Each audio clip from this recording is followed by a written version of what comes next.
to be someone that, like, cycling is, one, you got to wear Lycra. Two, that's all. You can't. Whereas, like, golf, you're hanging out on the golf course, having a few beers. It's like a Might fun hit a vibe. good shot. Okay, well, I love golf. I'm obsessed. So I'm glad you're at least closer to. I want to be a golf person. I don't know anything about golf, but I want to be a golf person. Okay, well, that's happening this weekend. What are you looking forward to? Danny Rick. The man who hates me, Daniel Ricciardo. I'm excited for him to be back in F1. He's not going to do well. He doesn't have a good car. But I'm excited to just have him there for the vibes. All right. And then, of course, the World Cup. Lots of big games this weekend. Goes unsaid. All right. Well, if you want to listen back to Sport and Spice, just search it on the ABC Listen app or on your podcast app. Search for the best of ABC Sport. Love, pleasure doing business with you. You go convince yourself that Danny Rick likes you. I'm being gaslit on this show already. See.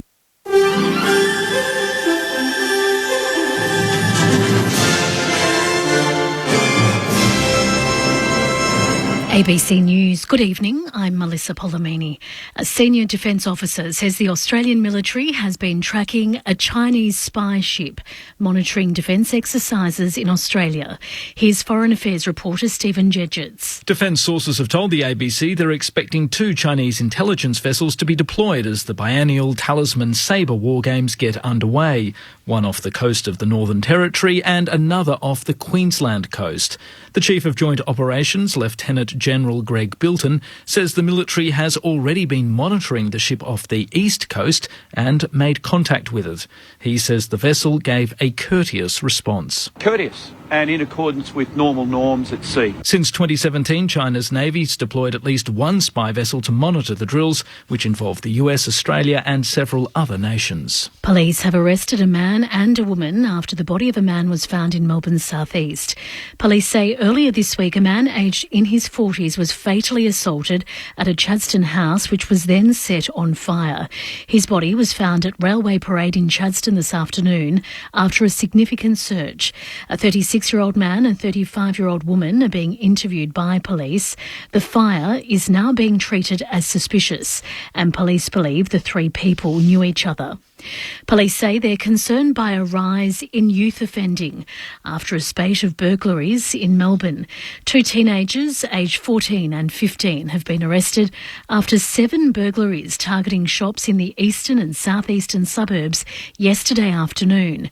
They're also accused of using a hammer to threaten a shop attendant. Acting Inspector Sean Oldley says the age of the offenders is worrying. It is young and it's something that we're trying to get a handle on. We're working on it pretty much day and night to try and stop the offending. But yeah, the fact that it's 14 and 15-year-olds, in some cases even younger, we're trying to get a handle on that as well.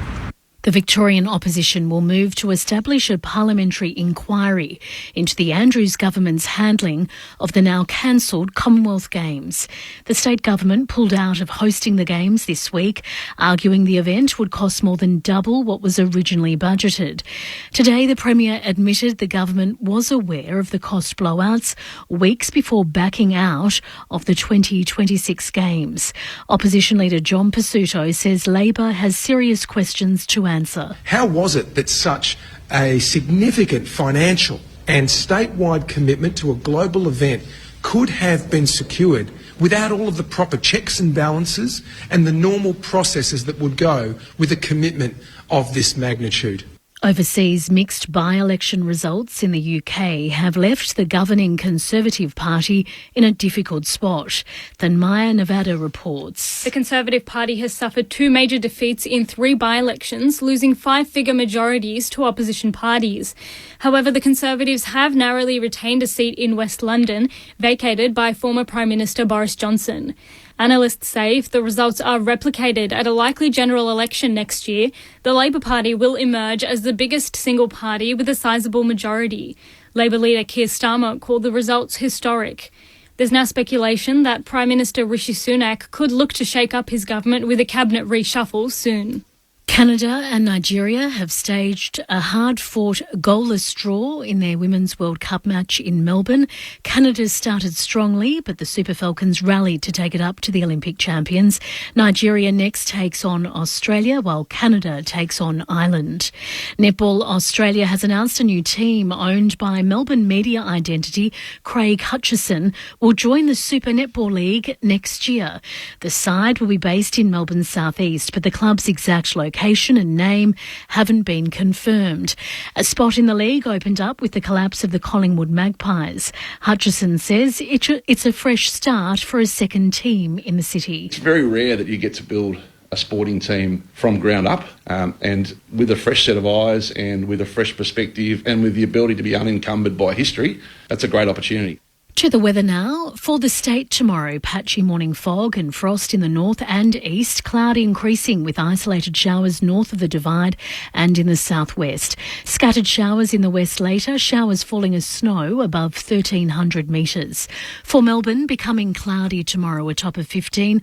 A shower or two on Sunday, 14. Cloudy on Monday, 15. Partly cloudy Tuesday, 15. It's currently 9 degrees. ABC News. For exclusive access to extraordinary people, stream great chats on ABC iView. I wanted to meet you for so long. Yeah, me too. With intimate interviews from Louis Theroux and ABC Of. Have you said anything that you've regretted? Emotional insights on Take 5 with Zan Rowe. How old were you when your father died? And probing questions in Stuff the British Stole. How on earth did you find this? Great chats and fascinating facts whenever you like. Stream it all for free on ABC iView. ABC Sport. We begin this broadcast by acknowledging the traditional custodians of the land on which this match will be played today and pay our respects to their elders past, present and emerging. We extend that respect to Aboriginal and Torres Strait Islander peoples listening. AFL. What a stage. This game is coming to life. The 2023 AFL Premiership season. Something's in the air. The roar will tell you the story. Feel a different energy. Fans are on their feet. Feel it on the skin. This game is electric. Feel the electricity. Holds his arms out wide and tells them to get excited. Oh, the home fans like that. What a game. It's got everything. On the run. It's happening again. It's a whole new game. Cause here it comes, here it comes. One bounce at 60, one bounce at 40, one bounce at 20, and he goes. He plays on from 52 out. The package bangs it through. Something big is coming, something big is coming. On the left boot, he's welcome to the big time moment. Something big is coming, something big is coming. Turn steady, go. Something big is coming. The 2023 AFL Premiership season. Durham to win it. Goal. Fill your lungs, are you ready for it? Gets onto it, and away it goes. Tapped it twice with his left hand, gathered in the right forward pocket. That is brilliant. Here they come. That's class. Oh, he's a star. What a game. Brilliant. He goes. This kid is going places. Hand pass to Sarong. Sarong pulls the trigger. Boom. Rioli with some magic. The check side finish. He seizes the moment. Curls it around. What about that? Hand pass to Elliott. Back to Hill. Superb finish. 55 out. He's given this plenty. That's a magnificent strike of the football. He dribbles it along the ground for an incredible goal. Grimes goes long. Bolton. High altitude fly from Showbolt. Snap from 35. And boy, does he love it. Good for Humphrey. Here's Humphrey to put the Suns 8 points clear. To take the lead. It never looked like missing. Grandstand AFL on ABC Radio, Sport Digital, and now streaming every match on the ABC Listen app. Just look for the AFL button. Something big is coming, I know. As we enter round 19 of the AFL Premiership season, there are 9 sides separated by just a game and a half from 5th through to 13th, and it's matches like tonight which are going to shape the top 8. It is the 7th place Bulldogs up against the 8th place Bombers. And there's a whole lot at stake as the Friday night lights burn bright this evening on Grandstand AFL. My name's Corbin Middlemass. There is no late change for Essendon and the Western Bulldogs. Nick Hind is the sub for the Bombers, and for the Bulldogs it is Bailey Williams. They get his namesake Bailey Smith returning to the lineup. Karmas, Bruce and Baker also back at selection, while for the Bombers it's Phillips to carry the load in the ruck alongside Nick Bryan and Nick Cox, their top 10 pick from a couple of years ago. He's been barely sighted in recent times, hasn't played since round 7 last year. He's back tonight in the starting 22 for the Dons. The whole Friday night crew's here. Tim Hodges on the boundary, our grandstand AFL experts Cameron Ling and Mick Malthouse, and Kelly Underwood to call the footy with me. Good evening, Kel. Good evening, Corbin. What a weekend. I mean, I was just thinking about it. You've got to get your phone out, your iPad, your laptop, your TV screen, your smartwatch. That should cover the World Cup, the Ashes, Le Tour, the last weekend, the Open. Not to mention the AFL, which has just somehow magically in round 19 got 1v2, 3v5, 7v8, and as you said, the Dogs are 7th. A couple of weeks ago we sat here and said if they win this one, they could snatch 4th position from the Ds that were looking shaky. So their ramification tonight, 7th win, jump to 6th, lose, slide to 11th.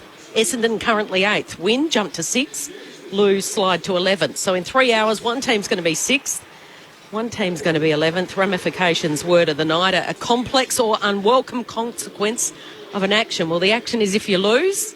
The unwelcome consequences, you're down, hovering around the Suns, the Swans and the Dockers. There's just so much happening. I don't know where to look. Oh, I've applied every single formula into the ladder predictor, and yeah, as you said, the ramifications are enormous for the loser tonight, and for the winner, they find themselves in the zone in the top 8. That means that you'll be playing a cutthroat final should the final series commence tomorrow. There's 6 weeks left, a whole set of really enthralling games in front of us. Hall of Famer Mick Malthouse is with us again on a Friday night. Good evening, Mick. G'day, Corbin, Kel and Lingy and Timmy and everyone else. Well, Kel, I've got to tell you, whatever the cricket's on, I'm not watching. I'm a poor loser and I refuse to think. In fact, I'll tell you what I did today. Never done it before. I might probably have. Got in and found the weather for Manchester. The rain on Saturday. It put me into Saturday and I thought beauty, then Sunday, and I thought, hang on, is it Friday? It's bloody clear. so look, you know what Stokes would be like. He'll put us in. Lead with 80. There'll be 1 for none, as you know, with Warner batting. So I don't want to talk about the cricket. I just started it. So, Mr. Grumpy's back here tonight. Oh well, I like it. If we were the other way around, I'd be very happy. Yeah. Baseball won overnight, didn't it? Finally, they've gone with baseball and it got 1 up on us. Don't talk about it. I'd rather talk about the women. Yes, they were fantastic. Yeah, they were. Without Kerr, mind you, the last half, did they touch the football in their front half? Not at all. Yeah. Wow. Anyway. The ABC Listen app is the best place to go for all this. So if you want the cricket, look out for the red cricket button. Mick won't be there. He'll be on the AFL button tonight, hearing our coverage, of course, between Essendon and the Western Bulldogs. There's also the World Cup button. Click on that. You can follow along with the Matildas and everything that's happening throughout the start of the FIFA Women's World Cup. Cameron Ling's here, the 3-time Premiership Cat. G'day, Lingy. G'day, Corbs. G'day, Cal, Mick, everybody out there. Hope you're having a lovely night, because I think we're going to get a good night here underneath the roof. Last week, we saw a Dogs team lose one they probably should have won against the Swans. Yep. And I sat on the boundary down at the Cattery and watched the Dons get absolutely destroyed. Sorry to remind you of that one, Corbs, but I'm expecting a big response from Essendon, and I want to see it. I want to see this team, this youngish team that I actually believe in for the next few years. I'm quite excited about their direction, but I want to see them respond straight away. Don't get into a little slump now. Don't let last week turn into 2 losses and 3 losses and torpedo your season. Respond straight away. Bit of character. Yep, last week was awful, but go bang. And just make a little statement and say, we learned a lot from last week and we're still going to sit right there amongst the mix and we can knock off this Dogs team. So looking forward to this one. It'll be a good game. And this is a team that's bullied them in recent times. Yep. So under Luke Beveridge, he's only lost once to Essendon. So he took on the job in 2015. 8 wins, 1 loss against the Bombers. Average winning margin of 51 points. And the closest game was 21 out of the ones that the Dogs won. The only Essendon victory in that time, they had to rely on Peter Wright kicking 7 back in 2021 when they actually met in a final later that year. Of course, finals appearances few and far between for Essendon during the last 20 years or so. One thing I keep noting about the Bombers, though, as much as we talk about this long finals drought and the Twitter account that exists and how many days since the Bombers last won one some 19 years ago, they have never qualified for the finals in the last 19 years any higher than 7th. So they've had 6 trips. They've either been 7th or 8th, which means they're always entering an elimination final as the underdog. Yep.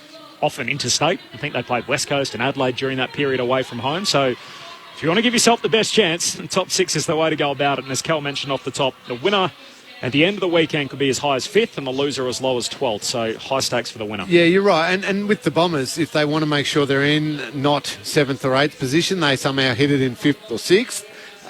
The response to last week has to be a united approach. I thought Geelong's tactic against Zach Merritt was outstanding last week, where Mark O'Connor worked him over. And when he got away, then Tom Atkins would take him. And then if he got away from that, Mark Blitzars would use his go-go gadget arms and his strength and just be all over him.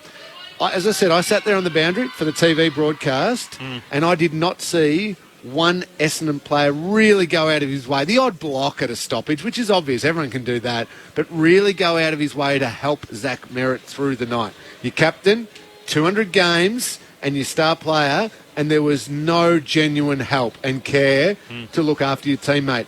You don't get into 5th or 6th or, really get a run at the finals and eventually win a final having 1 or 2 stars and them doing all the work. It's got to be a united approach. So tonight, if there's similar tactics against Zach, if Darcy Parish gets worked over, whatever might happen, I actually want to see them grit the teeth and work for each other, help each other a little bit. I feel like he's been tone perfect, Brad Scott, throughout the year so far, in the way that he's got his messaging to the Essendon faithful.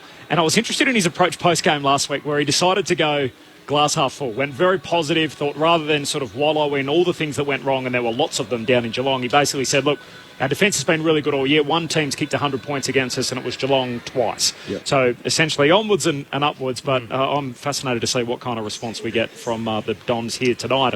The Western Bulldogs, Mick, so they're an interesting conversation where Meat Baines comes out a couple of weeks ago and says we're a top 4 list, we're aiming for a top 4 finish. Since then, they've lost a couple of games, including a razor-thin result to Sydney last Thursday night. And Luke Beveridge walked out of that with a broken hand after an incident that happened at half-time. So his hand swelled up almost immediately. He fronted the press at his weekly media spot and was asked a sequence of questions as to how on earth that all came about. Yeah, it was just a bit clumsy, really. But, I injured my hand at half-time and just in part of the messaging, and we just needed to raise the energy a little bit, and it's quite innocuous and a little bit clumsy, but injured it and but carried on, and it didn't affect me, and it's all fixed and business as usual. So it's a bit trivial in the end, but one day it might be a couple of paragraphs in a chapter of a book. Yeah, look, I was just a bit unlucky, the angle and even the way it happened, because it's unusual, obviously. How good's that? Innocuous. I was unlucky with the angle. The guy has put his fist into the whiteboard and broken his hand. I'm not sure angles and all of this you can blame. But he tried to, that is a coach trying to play something down like I've never heard before. What about the club released a statement saying, the theme of the week was shadow boxing, so he was trying to reenact something? I mean, come on. Just say it how it is, because exactly. Let me say, he is not Maverick, and there are plenty before, and the coaches are got any human element at all about pressure, it'll happen again. So it is just bad luck how he's hit it. Yep. Honestly. So honestly, the obvious follow-up, Nick, is your own personal experiences. What have you witnessed in a coaching box? I coached longer than him. Yes. What does that mean? So I'm entitled to say that more broken bones. And I did, but it was again just unlucky. What did you do? Well, one was unfortunately when I went to hit the bench, I still had the phone in my hand, so that was the end of the phone. So that's when I got the headphones. And the other one was the finger. Yeah. So, but you broke your finger. I broke my finger a couple of times. But you know what though? It's not. You've not coached, Kel. You don't tell me. You coach your girls. It won't be long before you come in with plaster all over one of your hands. I'll tell you now.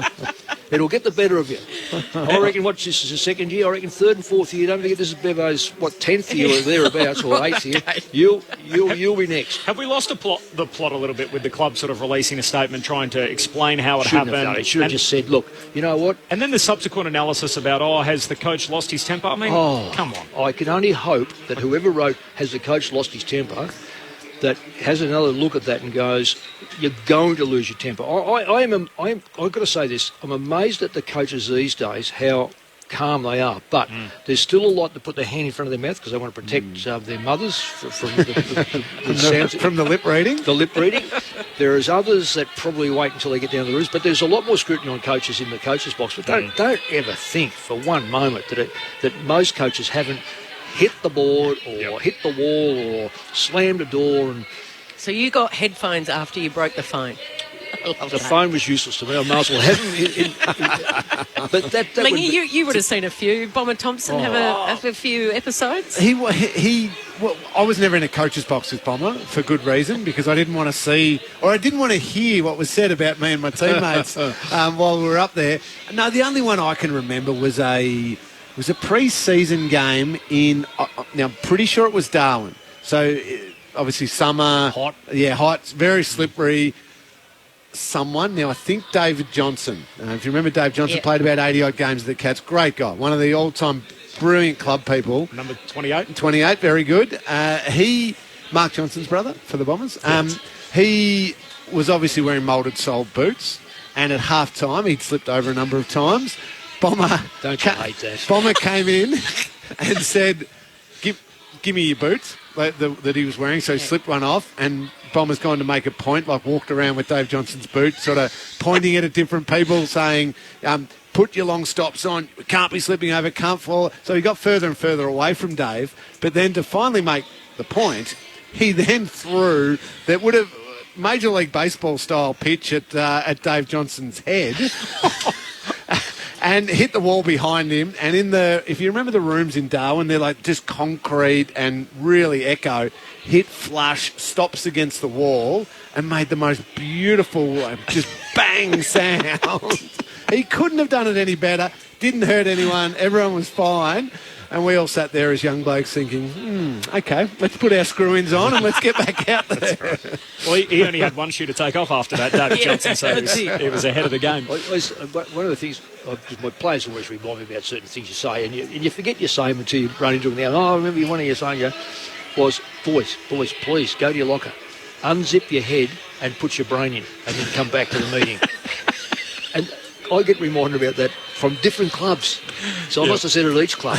It's amazing the mode that you go into, and hearing your stories all about coaching. Last week we showed you the video of you speaking on Anzac Day to your team when you sat them all down. You almost looked a bit sheepish and almost embarrassed watching back on it. It's sort of... It's like you just eliminate some of this stuff from your memory, and then when you're reminded of it, it's, no. Well, I told you something just off air before. I mean, how do I reckon I feel about that one? Yeah. The big story of the week was this CEO's meeting with the incoming chief executive of the AFL. We've had a few groans already, haven't we? The CEO meeting. I just love Mick's reaction. As soon as Lingy made mention about moulded soles and the wrong boots, and Mick's thrown his head back and thought, that reminds me so much of my experiences on that front. But the CEO's meeting during the week, I must admit, this is right in my wheelhouse. I love macro conversations about what the game's going to look like into the future and so forth. I could be a fly on the wall at this meeting at Werribee Mansion during the week. I would have loved to attend, but there's a whole lot of stuff on the agenda, including the 17-5 fixture reform, so change to the home and away season, the placement of the buys, Tassie's new stadium, the wild cards, about 9 and 10 being allowed in the AFL post-season, State of Origin, AFLW, all of it was on the agenda during the week, and the soft cap, of course, which the clubs continue to talk about. I'm going to ask you both, if you were to pick one of those agenda items and latch onto it and think, yep, that sounds like a good idea, or nope, we need to make sure that definitely doesn't come into the game, what of that list sort of stands out to you? Number one, getting right, is let's forecast ahead to when Tassie enter the competition. Yep. Is getting a fixture that is fairer, that is a little more balanced. That's the priority. Now, if you can show me a version of that is better than what we currently have, even if it includes some little left field ideas, I'm all for it. But you can't plug in ideas like wildcards and 17 and 5 fixtures before you somehow get the current version of the fixture a little more balanced and a little fairer. Now, unless we play every team only once and alternate the years that you play that team home or away, or you play every team twice, we're never going to get perfectly fair. But give me something better before you start throwing in the idea of giving 9th or 10th a little shot at it after a ridiculously unbalanced fixture to start with. Yeah. I think 17 and 5, I think it'll be 17 and 6, but I think that could really work.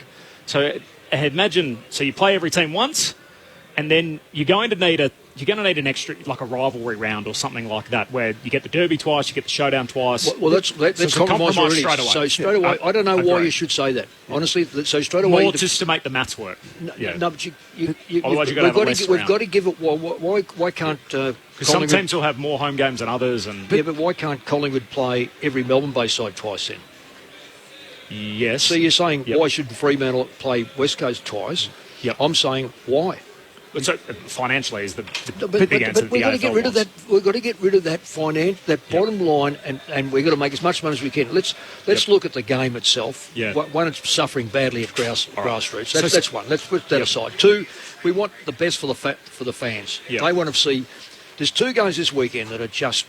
Oh, this one here, 3 games, and I could probably go 4 and 5 games. I mean, you've got first and second playing. Yep. That wasn't planned.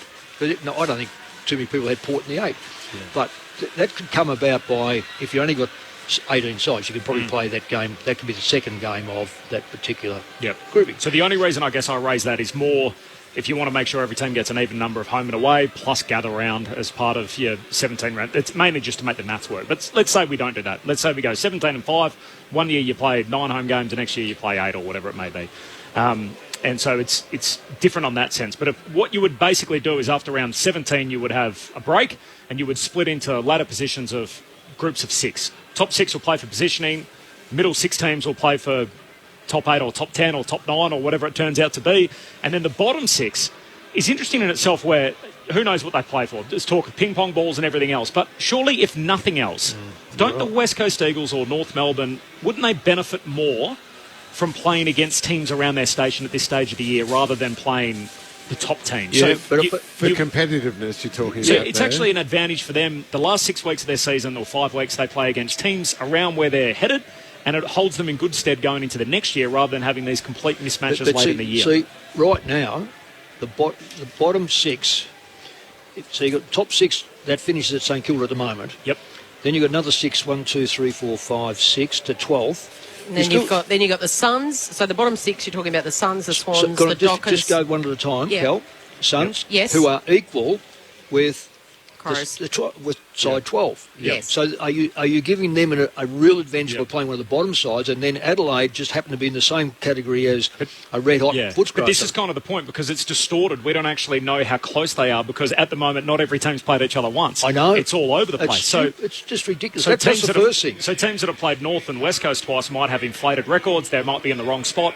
If we played everyone once, we would have more of an idea. But Corbs, if the Suns right now, so we did it, the Suns being in the bottom 6, they don't have, they could never, as high as they could go is their current position 13. Yeah. They could never jump into the next 6 because they don't play against them. Yeah, that's wrong. And that just seems wrong to me. It's wrong. But we don't know if they're in the wrong group yet. So they might be in the wrong, like if they played every team once and we'd had 17 games. Agreed. They would actually be in a different pool. Agreed, but let's just pretend that they had played every team once and this is where they were sitting and they're on equal points with the team in 12th, yet they can never actually get their shot at the top 8. The other thing is the perfect's the enemy of the good. So it's not perfect and there's going to be scenarios like that. Is it better than what we got though? Where you just play 5 random teams twice? Oh, that's see the trouble is with what the AFL say is that we're going to play. These are the sides you play twice. Yep. You have a look through them and you go, why? Well, why is that side who's in the top 6 playing 2 sides that are from 7th to 10th? So at least wrong. That's totally wrong. It's based on the ladder positions from the previous year. It's got to go for the previous year. Currently, the Western Bulldogs have played Port Adelaide twice. Yep. And they have not played the West Coast Eagles. So technically speaking, let's assume that they have beaten West Coast and take one of those losses off, they are now Probably sitting... fourth. They're sitting right fifth, up there. fifth, Yeah. which is a home final. If we stop it now. Yeah. So and we say that it's so wrong. Yeah, we say that it's based off ladder positions from last year, but again, the asterisk on all of that is, but we've got to have 2 showdowns and 2 derbies, and Carlton Collingwood twice, and 2 Sydney derbies. There lies the biggest problem. What about just 17 rounds and a break and a 6-week final series? I know the AFL won't go for it because it's less games. That is the fairest thing you'll get, Cal. Yeah. I just really like the simplicity But of that. Bring and in 19 and 20 side, which inevitably will. So there's your 19 games and your final series. You could also play the games. There's no reason why you couldn't play those 17 games over 22 weeks. Exactly. And teams have different buys at different times, and you basically stretch the season out. But so that goes back to my original point. Make the current fixture work as a fair fixture before we start trying to play around with throw in a Americanised 17 and 5 or a wild card. Add the wild card if you want. Once you've got a fair fixture, but don't try and shove it into what we've got now. It's not going to work, and it's not right. I'm a fan of the wild card too, but Mick, I don't think we got the seconds here as we tick towards the joint. Not with the look he's giving you right now. well, I said about I just made one, and I'm writing about this. I'll go very briefly. 10th side can't move. Let's say 10th side can't move. They go, I'm going to do Ross Lyon here. 15 of my players aren't running out next week. I'm going to tease this out. We'll get back to Mick on the wild card, and I'll tell him why he's wrong. And he's, despite having coached more games than anyone else in history, that some guy who played AFL Live on PlayStation has a different opinion to him. Protecting our planet. Breaking down barriers. Supporting new migrants and refugees. Lending a helping hand. These are some of the ways we became Australians of the Year. The Australian of the Year awards are nominated by you. So come on, reflect, respect, and celebrate Australians who are making a real difference. Nominate them now at australianoftheyear.org.au. The World Game is here. Great touch on into the box, right foot strike, it scores! Unbelievable! The FIFA Women's World Cup 2023. Near the corner post on the left side, dribbles to the edge of the area, strike! Oh, it's in! What a wonderful goal! Live and commercial-free coverage on radio and on the ABC Listen app. Just look for the World Cup button. Kerr intercepts, dribbles into the area, Kerr strikes, the Aussie captain scores! ABC Sport, your home of the Women's World Cup 2023. ABC Sport.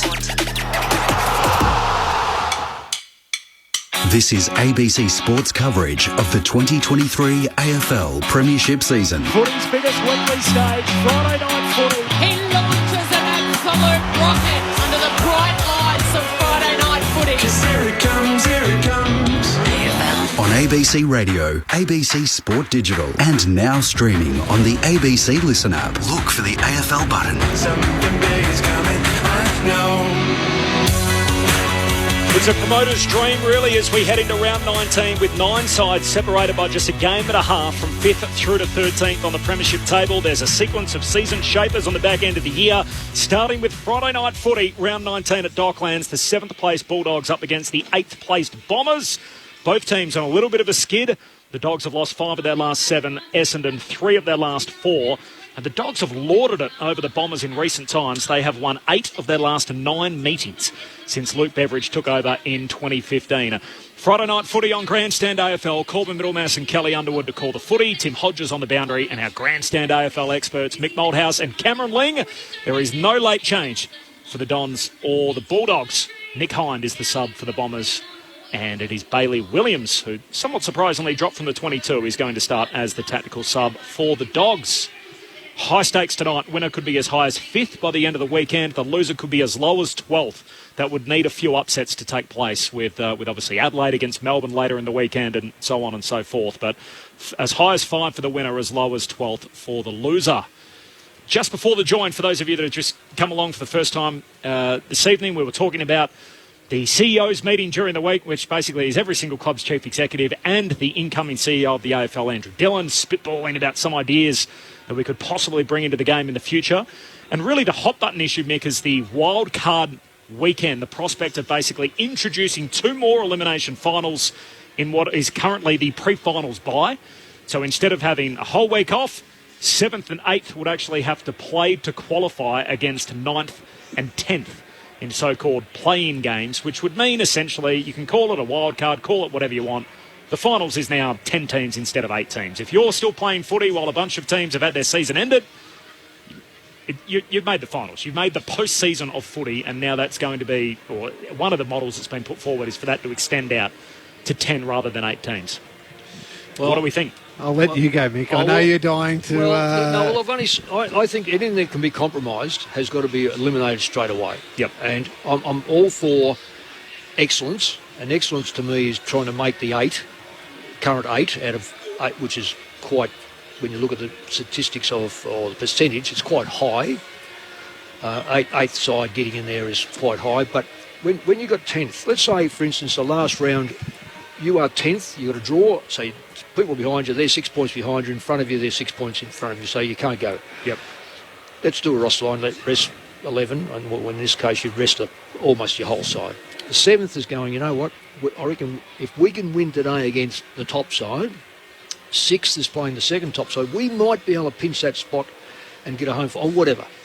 They go out there and their tongue's hanging out at the end of the game, they've been beaten, so they're still 7th. The other mob are going, you little beauty, because we've been sitting home in a spa getting massaged, and, you know, we are ready to take Fremantle takes Geelong on, rested, which happened some years ago. You might not know if you played in that one. No, I didn't play in that one. But so all of a sudden 10th go out and whack 7th. And you go, God, we're 3 games in front of them.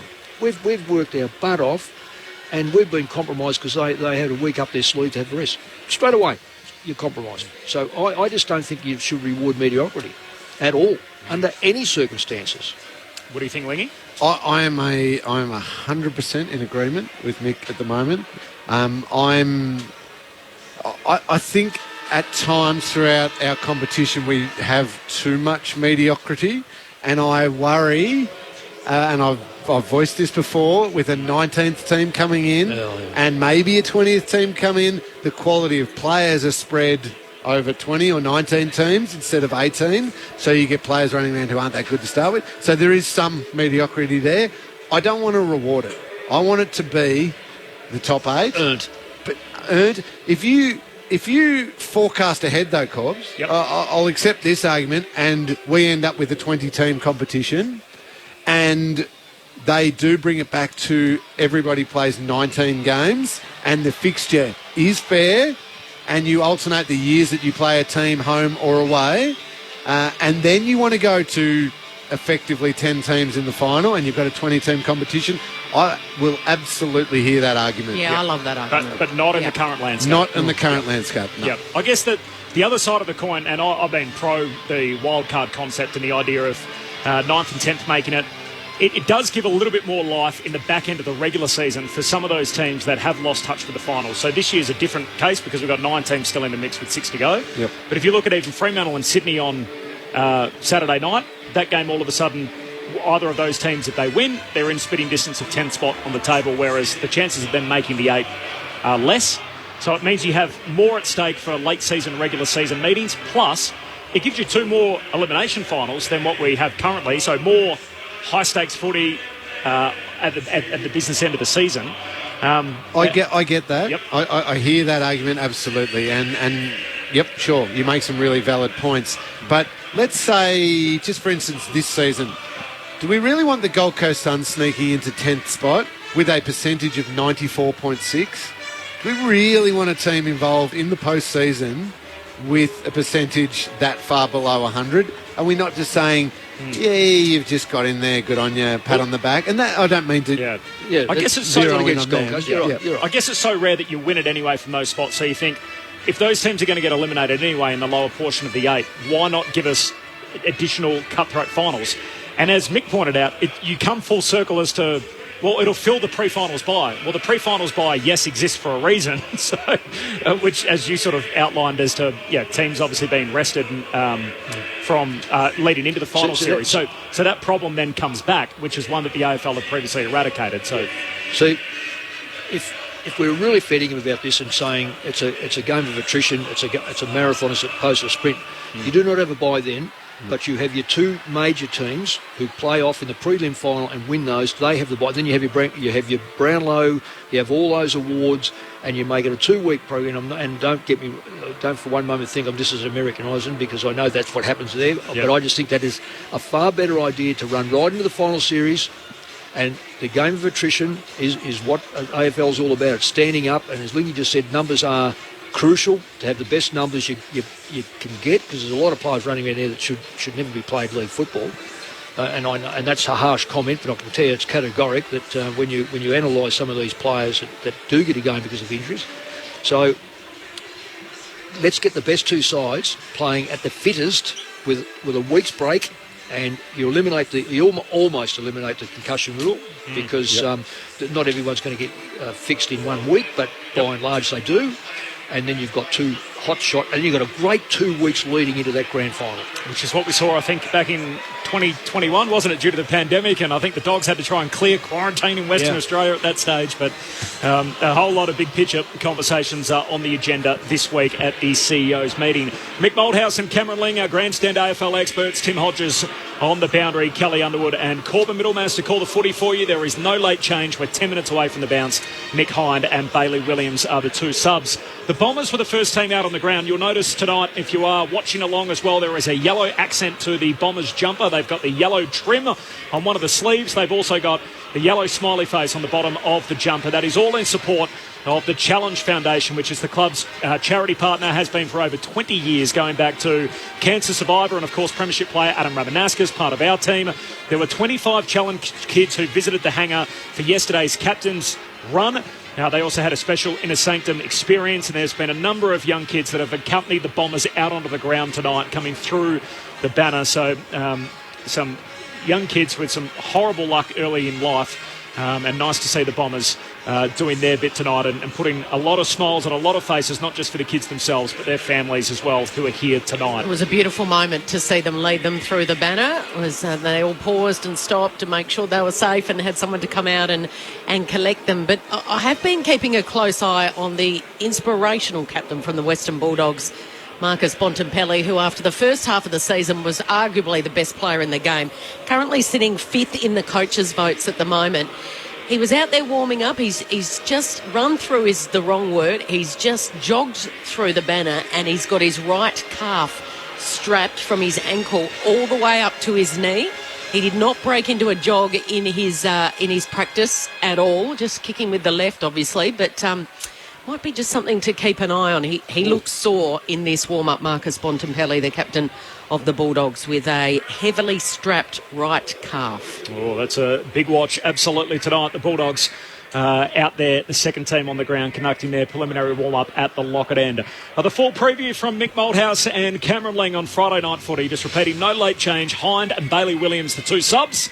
The Bombers and the Bulldogs, 7th versus 8th before us tonight. Mick, I just want to float this one past you as my theory for the Western Bulldogs, and how they can improve, how they can make that jump from a pretty good team into a team that is genuine top 4 and in that sort of direction.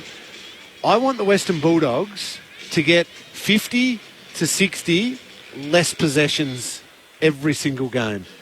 I want them to get a whole heap of less possessions through between the arcs in the middle part of the ground, and individual players to be happier to get 22 touches instead of 28, 26 touches instead of 32.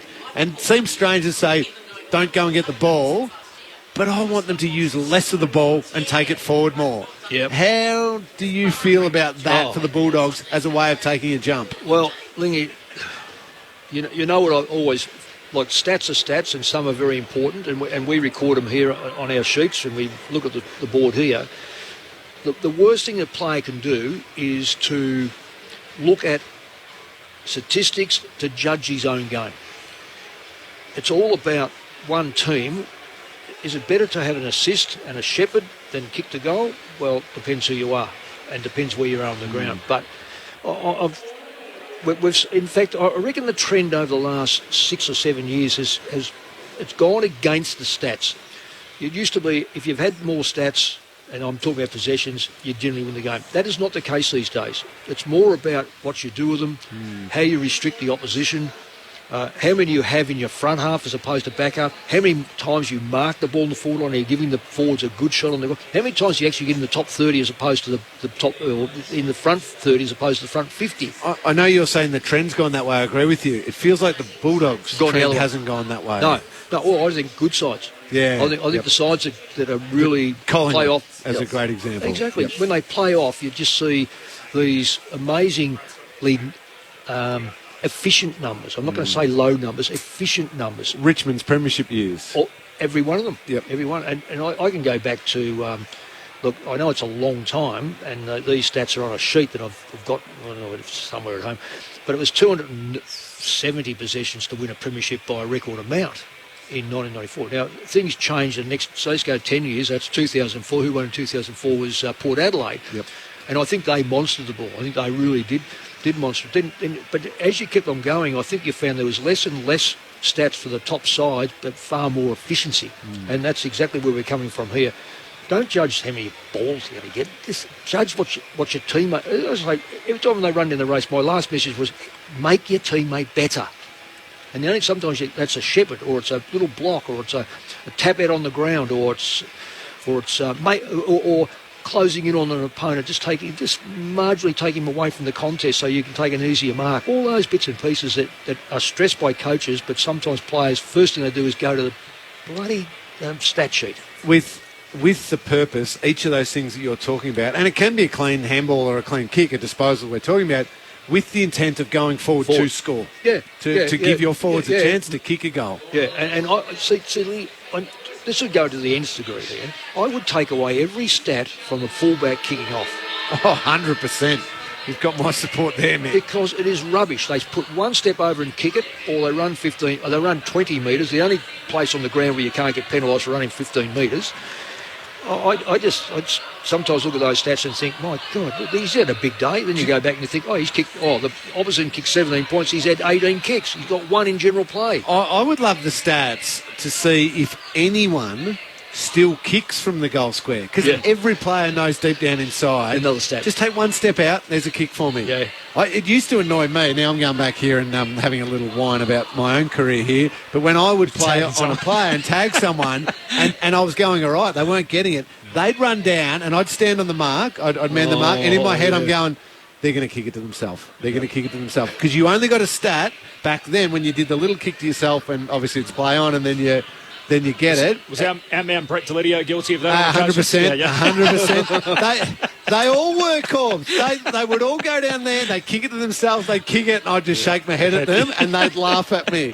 They go, there's another stat. See, Corby, this is something for you, and contemplate this over the last 30, 40 years, and perhaps 40 years before that. The blokes that are extroverts get themselves in trouble or whatever, or troublemakers, or just to give the coaches the biggest heartburn, are forward of centre. Born forward of centre. If you are born back of centre, you are straight-laced, no problem. Don't want the ball to come back there. Simon Pressicamo, so come in with Norton because your man comes in Norton, and he's had a ball. He goes home and dreams about that Norton. So it's absolutely personality type dependent. That I'm extroverts telling you, front half, introverts back I half. am absolutely telling you. And if you're a tagger in the middle, and what are you? You are generally a back half person. You've got this. What don't you do for the paper next week? Your best 22 extroverts one way, introverts They'd the all be other. forwards. They'd all be those forwards. No, split it in half down the middle. I love them to death, and then some midfields who think they're forwards because they've got that idiosyncrasy of being a big head. Come on, Cal, you on television. Yes. Think of all the forwards you work with and I work with. There's no defenders in television. Forwards galore. Nick's 100% there right. are no defenders in television. I'll throw some names at you. Mooney. Yep. Richard Johnson. Stevie, yes. So any more? We don't need to go any further. What about yours? Chapman. What about yours? Didac. Swan. He liked going forward. He was a midfielder with a forwards mindset, though, Mick. What about Heath Shaw? Didn't you play him down back? He should have been up forward. He was a fail forward. Have a look at Lucuria and Clement. Clement started as a forward, then he was too nice to be a forward, so he went back and was that sort of great man he was, you know. Fascinating game in front of us. The Western Bulldogs, they feel like the kind of team that if you believe in them, they let you down. If you give up on them, they surprise you. They come back and win. And so they're 1-6 against top 8 teams this year. That's the problem. The Bombers are still able to call themselves that, but they're trying to defend that place tonight in the top 8. You talk about the over handling of the footy or too much disposals for Essendon. They're 16th in the competition for defensive half disposals, or depend on which way you look at the ladder. Basically, the only two teams that have had more disposals in their back half than the Bombers, West Coast and North Melbourne. So 60% of their touches this year have come back of centre. I like the way Essendon play. Can I just park last week? Because I think they just got beaten by a team who was sharp and on and are a very good football team. I really like the style that the Bombers are playing. I think Merritt and Parrish and these players, they've gone away from 2 years ago when they used to play Ringa Rosie, where they try to just everyone get as many touches as you can. They're taking it forward. They don't mess around too much down back. They get it forward. They give their forwards a chance. I like the direction the Bombers are heading in, but they've just got to back up after last week's performance. Certainly improved defensively too, stopping opposition ball movement. They're now 8th in the competition after being last through the first 11 weeks. So that number really improving for the Bombers in recent times. Tim Hodges is with us on the boundary again. Good evening, Hodgie. G'day, Corbin. G'day, team. Nice to be with you. A win for Zach Merritt at the toss. They'll kick to the Footscray end of this Docklands Stadium. That's left of screen if you're at home watching and listening to us. The roof is shut here at the Docklands. It's a freezing cold Melbourne night, currently just 9 degrees. The crowd is a beauty. Only a few standing room tickets remain. A full sellout. The Bombers hoping to hit 45,000 people. So a terrific turn up for 7th v 8th, and it continues to build. Just repeating, no late change. The subs for the Bombers, Nick Hind. For the Dogs, Bailey Williams. Let's hope for a cracker this evening, guys. Hodgie, keep an eye on Libba and Stringer. They're on the edge of that centre circle, and it looks like they're going to be into each other all night. There won't be room in the 8 for these two teams at the end of the weekend to start round 19, the Dogs and the Dons. English beats Phillips in the air. Bont went without it. Here goes Stringer getting involved straight away. A little handball up to Perkins. Skies it. Slips through the hands of Langford, who launched. Waiting at the back is Wright. Can he be a rover? Can he score the opener? Peter Wright. Bouncing ball from the top of the goal square. 2-metre Peter roads it through for the first goal of the night, and it's the Bombers by 6 points. One straight to the Dogs. Yet to go inside 50. We haven't even gone a minute in this game. One of the most improved players to go from where he was to what he has become, and also on the back of a shoulder operation for a big player is a credit to him, a credit to his football club, who obviously have given him the confidence to be what he was always going to be. You know, and he is such a difficult player to play. And he's got speed, he can take a mark, he's smart, and he doesn't get locked in the forward pocket. He can come right out up onto the wing to take marks. His work rate went right up, didn't it? That's what it was. Really impressive. Yeah. Reigning best and fairest winner Peter Wright kicks 7 in the Bombers' only win against the Dogs since 2015. Here's the Bont, the coalface, the ruck share it down to Bontempelli, kicks to half forward. West there, knocked away from him by McGrath of the Bombers. Hand pass got to Ridley, he's tackled, dispossessed. McGrath mops it up, gives it to Laverty. His hand pass picked off Trelaw, dump kick inside 50, bouncing footy, Thatcher back to the goalface, trying to get a touch on it. He crashes into the turnbuckle, the goalpost in the process, but it's a crucial hand on the ball. And the first score for the Dogs tonight. We are only 42 seconds into the game. Both teams have scored. Essendon 1 straight, the Dogs 1 behind. And the hyphens are on each other in that goal square. Ugal Hagen against Zirk Thatcher. I like that matchup better for Zirk Thatcher than last week's one against Hawkins. Kicking came to Durham, gave the handball off to McGrath, runs into trouble, gives it over to Durham, who's stripped of it on the boundary line. So a throw-in, city side of this stadium.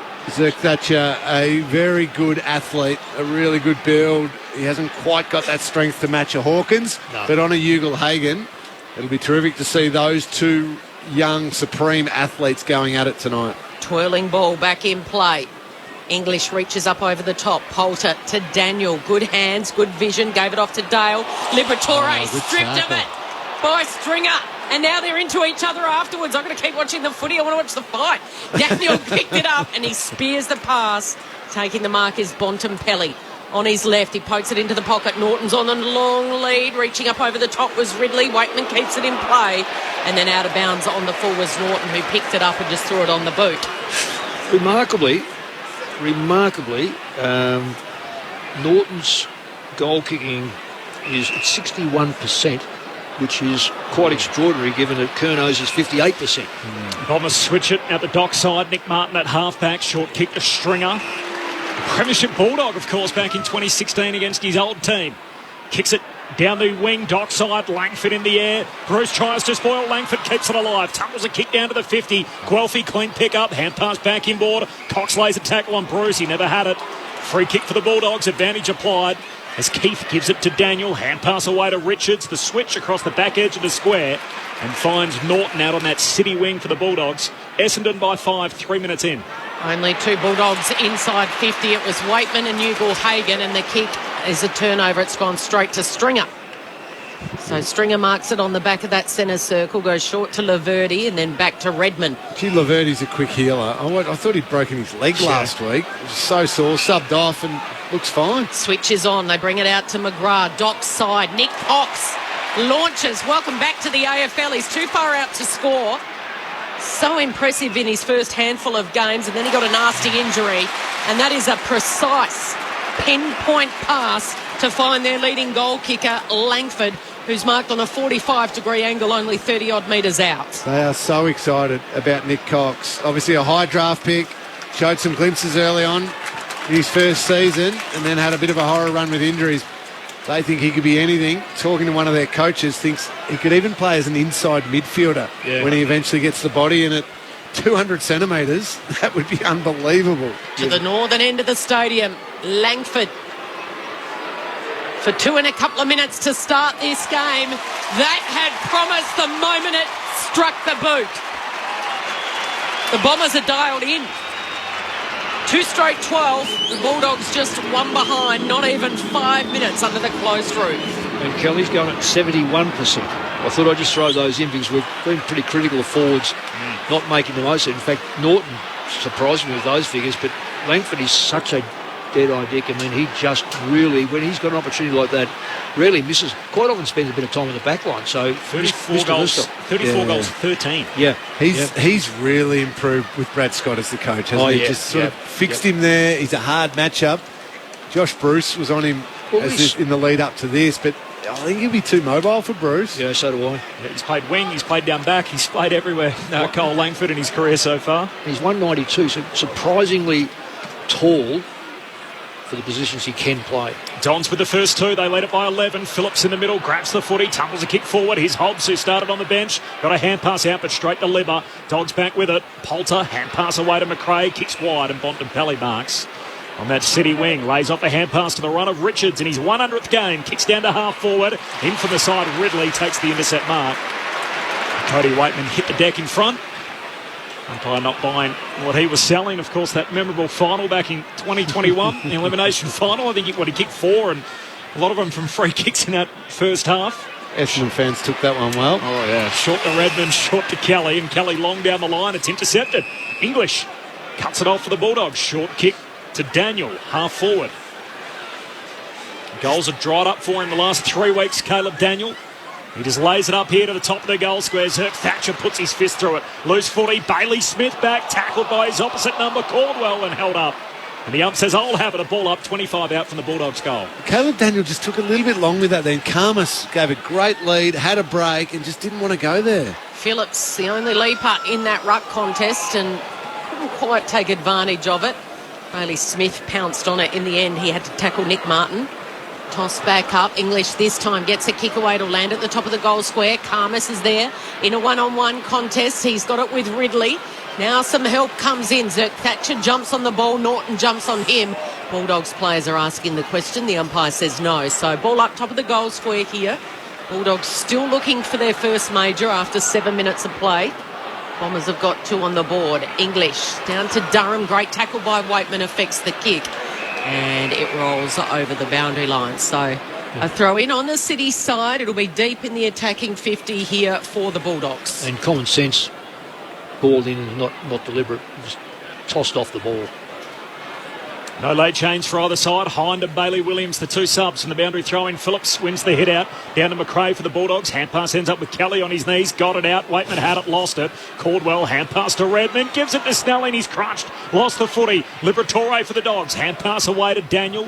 Handball away to Giray. High bomb inside 50. Sir Thatcher goes up, spoils. Comes down to Norton of the Bulldogs, though. Still at half forward. Hand pass out to Smith. Handball away to Ugle-Hagan off the right boot. Kick smothered. Karmas reloads for the Dogs. Hands it to McRae, short kick, Poulter against the boundary line, check side, misses near side. And behind for Caleb Poulter, we're 8 minutes in, 2 straight to 2 behinds, the Dons by 10 points. Was it the right option, Lingy? To shoot there? Yeah. Yes. Under that pressure was. Yep. He went the banana. He's the only Bulldogs player out there in orange boots tonight. Poulter. 2 to 6 inside 50s is remarkable. It's when you analyse what the Bombers been able to do each time they go forward. So that in itself's a problem. We were talking just pre-match about the Bulldogs. I reckon they do have an intent to get it forward. Yeah. Muck around less, give that one handball, maybe a second, but get it in there, not 5 handballs, then get it in there. So the Bombers are mucking around with it down back. It's about 6 or 7 kicks and eventually to Zirk Thatcher, who's got it on the City side. Now to half back he goes, and it's a good kick that opens them up. A little give of a handball to Redmond. Redmond tries to deliver. Brian Flew waiting at the back is right. From 49 metres out he centres the kick. Stringer's there. Couldn't take it in the air. It hits ground level. Snelling takes off after it. Richards hacks it. It was a mid-air hack and it'll bounce over the boundary line. And do they call that deliberate? How can they possibly? Insufficient intent. Of course, because he's under that much pressure. These umpires need to go down a tunnel to find out what pressure's like. It bounced. And stay down there for a day and work it out. It bounced at a 90-degree angle out of bounds. So Caldwell pounces. He drives it long. It's over the head of the pack. Poulter was waiting at the back. Gives the handball to Gardner under pressure, pumps it long, skies the ball, and Norton had to run about 30 metres before taking it Wayne Carey like he cuddles it to his chest. Problem is he's got it in the defensive 50. Yeah, and he couldn't go quick there. Essendon just had this wall set up through the middle of the ground. Norton just had to wait for the Bulldogs players to run from behind and just so slow. Norton wide to Poulter, he pokes his pass down the wing and Bailey Smith's got it. Defensive side of the wing, of course, much talked about. He is on contract until the end of next season with the Bulldogs. Missed last week with illness. So this is where these numbers are, Lingy. They take so many numbers to move. I think that's the 4th kick to get to basically just on the wing. Short to Bont, short to Jamara. Right on halfway. Short kick back to Bailey Smith. Hobbs did well, got a hand on it. Causes the neutral ball back into dispute. Redmond knocks it away to Hobbs. Slick hands to Merritt, the captain. Hand pass away to Redmond. Runs onto his right boot at half back. Kicks down the boundary line. Over the head of Langford. Doesn't go out. It does now. Took an unkind bounce and a boundary throw in right on halfway. City side. Bombers by 10 points. We're 11 minutes in. Your premiership teammate Lingy's been running a theory, James Bartel, that anything socket off the ground that goes out is insufficient intent. It's deliberate out of bounds. And we saw it again here early on. So any socket ball off the ground. So even if you kick it off the ground and you try to keep it in, but it just happens to bounce. It bounce out, they're paying it. So he said there's been no announcement from the AFL or the umpires, but that's his observation. Boundary throw in on the City side. It was an Essendon kick out of the pack. It was launched, landed right on the arc. Giray, with all the experience, took the pack mark. So that kick there to Richards, that's one where I want to see a handball running from behind to break the line. He goes short to Richards to Bontempelli, who goes long and releases the run down the wing of Liberatore, sends it inside 50. Build-up's good. But Kelly playing front of Waitman takes the intercept mark. Well, it was a poor kick because it favoured the backline player. Waitman didn't help his cause by running at the play. He should have just nudged off the line. Short kicking game for the Bombers in their defensive 50 is what they do, trying to defend with ball in hand as Laverty goes back to Heppel. He's told to go. Hurried kick out to half back. Kelly's got it again against the boundary line. Short kick to Hobbs. The only teenager on the ground, the 19-year-old. He pokes his pass down the line and Snelling's got it. 10-point lead for Essendon. 12 minutes in, no late change. Both teams just happy to set, to set a defensive line, and it just forcing both teams to be really slow with the footy. Snelling kicks for Brian the ruckman, no mark, falls through to English, hand pass to Gardner, sweeping handball out wide, Poulter clever, just got a touch on it out to Richards, his teammate, kicks the Bulldogs down that City boundary line, Kelly climbing over the back of Waitman, takes the intercept mark. Half back for the Bombers, they lead it by 10 points, 13 minutes in. It's been good, Kelly, for those marks. He's backed himself on each occasion, and Waitman set himself for the big jump, but no support down there. The Dogs, they've got nothing in the air at the moment. So Kelly went backwards to Ridley, who went back to Kelly, and now he's not overly convinced. He goes down the line, and the launch from behind was Durham. Wonderful mark. Timed it beautifully in the air and took it right at its peak over Richards. Yeah, but again, not prepared to go once he took the mark. So now it's just going to be another long kick to a pack. And the launcher in the pack closing late was right. Hurried kick out of there by Duray. It goes over the boundary line. No, it doesn't. No, it does eventually. Norton happy to tackle Durham over that boundary line. Thrown in on the City side. So once the team has got a defence really well set across the ground, but you can get that one hand pass kick through, it needs to then be a hand pass running from behind because it will catch out the last line of the defensive structure. But if you go slow again, they'll just shift back. Shallow throw in favoured Bryan, and again it's the Bombers that emerge with the footy. Heppel spots Nick Martin all by himself right on the boundaries. A couple of kicks out. Martin delivers, looking for Langford. He flew. He dropped it under pressure late. Bruce had the match up with him. He got separation on Bruce, but a couple of Bombers came in and a flick of the hand saw it over the boundary line. So 2 straight 12 Essendon. The goal kickers Wright and Langford. Dogs still looking for their first after nearly 15 minutes of play. Boundary throw in. Bryan and English, the two ruck. Blondies going at it. One down by Bryan, but straight to Bontempelli for the Dogs. Hand pass away to Smith. He gives it off to Liberatore. Kicks down the wing. Hands to it for Ugelhagen. No mark. Slips to Ridley. Hand pass to Zerk Thatcher. Surge kick back in the other direction. Back to Bailey Smith. Well, it's just kick to kick at the moment because Essendon are outnumbering at their back end, and the Dogs are doing the same. And as Lenny said, until they get some run and carry, this game is just going to be played between the two 50s and luck of the draw inside the front 50. Smith short to Daniel. He has to get a move on, kicks down the wing and turns it over. So Ridley with the intercept mark. You're relying on someone taking a big giant pack mark as your only way of scoring at the moment, and they don't happen often anymore, unfortunately. And they're going back and across the Bombers. Laverty all the way back to Heppel, and now the switch out to the dockside for Redmond. Bombers all in black with the red sash and the yellow trim. With a little nod to their charity, the Challenge Cancer Foundation, supporting sick kids. McGrath straight off the interchange receives it from Cox.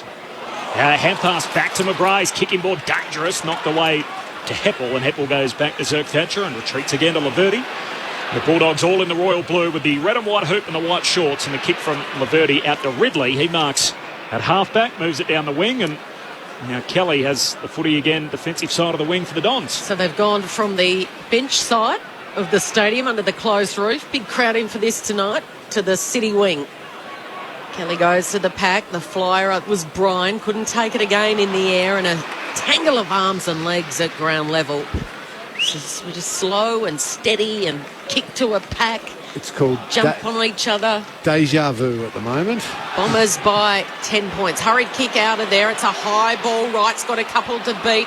Spoil came. Richards pounce off to Daniel. Usually good with his disposal.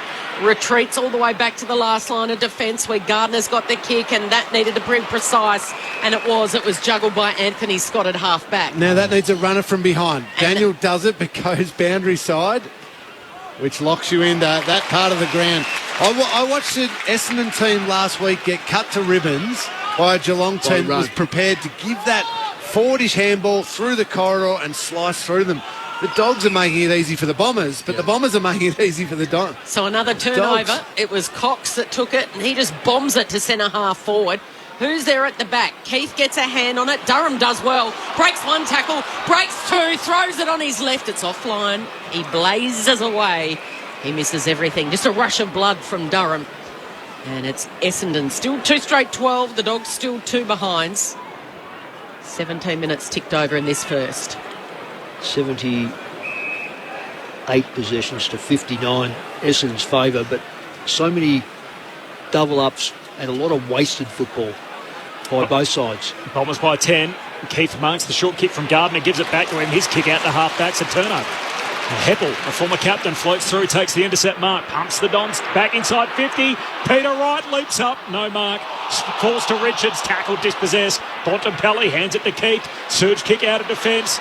Heppel thought he was taken high, no free kick. Says play on. West scrapping for it. Laverty extracts it for Essendon.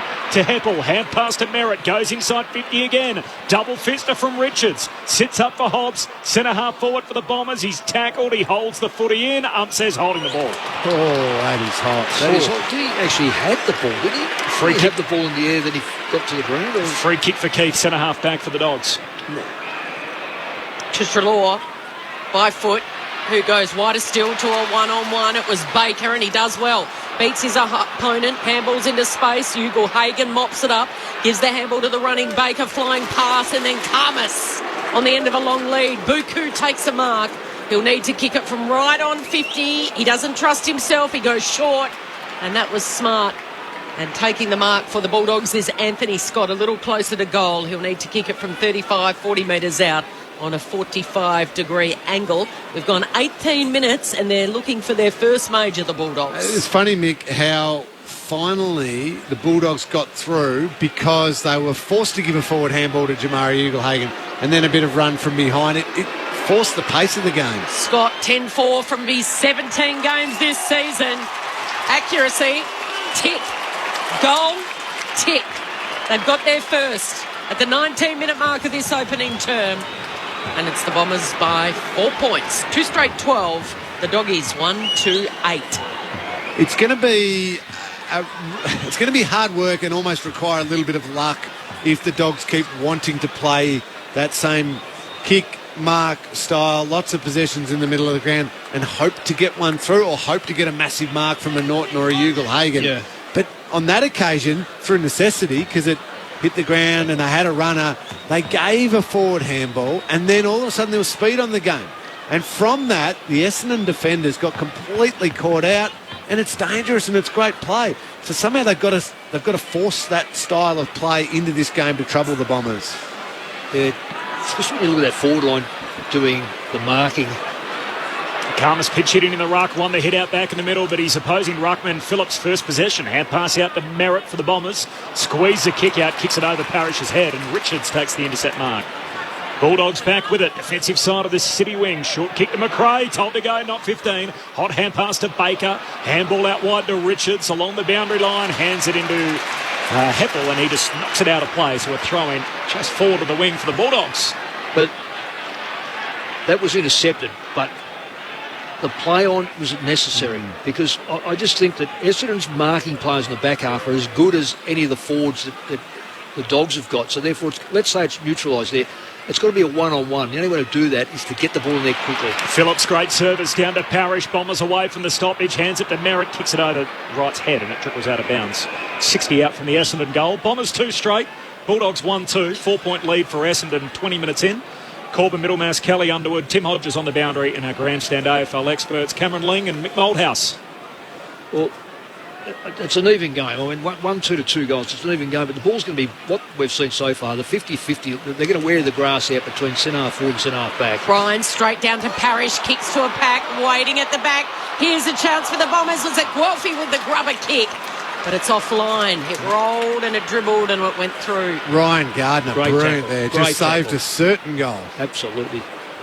Great tackle. So a minor score. First blemish of the night for the Bombers. 2-1-13, the Dogs 1-2-8.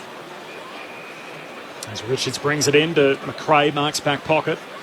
Could I just go in there, Corby, just a sec? What's happening here? When the Dogs are trying to play on, Essendon are awake up to it, so they're just cutting that first lead off. And that's what's making it so doubtful for the Dogs to get going. They need to transfer that ball across the other side of the ground. Can I highlight what you're saying? The 6 leading disposal winners for the Bombers are all their defenders. All backline players, yeah. Long down the line, the Dogs went out of defence. Free kick in the pack spotted. It's going to Phillips, so he can pump it back inside 50 for Essendon.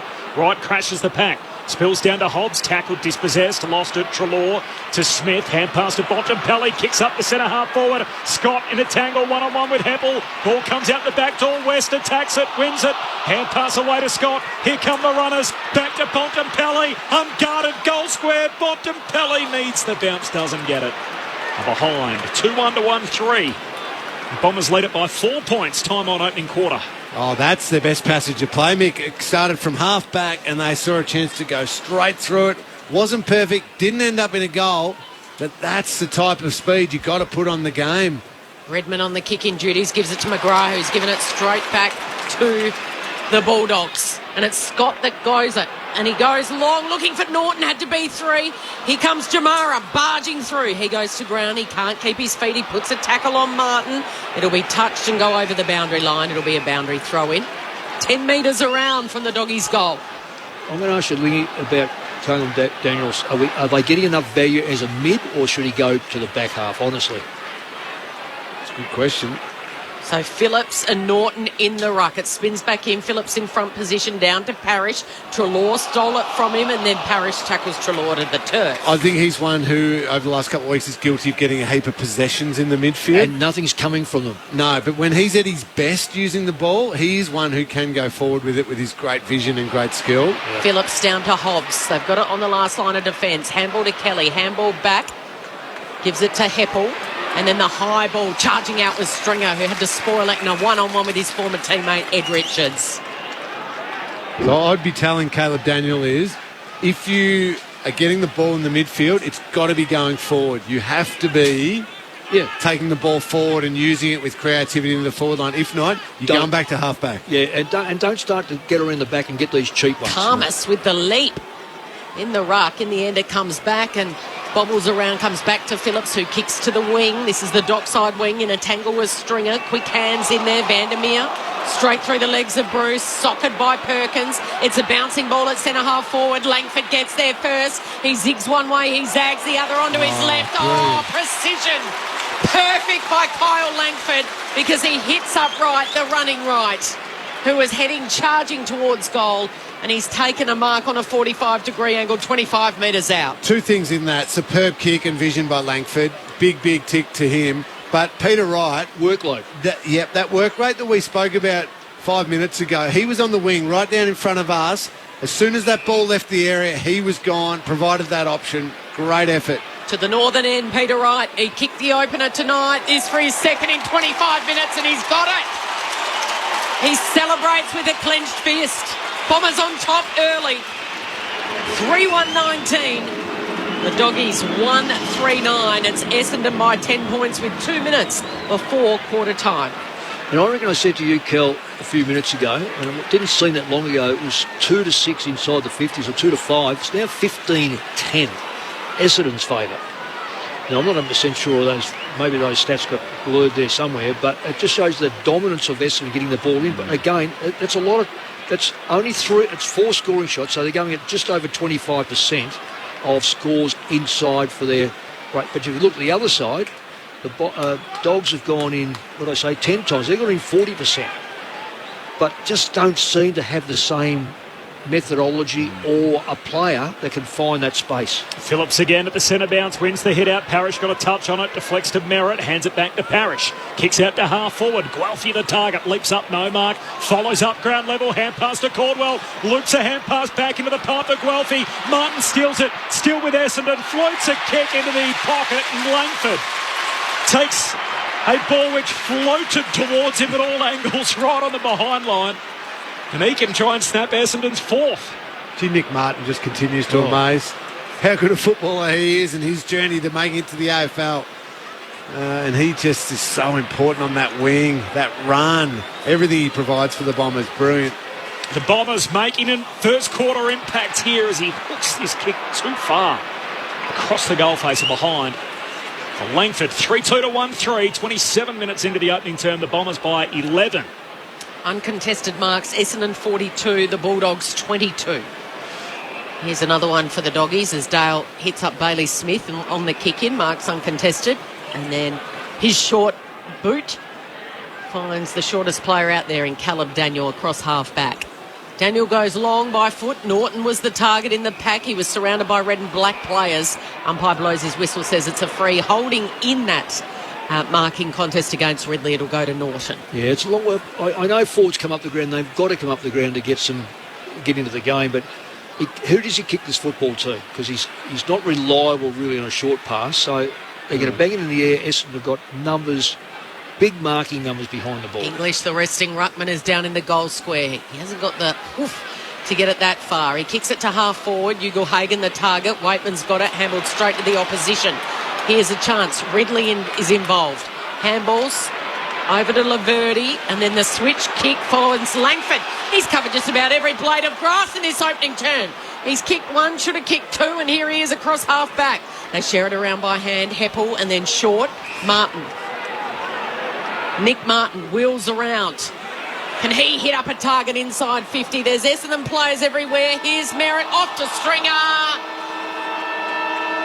He goes for the Hail Mary, but the siren sounded before he kicked it from the boundary line. But it was all Essendon in that opening term. 3-2-20. They've skipped out to an 11-point lead at the first change. The Bulldogs 1-3-9. The goal kickers, Wright has got 2 and Langford 1. And for the Dogs, the only goal kicker came off the boot of Anthony Scott. So Bombers lead it by 11. Redmond 10, Ridley 10, Heppel 10, all playing down back and dominating.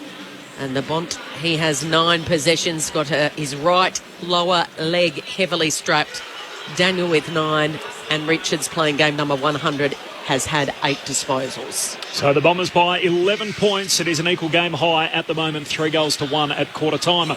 Rory in Reservoir off the SMS says, I'm a blind listener, love your commentary. Which of the two teams is closer to traffic light red?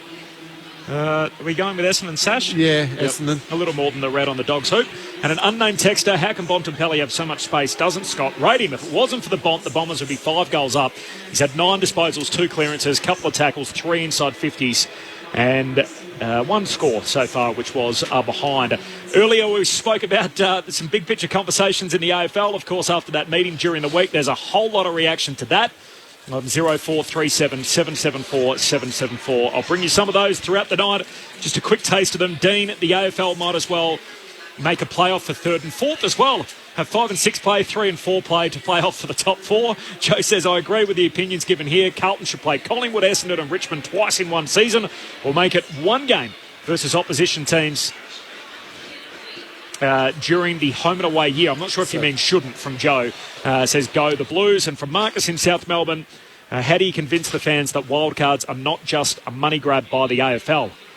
Well, it's what the game is, unfortunately. I know as much as it's a sport and everything else, it is unfortunately, if you poke a television camera at it and you put it up there for the highest bidder, it becomes an entertainment product, which is essentially what the AFL are trying to run and get that balance right as best they can. More on that throughout the night. Now, this is Grandstand AFL, the thoughts of Mick Moldhouse and Cameron Ling. Next. You'll always find top drama on ABC iView. Tell me what you got. Always intriguing with The Messenger and Smother. I don't know who to trust anymore. People think I'm a psycho. Always dramatic with Vandervalk and In Our Blood. She really doesn't like you. The world needs beautiful things right now. And always different with In Limbo, Bay of Fires, and so much more. I'm back for an encore. A surprise holiday. You'll always find the best drama. Happy. Streaming for free on ABC iView. Grandstand AFL. Now streaming every match on the ABC Listen app. Look for the AFL button. Here goes Stringer getting involved straight away. A little handball up to Perkins. Skies it. Slips through the hands of Langford, who launched. Waiting at the back is Wright. Can he be a rover? Can he score the opener? Peter Wright. Langford for 2 and a couple of minutes to start this game. That had promised the moment it struck the boot. The Bombers are dialed in. Scott 10-4 from his 17 games this season. Accuracy, tick. Goal, tick. They've got their first. Socket by Perkins. It's a bouncing ball at centre half forward. Langford gets there first. He zigs one way, he zags the other onto his left. Oh, precision. Perfect by Kyle Langford because he hits upright the running right. To the northern end, Peter Wright. He kicked the opener tonight. This for his second in 25 minutes and he's got it. He celebrates with a clenched fist. Bombers on top early. The 2023 AFL season. On radio, ABC Sport Digital. and now streaming on the ABC Listen app.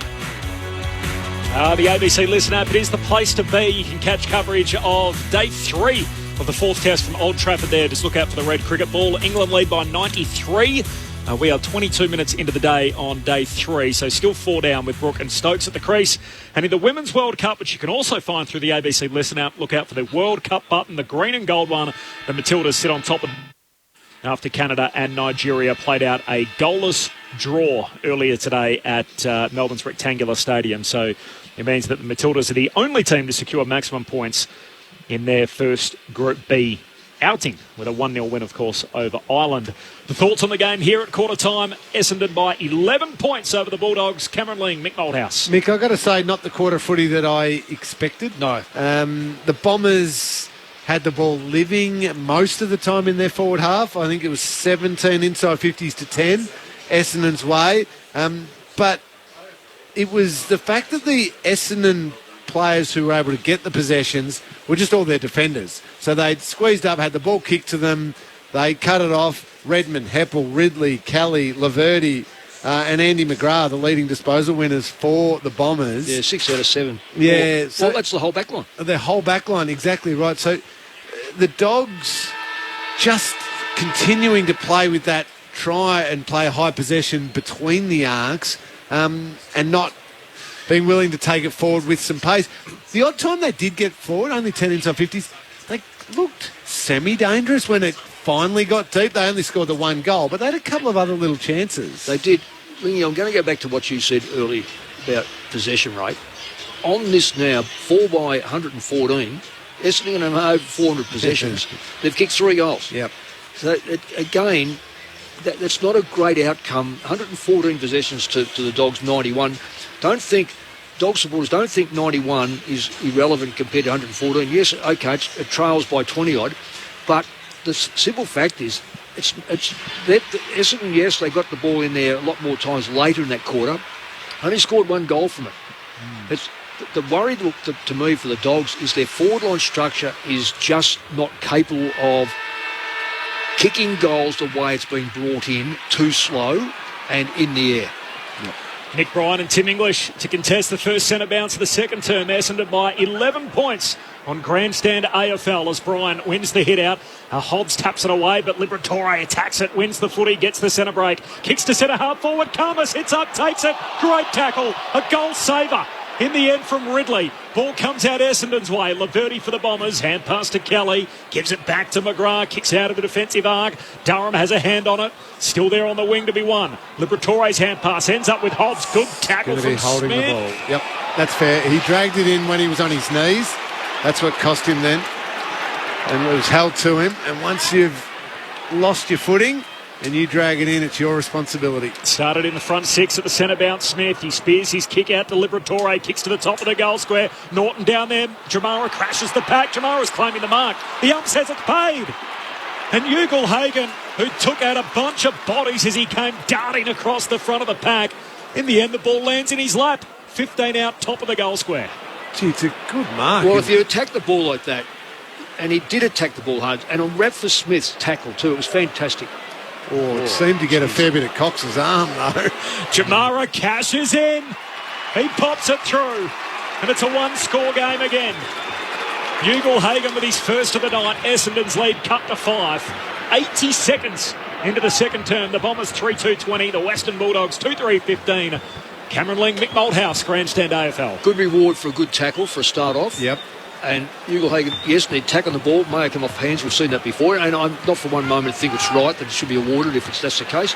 A simple fact that he was able to get himself in a position to mark that and push himself across the pack. And as I said before, Essendon's dominance in the air has been acute. We've seen that in the first quarter. Now they've paid a penalty for not really striking the ball. So this is now a test from and it's good for the Dogs to finally find the aerial ball. So Ridley's on Norton, deep inside 50 for the Bulldogs. They're kicking to the northern end as English takes it out of the ruck, tries to get a kick, but it was smothered. Picked up by Bryan. His kick towards the City wing. Poulter gathers, gives to Dale, gets it back, goes for a dash, has an awkward-looking bounce, but it pays off, and the kick was even better to Waitman, who's got it too far out to score, pretty much directly in front. Kicks it into the left forward pocket. The flyer from the side. He launched himself, Norton. He had a big chunk of that, and the umpire doesn't pay it. Well, that is a mark. The other one was suspect. He had all that ball and got dragged down. So a ball up instead. Left forward pocket here for the Dogs. Norton in the ruck. He's beaten by Bryan, who taps towards the boundary line. And in the end, Jack McRae happy to see it over. See, the Poulter play back at half-back was the key play. Yeah, forget about the funny-looking bounce, the old double-handed bounce. Double-handed bounce, yeah. But the fact that he turned, didn't go lateral, he went straight back through the corridor, opened that one up for the Dogs. So a twirling ball back into play. Bryan v English. Neither can take it. McRae does. He's set upon. And another ball up. We've had a lot of stoppages in this contest.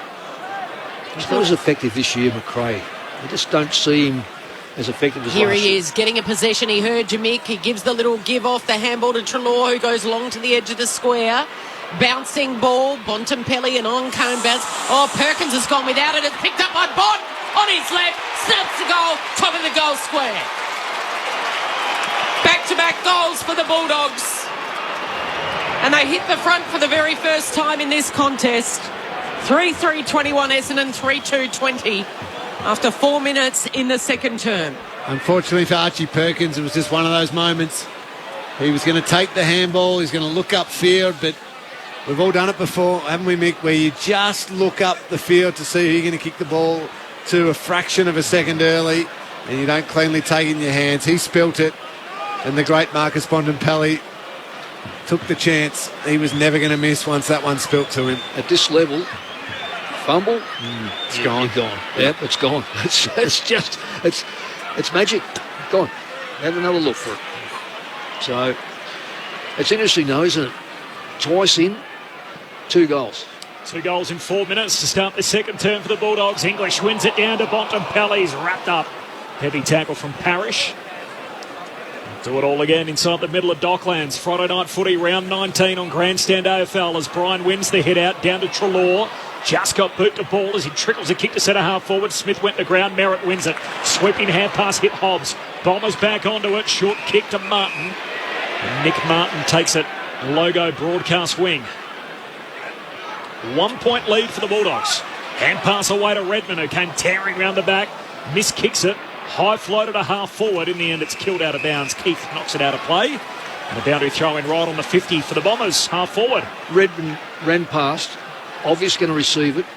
Ugle-Hagan ran behind him and made no effort to run with him. If you're going to be a complete player, you've got to be a complete player. No false hoods of thinking I'm going to do it. So spinning ball right on 50 here. Essendon's attacking zone, although off hands, the ruck hands, it goes to Treloar. Kicks to the centre of the ground. It's all Bombers. Kelly picks it up. Keeps it low. Makes it really tough for Martin, but he's able to regather. Mop it up to McGrath, who goes wide to Nick Cox. Spins around on his preferred left. Kicks to half forward, and it's a mark taken by Langford. Out in front of Bailey Dale. Sends it deep. They fly in from all angles. Bryan, the ruckman, in the end plucks it, but he's given it straight to Treloar, and then Treloar is tackled to the turf, and it'll be a ball up 30 metres out directly in front of the Bulldogs' goal. Yet to register a major this quarter, while the Bombers have put 2 on the board. Forward 50 stoppage for Essendon, but it's come the Dogs' way. Treloar, hand pass to Dale, kicks out of a defensive arc. Fine bounce for Scott. Just bounce, came back towards him. Kicks out in front of Norton. He's got a couple to beat. Kick favours Ridley. Paddles it out in front. Norton harasses him, wins the footy. 70 out, half forward. Kicks it deep. Jamara's down there. Ugle-Hagan with the climb, not paid. Waitman front and centre. That's his bread and butter. Hooks it through for the goal.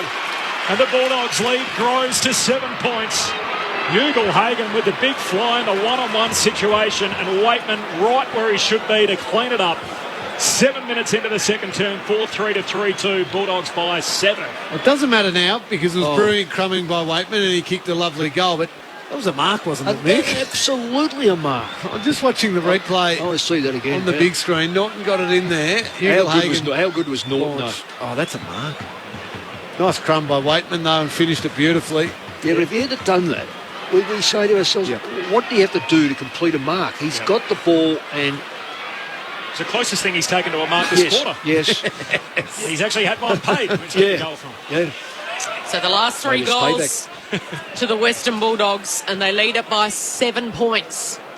And English takes it out of the ruck. Handballs to Bontempelli. Skies it. It'll be a tough one to read. Waitman will fly. He couldn't take it in the air. Here's Durham mopping it up and then kicking high, blazing away. It'll land on the edge of the square. Off hands, charging through is Caldwell. Bouncing ball. Tough one to trap here for Langford. He goes back and gets a great second effort. Over to Stringer. Wheels around on his right. Fakes one way on his left. Unselfishly right. Oh, crashing into him was Poulter. Bounces off his chest to Martin. Over to Merritt. Back to Martin. They're mucking around with it. Cox has got it. Grubbers the kick. Treloar. Lovely pick up and spin in the one motion, and then hits up Scott, who's got it at half-back. I don't even know where to start with that passage of play. Well, was it a free kick? Well, you know, if you have a face on a front on tackle in the air. Dogs by 7. Scott off half-back, kicks down the wing. Norton the target. Ridley spoils, and Heppel hands it back to Ridley. Bombers back with it. Defensive half. Short kick to Parrish. What happened to kicking on the non-preferred side? We're not doing that anymore. Yeah, well, no one does that Stringer, anymore. Martin, there was a heap of them there that just didn't want to put it on the non-preferred as Parrish kicks inside the forward arc. Gardner spoils it away for the Dogs. Daniel hand pass to Richards, handball to Keith, cutting straight to the corridor, kicks into Parrish, ricochets back to Richards, handy tackle. Phillips locks him up in the middle of Docklands and a ball up. 7-point lead for the Bulldogs. They've kicked the last 3 in the game. Keith, give a key back the ball and tell him to kick it 60 metres, not 16. Dogs looking to clear it on the edge of the centre circle. Treloar surrounded. Umpire circles and then crosses himself. Bombers fans not happy. They've conceded the last 6 goals in this contest. Rather, the last 3 goals. Sorry, I just gave all Bombers fans a heart attack. Daniel's got it. Out of the centre he goes. Bounces the way of Redmond. Flicks it wide. Now, can Snelling trap it? He does. He handballs under pressure, though. Well done by Richards. Pursuing him. He tried to handball over to Durham, who couldn't keep it in play. So it'll be a boundary throw in, half forward here for the Bombers. Right in front of Tim Hodges. Hodgie. Kel, Matt Guelphy is down here with a corky. It's not the story, though. There's a great standoff between both staffs. I'll tell you about it just in a moment. Parrish, hand pass to Merritt, gives it to Durham, kicks top of the goal square. Bruce outmarks Peter Wright. A one-on-one top of the goal square for Essendon, and Bruce balls down an intercept mark, goes short to Daniel Hodgie. So Matt Guelphy wants to hop on the spin bike. The trainer wants to put him on the spin bike, but there's only one spin bike here. The Bulldogs are saying it's their spin bike. It's not allowed to be used by an Essendon player. So they've had to send their staff, and they couldn't find the Essendon spin bike, which is in the truck at the bottom of the Marvel Stadium. So they've had to send their staff to get the spin bike. It's just arrived. So Matt Guelphy has been waiting in, I just look, it's 8 degrees. It feels like 5 down here. It's freezing with a corky. It wouldn't be great for him. So now I'm not sure why he's not hopping on the spin bike. It's just arrived. But there's been swear words. It's been chaos between the 2 clubs down here on the bench. Oh, I love a little bit of bench drama. And I don't know who's in charge of that, the property steward or the bench manager. But the Bombers not set up in the way they should be on the bench. And Matt Guelphy, hopefully he's okay to come back on. We've had a bit of circle work since then, and English has got the footy for the Bulldogs. Well, it's no use bringing your bike and leaving it in the truck, is it? No. I mean, if you're going to bring the bike along, look where it's supposed to be. It might sound trivial. I'm with the Dogs there. Yeah, you didn't bring your bike along. You're not using ours. Why would we give you that advantage? Ruthless, Cameron Ling. Hugo Hagen has been pinged for holding the ball on the City wing. Laverty will be rewarded. He's a thumping kick. He's just going to load up and go as long as he possibly can. Right flies, waiting at the back. Langford, the snap on the left. It'll land right on the edge of the square. And in the end, Vandermeer had to get on his bike and save a Zach Merritt diving mark. And he spoils it through for a minor score. You know what the Bombers need to do? Or need to stop doing, Nick?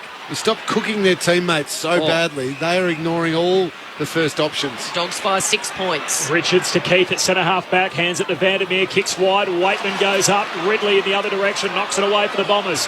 Smith tracking the footy, paddles it out in front, Ridley never gave up on it, knocks it to Caldwell, big tackle from Bailey Smith, tackles him to ground and a ball up a metre in from the boundary line. In front of the benches, Kyle Langford just burned about 3 teammates. Jake Stringer about 5 minutes ago burned about 4 teammates. They just all want to keep doing it. Dogs by a goal, 12 minutes into the second term from the stoppage. Baker's kick smothered, goes straight up in the air. Liberatore rips it down, a hand pass to English, floats a kick forward for the Dogs. Jamara, Norton, both down there, and in the end a chest mark to Ridley. Yeah. Half back in the pack for the Bombers. Well, that is a problem. Both forwards standing next to each other. They've got to give themselves 7 or 8 metres, and then they can use each other as a ladder if you need, but not standing holding hands next to each other. You'll never mark anything. Ridley kicks it to Parrish on the wing. That's the Dockside wing who kicks down. Phillips was there. Now a scramble at ground level. Hobbs' handball was bunted away. It's picked up by O'Neill, and then he kicks to Ugelhagen, rather it's Scott, who hits up Ugelhagen. Back to Liberatore. They've worked their way to the wing, broadcast wing. Can release the run of Anthony Scott here. He centres the kick in the Waitman direction. One jump. Needed to go again. Couldn't quite get there. Good second effort. Oh, what a wonderful tackle. Ridley's got Waitman. It's well done by Waitman.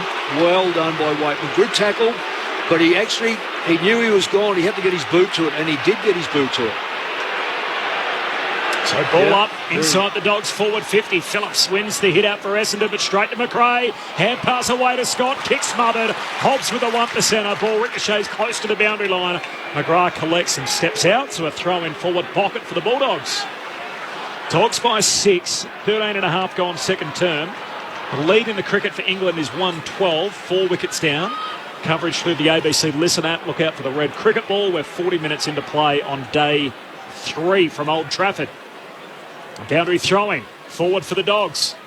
Forward 50 stoppage. Karmas and Brian both share it. Down to Daniel. He's tackled, and a ball up 30 out from the Bulldogs goal. Good setup by the Dogs outside the back front 52. So Karmas in the ruck, going at it with Brian, and then the umpire says that it was a throw. It'll be a free kick to Bailey Smith. Yeah, he just tried to break the tackle, and as soon as he did, he was set upon. And Bailey Smith's tackling has been excellent so far in this game. He's nailed some really strong tackles, been rewarded for a couple now. And his technique's been interesting. He's been going right for the hand, like making sure he's got one arm pinned, and we know how he can't pin both arms anymore, so it's sort of a very strategic approach in the way he's been tackling. So it was Durham that was pinged for the throw. He's not getting a lot of the football. Tackling the tackle, I think. Was but perhaps he's now starting to work it out. There's other things to your game. 45-degree angle, only 30 metres out. A player down on confidence has absolutely shanked it. Out of bounds on the full.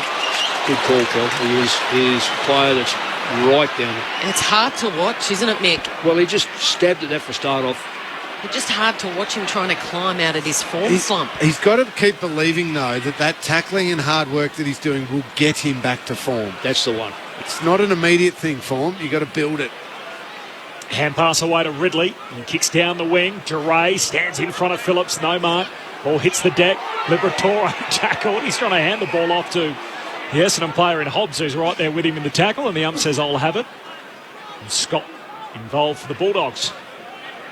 6-point lead for the Dogs, so they've kicked the only 3 goals of the quarter, which is now 15 and a half minutes old. Ball up on the wing. Parrish grabs it. They've all got him. Ball stolen by Karmas, trying to kick it over his head back inboard. In the end, lands in Daniel's lap.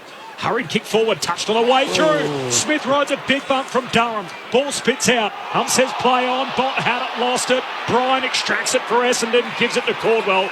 Kicks a turnover straight to Dale.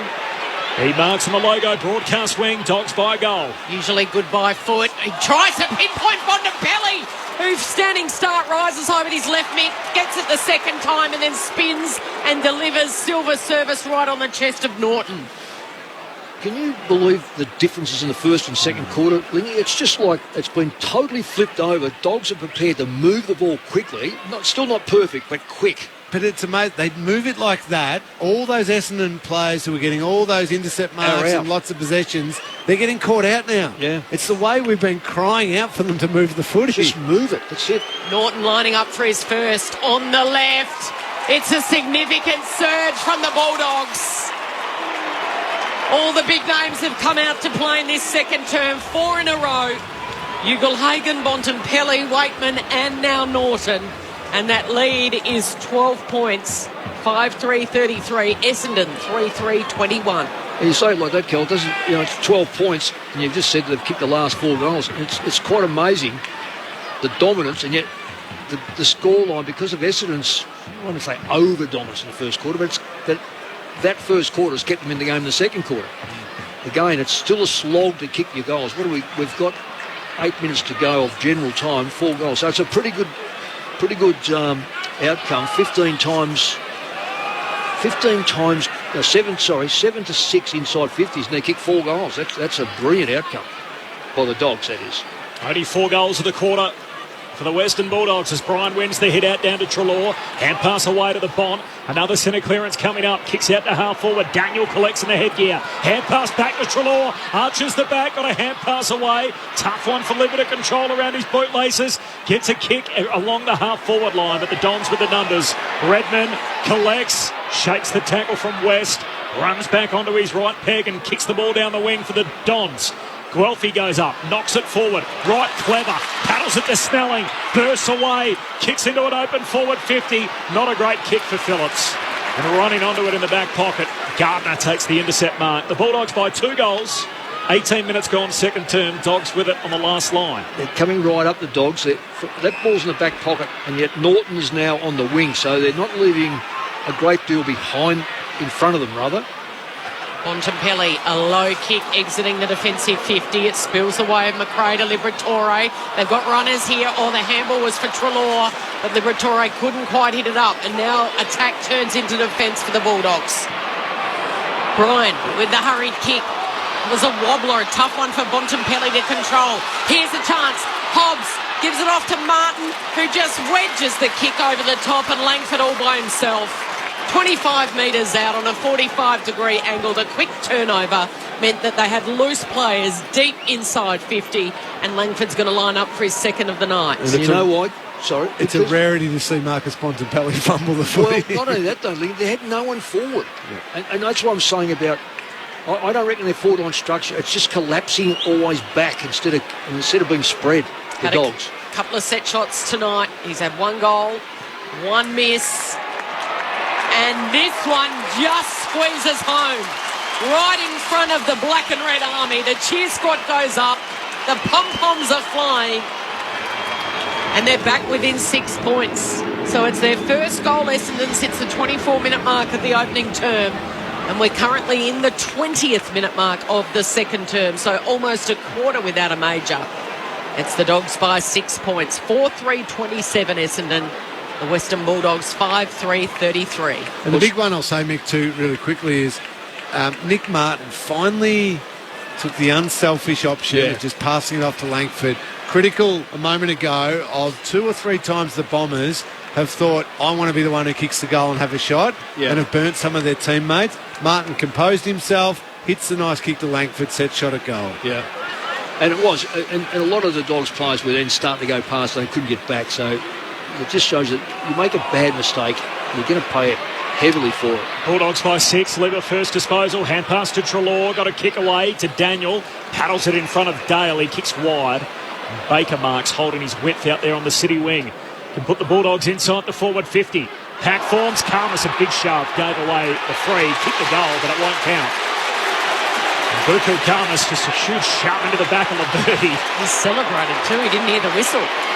And Cody Waitman went and had a word with Laverty, and Laverty thought he'd give him a little bit back too, so a verbal going on between that pair inside the forward 50 for the Dogs. Laverty with the free for the Bombers. Got nothing to argue about, is it? Just pushed him in half. Short kick to McGrath, who goes long down the wing. English knocks it down for the Bulldogs into the path of Dale. Hand pass out in front of Treloar. Treloar collects. He's going to go off his left side to centre half forward. Perfect kick.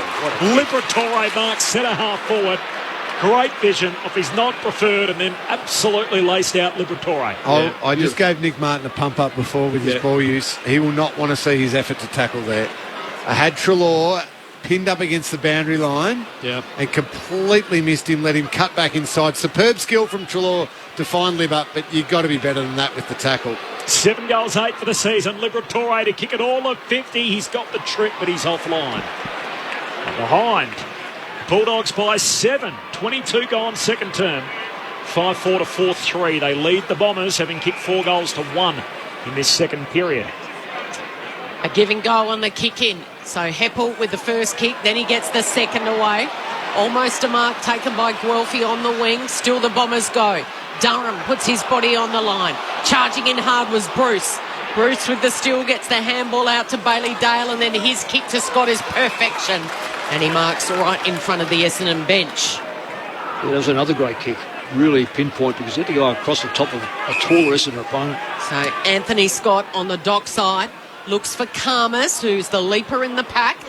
Ugle Hagen's there as well, got the hands free, but handballed almost straight to Merritt. The Essendon captain put down. Holding the ball. Tackled by Karmas, tackled by Daniel, gone. Yep. You lay on the ball long enough, you're going to give it up. Daniel says, I'll take it. A more experienced player. They all know now that if you're on the ground, you drag it in, then the other players for the opposition just fight to keep it underneath you. Yes. Daniel delivers almost to the top of the goal square, waiting at the back. Here's a chance for West. West pounces. And that's 5 out of the last 6 goals to the Bulldogs. Riley West with just his second major for this year. And he gets his name up in lights under the closed roof on Friday night's lights. The Dogs 6-4-40.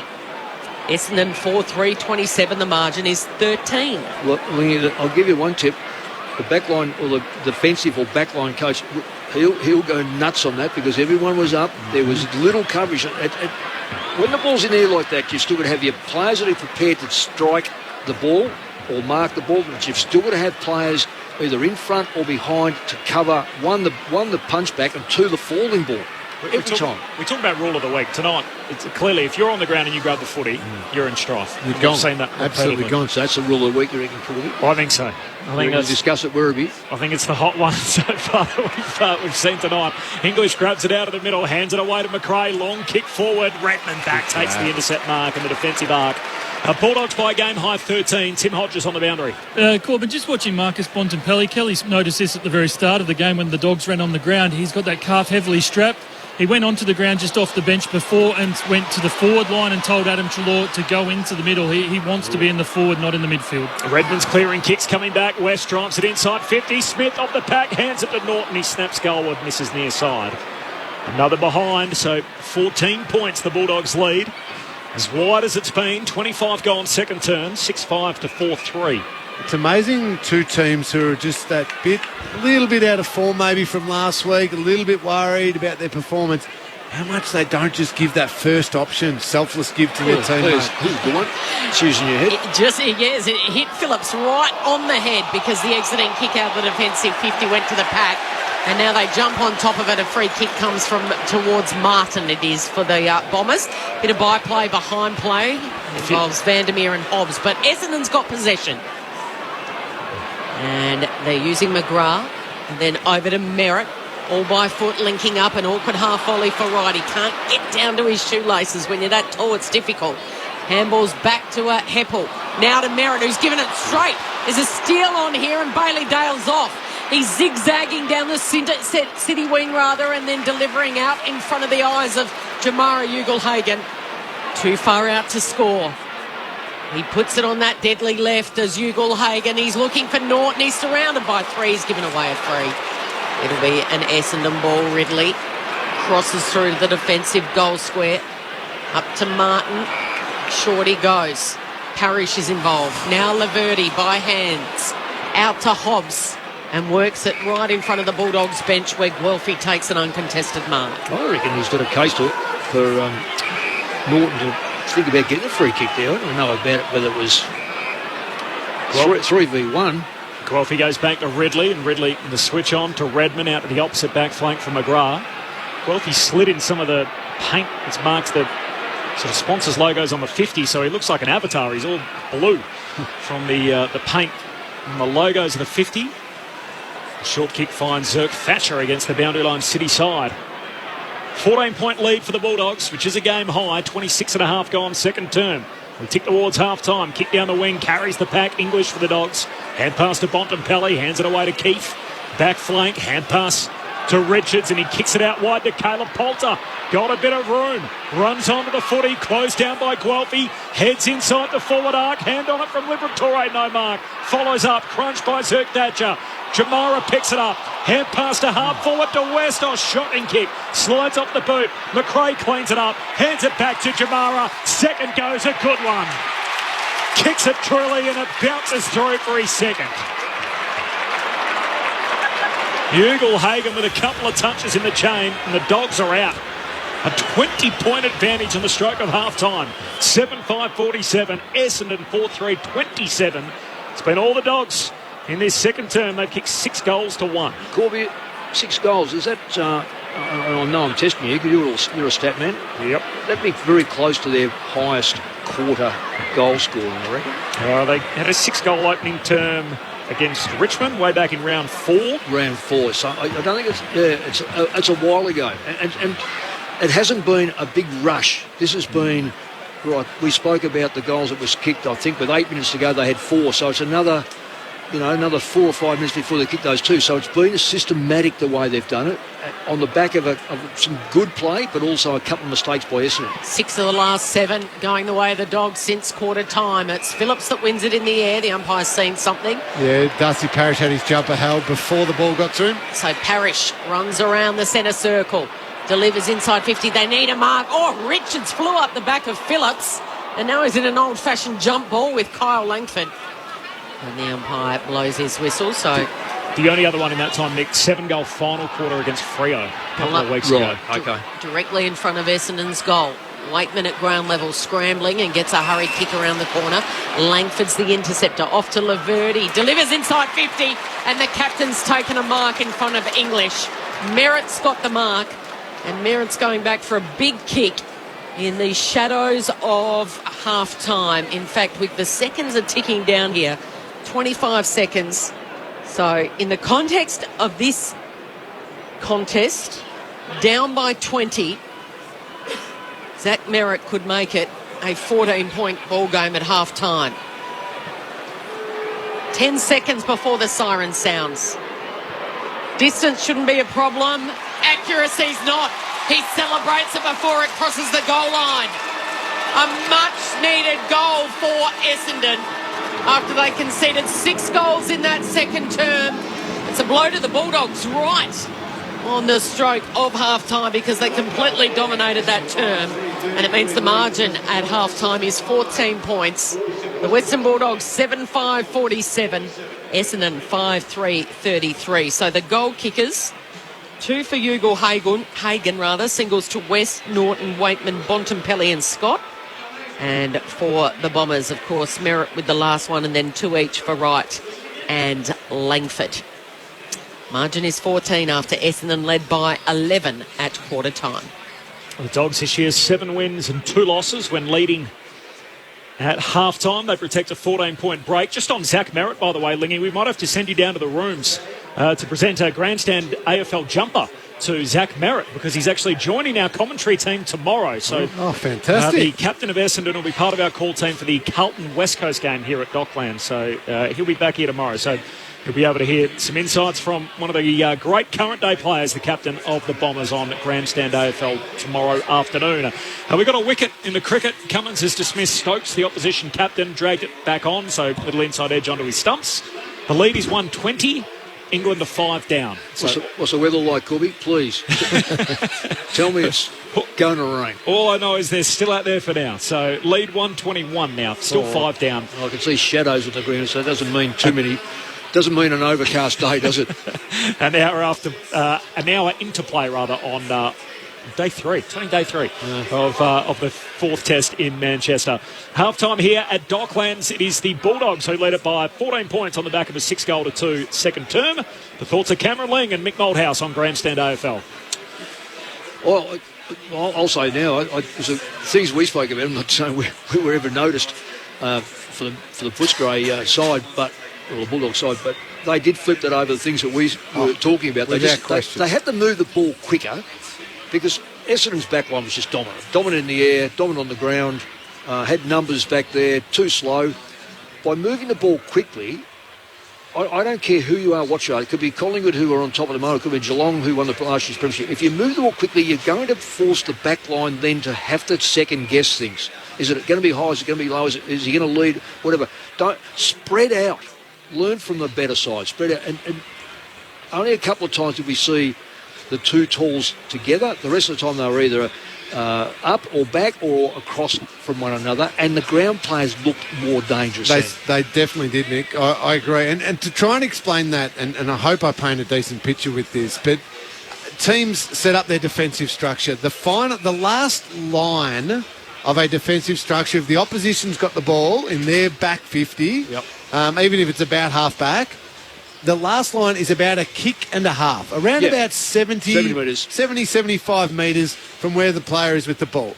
So if they kick the ball 20 metres forward and it's a mark and it's slow, well then that back final line will just shift backwards another 20 metres. So they will aim to remain always about 75 metres. Like a brick wall. Yeah, exactly. So that there's always a bit of protection. If they get one, maybe a little bit through. So now, to challenge that, if you can get that first kick by 20 metres, and then as they're just trying to adjust, you give a little handball, a runner coming from behind who can beat the man on the mark because he's stationary, he has to stand there, and he can run and break, and he gets another 10 metres, and then that back line hasn't yet fully shifted back to 20, you can catch out their final line of their defensive structure, and defenders get as nervous as hell.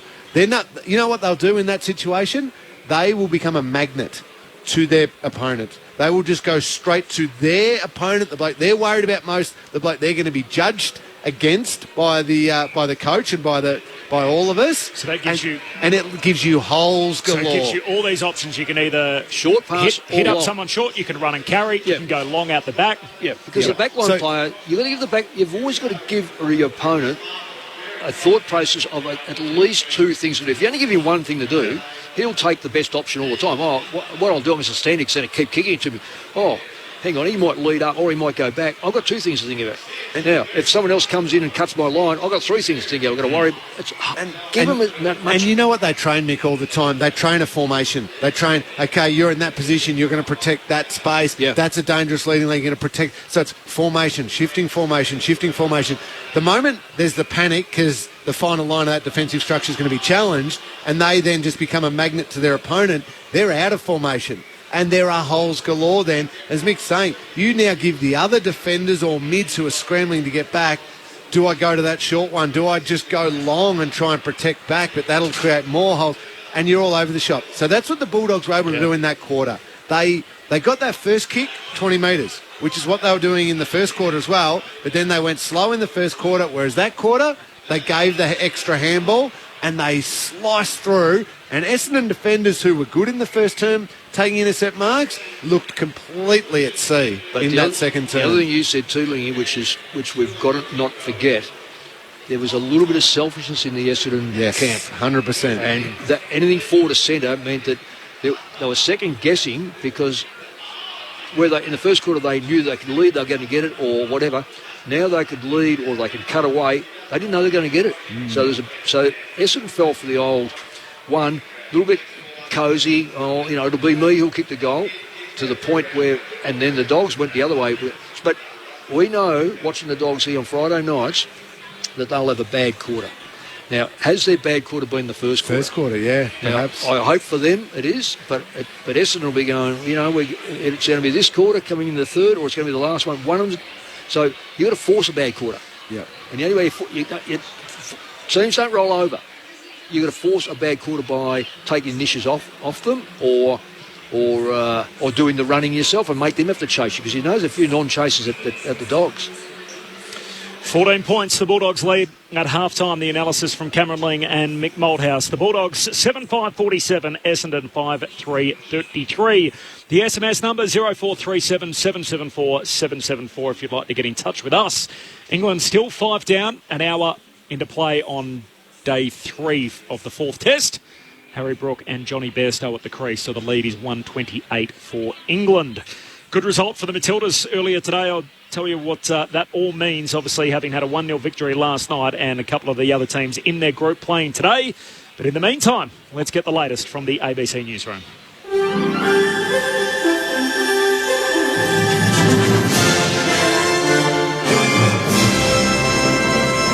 ABC News with Glenn Lauder. Analysts say this year's Talisman Sabre military exercise has been broadened in scope, reflecting a changing view of regional security. The biennial Talisman Sabre War Games have been launched, and this year 3 Pacific nations, Papua New Guinea, Fiji and Tonga, join the exercise. Hayley Channer from the United States Studies Centre at the University of Sydney says it's recognition by Australia that security's not just about the United States, but also about partners closer to home. In the past, Talisman Sabre has been preciously guarded as a bilateral Australia-US exercise where Australia really wanted the world to know that it had a close partner in the US and we were doing things just the two of us. But now there is a recognition that Australia needs more than just the United States. We need lots of partners across the entire Indo-Pacific region. There are warnings unemployment could rise soon as the economy slows down because of higher interest rates. Telstra and Lendlease have each announced hundreds of job losses this week, and Chief Economist at Creditor Watch, Annika Thompson, says more job cuts are likely at big companies. Big companies are already looking at ways to reduce their workforce, to reduce their overall costs. And I would expect some, big financial firms and even the big retailers and their head office, as they're entering a very tough trading period, might be looking at job losses as well. A new report from the Tech Council of Australia and Microsoft shows generative artificial intelligence technology could add an extra $115 billion a year to the Australian economy. Generative AI can autonomously create original content like text, images or music based on existing data patterns. The report shows that on average across the economy, generative AI could automate 22% of task hours. But Microsoft's National Chief Technology Officer in Australia and New Zealand, Lee Hinken, says it's not about replacing humans. It's about automating the labour or finding ways to improve the sort of the mundane, task-oriented stuff we do every day. It's the writing up content, it's the reading bits of paper, it's the pushing information around. We slim that down, we get AI to help us there, and it shaves time off our day that makes us more productive. The former Liberal Premier in New South Wales, Mike Baird, is defending the appointment of former Labor Premier Maurice Yemmer as the chairman of Venues New South Wales. The Deputy Liberal leader, Natalie Ward, says there's been too many jobs for the boys by Labor Premier Chris Minns. Mr Baird's told Nine Radio while he understands the opposition stance, Mr Yemmer is well qualified to oversee the state's major stadiums. Maurice Yemmer is not only an outstanding person, he's done great public service, he's very qualified for this role. His passion for sport is evident in all he's done. The Union for Rural Fire Service Volunteers in New South Wales says it could have helped the state emergency service if parts of the two emergency services had merged. The merger of back office operations was recommended by an independent flood inquiry after the Northern Rivers floods last year. The New South Wales government says it's considering other options to allow the two agencies to work together. RFS Association President Scott Campbell says he supported the merger. The back-of-house stuff is really the nuts and bolts of how we get volunteers from the initial call to 000 to the incident. Obviously what we have, I believe, is superior, and for that to be rolled out across both organisations can only be better for the community. Heading overseas, and there are concerns the world's food supply is at risk as Russia continues bombing Ukraine's critical infrastructure, including crucial grain terminals. The UN's condemned the strikes, which come after Russia abandoned the deal that allows the safe export of grain through the Black Sea. Ukrainian officials say Russia's destroyed around 100 tonnes of peas and nearly 20 tonnes of barley. Economist John Quiggin says the impacts will be felt worldwide. The real vulnerability is in the poorest countries, particularly in Africa, that depend very heavily on imported grain. Ukraine could supply more grain through Europe if we could get agreement from neighbouring countries like Poland to accept that. The increased transport cost isn't huge, but we could certainly see an increase in costs for particularly poor countries. And back home, scientists say they've completed the world's largest release of seahorses into Sydney Harbour to boost population numbers. The White's seahorse is endemic to Australia's east coast. It became endangered in 2020 due to pollution and habitat loss. Earlier this year, the Sydney Institute of Marine Science captured 3 pregnant males and helped release their babies in captivity to improve their chances of survival. 380 juveniles have been released with tags that will enable researchers to monitor their growth. ABC News. The World Game is here. Great touch on the edge of the box, right foot strike, he scores! Unbelievable! The FIFA Women's World Cup 2023. Near the corner post on the left side. Dribbles to the edge of the area. Strike! Oh, it's in! What a wonderful goal! Live and commercial-free coverage on radio and on the ABC Listen app. Just look for the World Cup button. Kerr intercept. Dribbles into the area. Kerr strike. The Aussie captain scores! ABC Sport, your home of the Women's World Cup 2023. 45 nominations. That's a lot. That's how many the ABC has received in the 2023 Logie Awards. If you have a favourite ABC show or a presenter you think is amazing, you could show them some love by voting for them and helping to convert those nominations into wins. Vote for your favourite ABC programs, presenters and actors in the 2023 Logie Awards. Simply head to tvweeklogies.com.au. Grandstand AFL. Now streaming every match on the ABC Listen app. Look for the AFL button. Smith, he spears his kick out to Liberatore, kicks to the top of the goal square. Norton down there. Jamara crashes the pack. Jamara's claiming the mark. The ump says it's paid. Jamara cashes in. He pops it through. And it's a one-score game again. Trelaw, who goes long to the edge of the square. Bouncing ball. Bontempelli and Oncombas. Oh, Perkins has gone without it. It's picked up by Bont. On his left. Snaps the goal. Top of the goal square.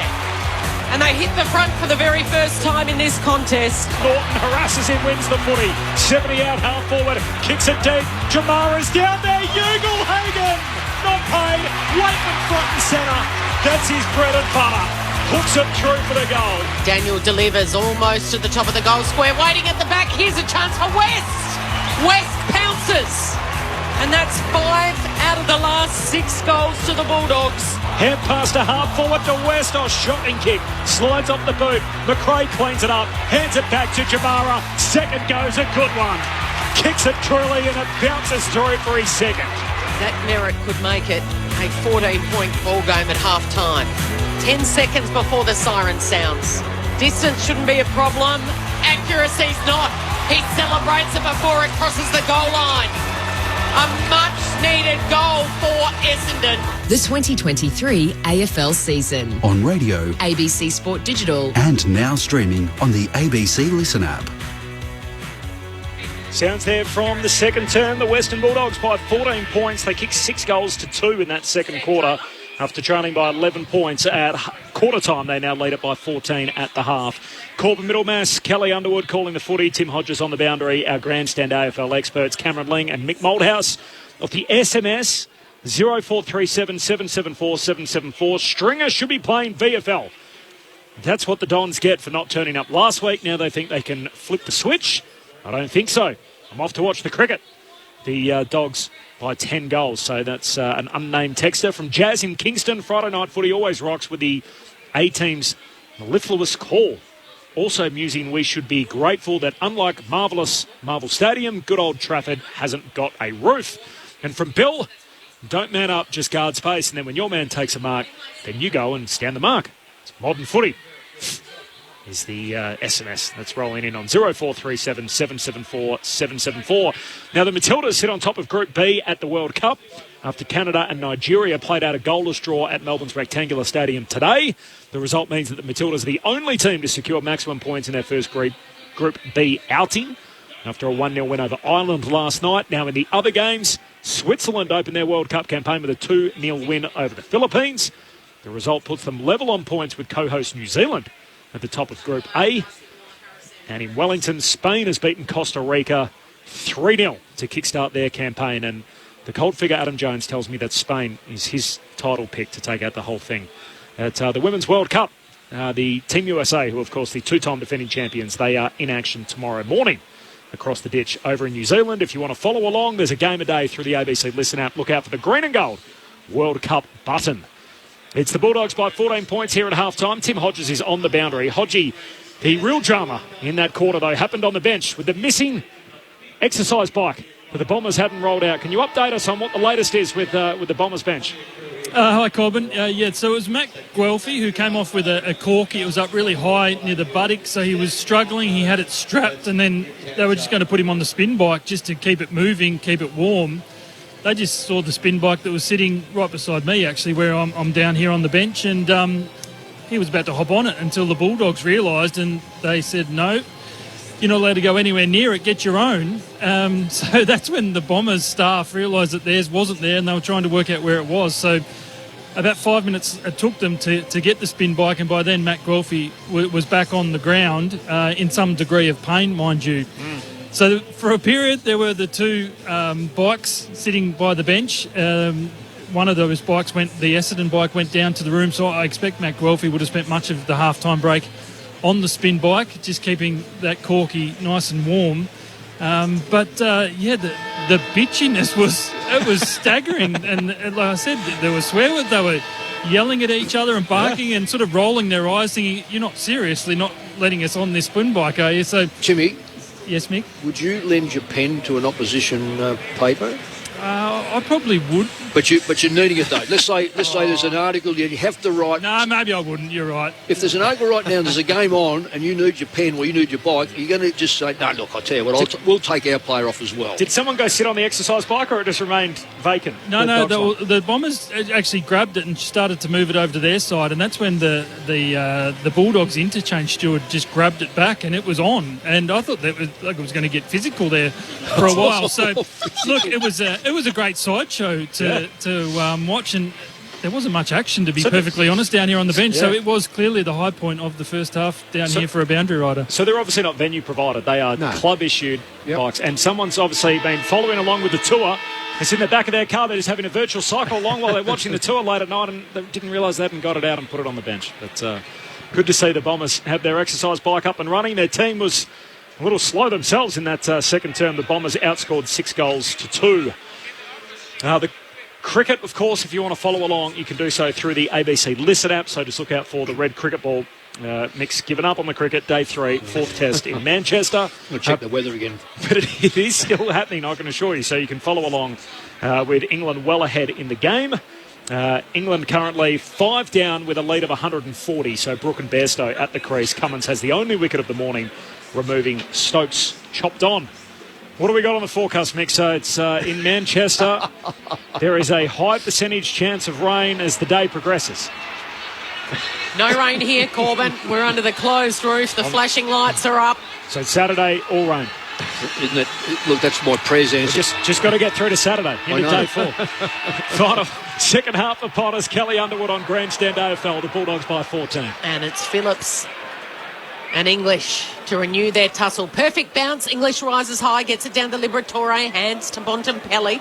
Thought about giving it to Treloar instead. He turns and he kicks long over the head of Karmas and Laverty marks. Just good body work by Laverty. Just got him under the ball. You've really got to push back when you're getting...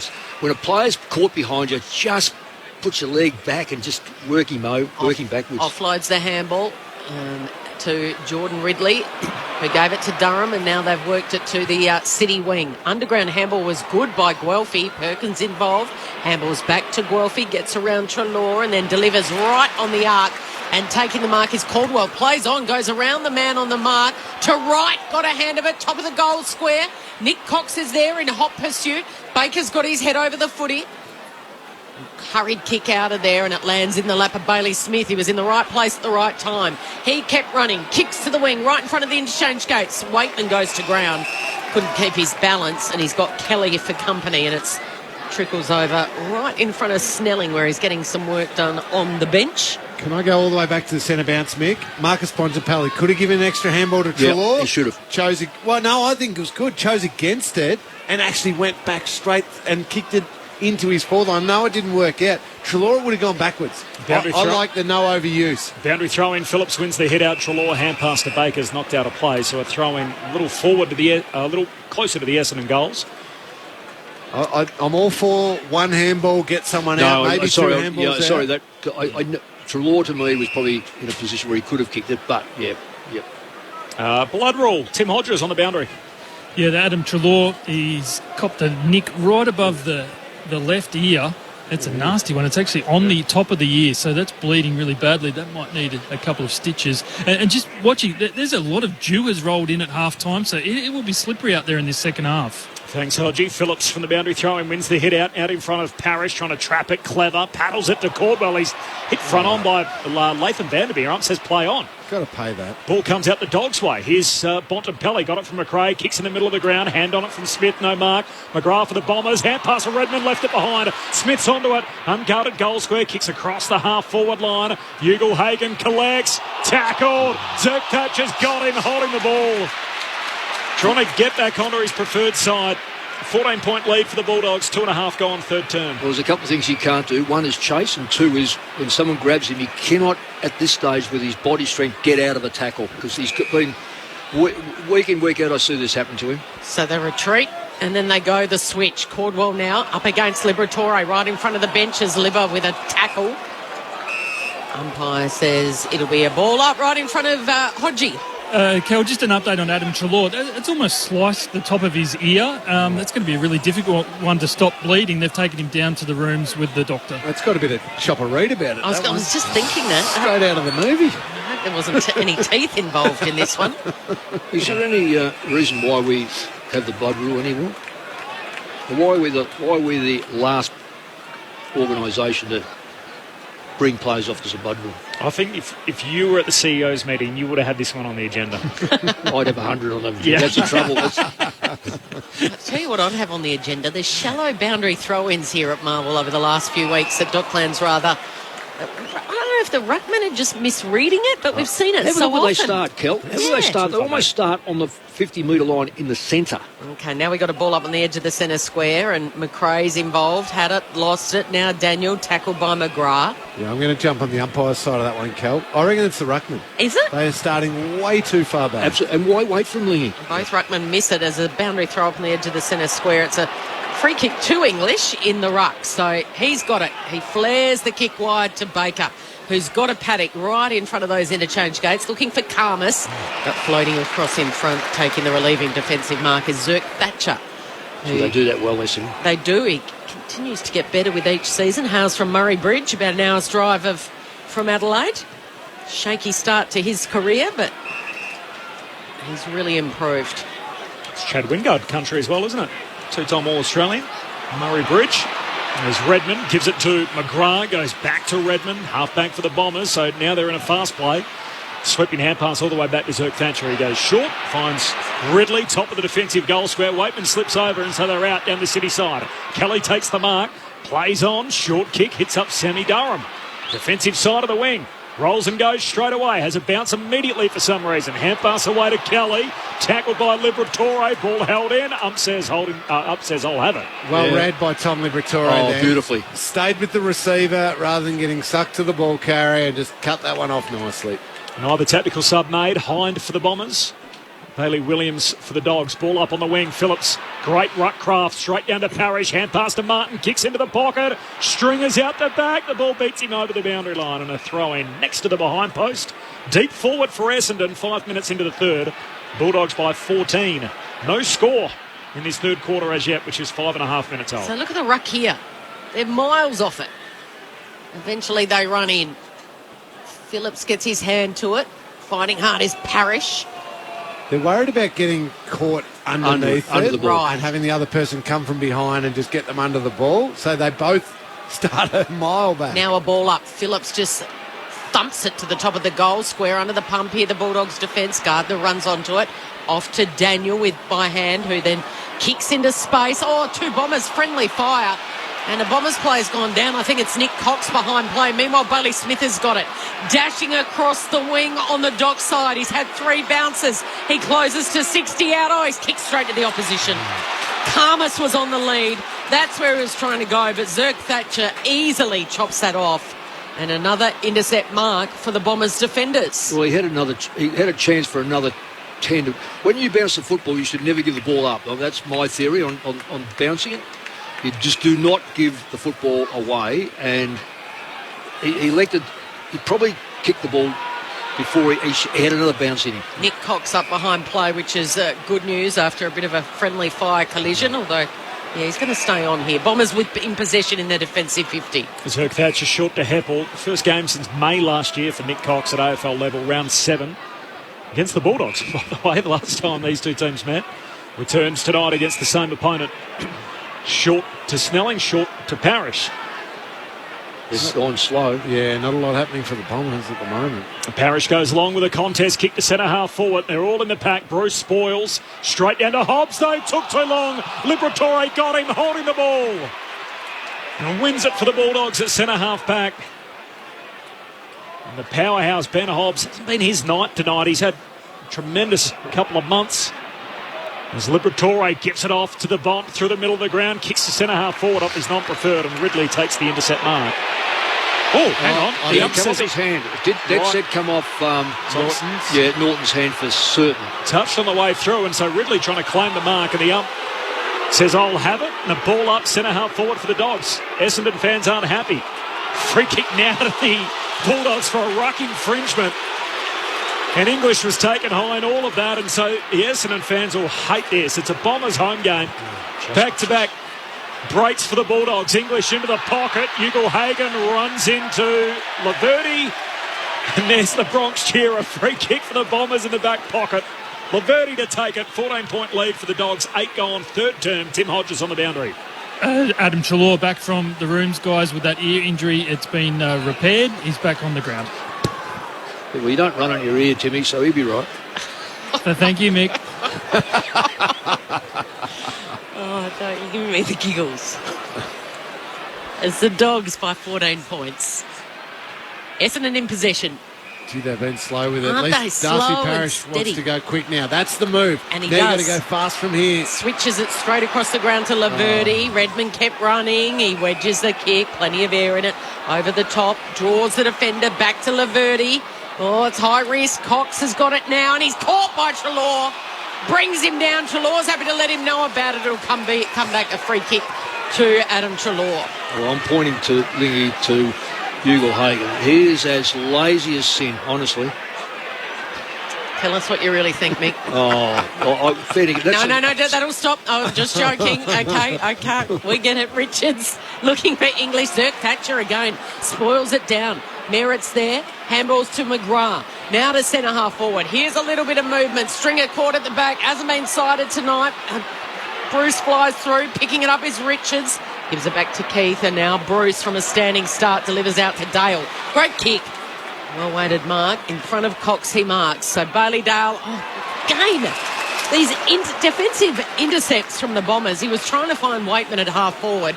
And the big ruckman, I mean, you can spot him. Phillips striding along, takes the mark. It's been good tonight. Phillips kicks long down to half forward. Wright got hands to it. No mark. Spills to Dale of the Bulldogs. And here they go again up the back flank. Hand pass to Keith. Kicks in the middle of the ground. Smith takes the mark. Front edge of the centre square. Looks for home. Uncarded goal square. Smith's kick bounces. It turns and runs away from the goal face and out of bounds. It's not a bad result for the Bulldogs. A throw in deep in their forward 50. Dogs by 14. Well, you know what, Corby?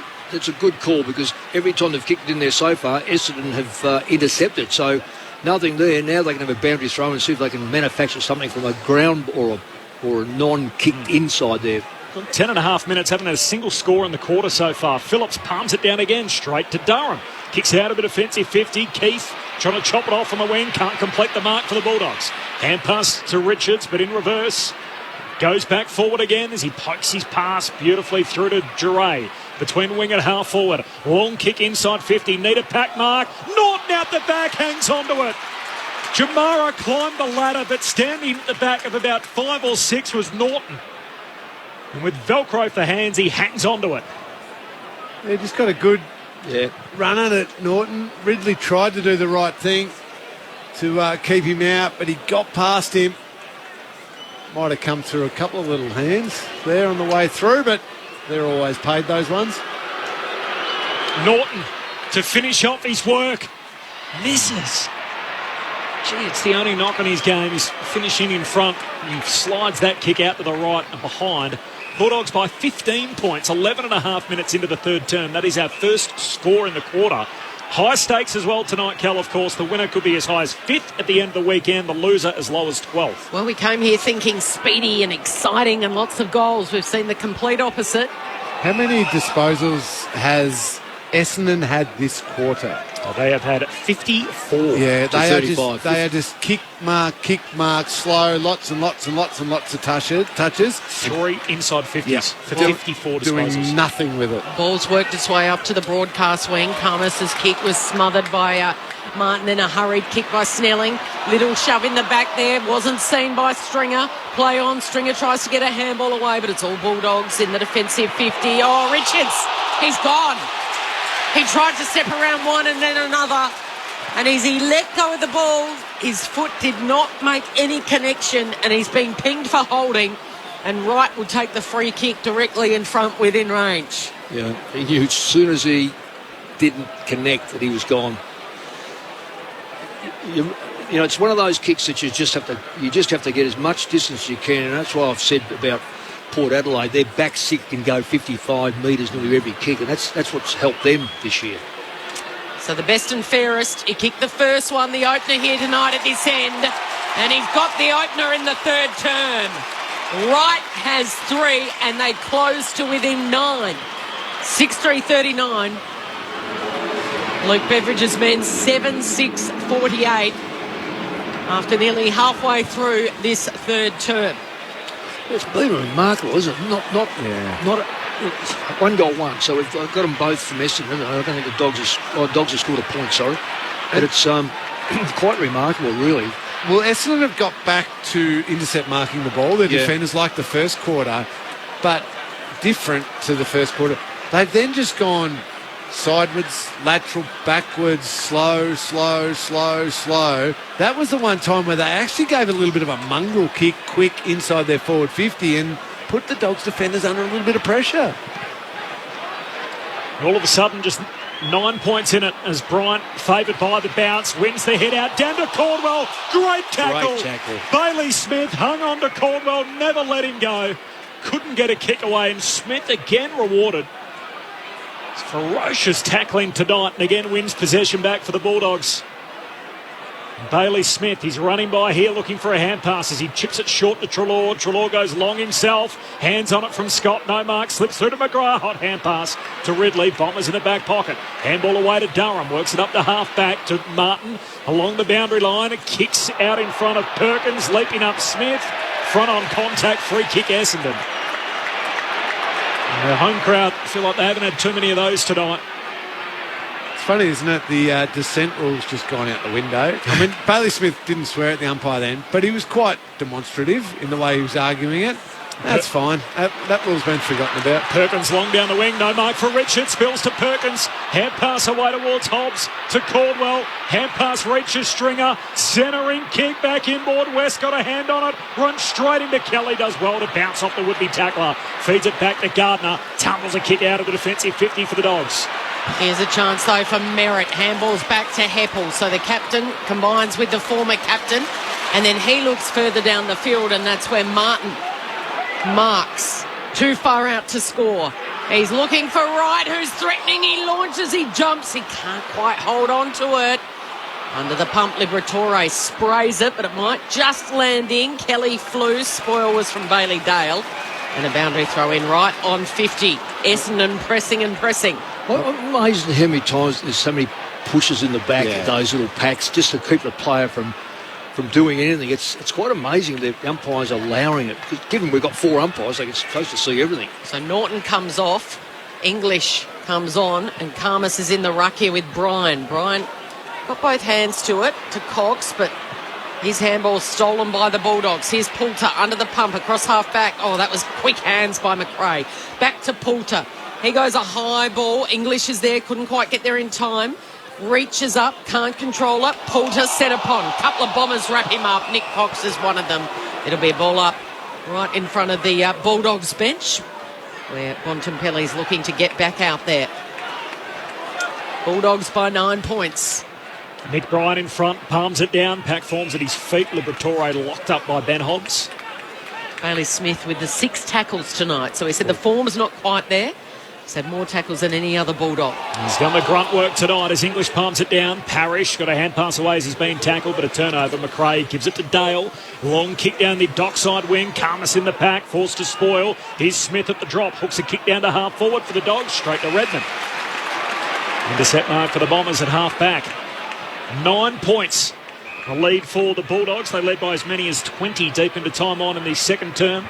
Dons with the last two relatively against the flow of play. Short kick to Parrish. He goes long through the corridor now. Kelly kicks it out in front of him, paddles it forward. Fumble from Bontempelli. Still a live footy. Centre half forward for Essendon, but a turnover. Dale got it away to the Bont. Hand pass out to Richards, who's off and running. 2 bounces, gets to the city wing. Kicks for Ugle-Hagen. Great kick, great mark. Strong hands out on the lead. 70 from home, looks for Karmas, lays it straight up on his head. Spills down to Bontempelli, collects, shakes headball, kicks to the goal line, bounces through. What a superstar.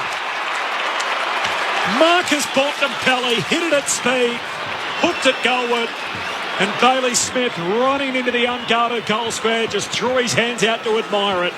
Bontempelli with the major puts the Dogs 15 clear. 18 gone third term. 8-6 to 6-3. It's the Dogs by 15. What a player. I mean, incredible goal by Marcus Bontempelli. Mick, I think that edit at the Essendon meeting on Monday is not going to be pretty. Marcus Bontempelli was involved at half-back. And he ran past about 8 Essendon midfielders, high half forwards, high half-backs. None of them took responsibility for Bontempelli drifting through forward 50 there. Well, he's in the back 50. Yeah. When he first received it, he was in the back 50. Well done, well picked up, Lee. He's got that calf heavily strapped. He's had 20 disposals and 2 goals. Incredible stuff. Taking that out of the centre is Hobbs here for the Bombers. He kicks to right on 50. That's a great mark by Guelphy in front of Duray. Yeah, it was. It was Vandermeer, rather. So Guelphy, too far out to score, sets a target for right. In the end, he had to spoil it down. Baker with a little toe poke. Caldwell got it. Now Wright, who's done plenty of jogging. He's got it outside 50, curls the kick into the pocket. Ryan was down there. He couldn't control it. And Bailey Dale does. Although the kick doesn't go 15.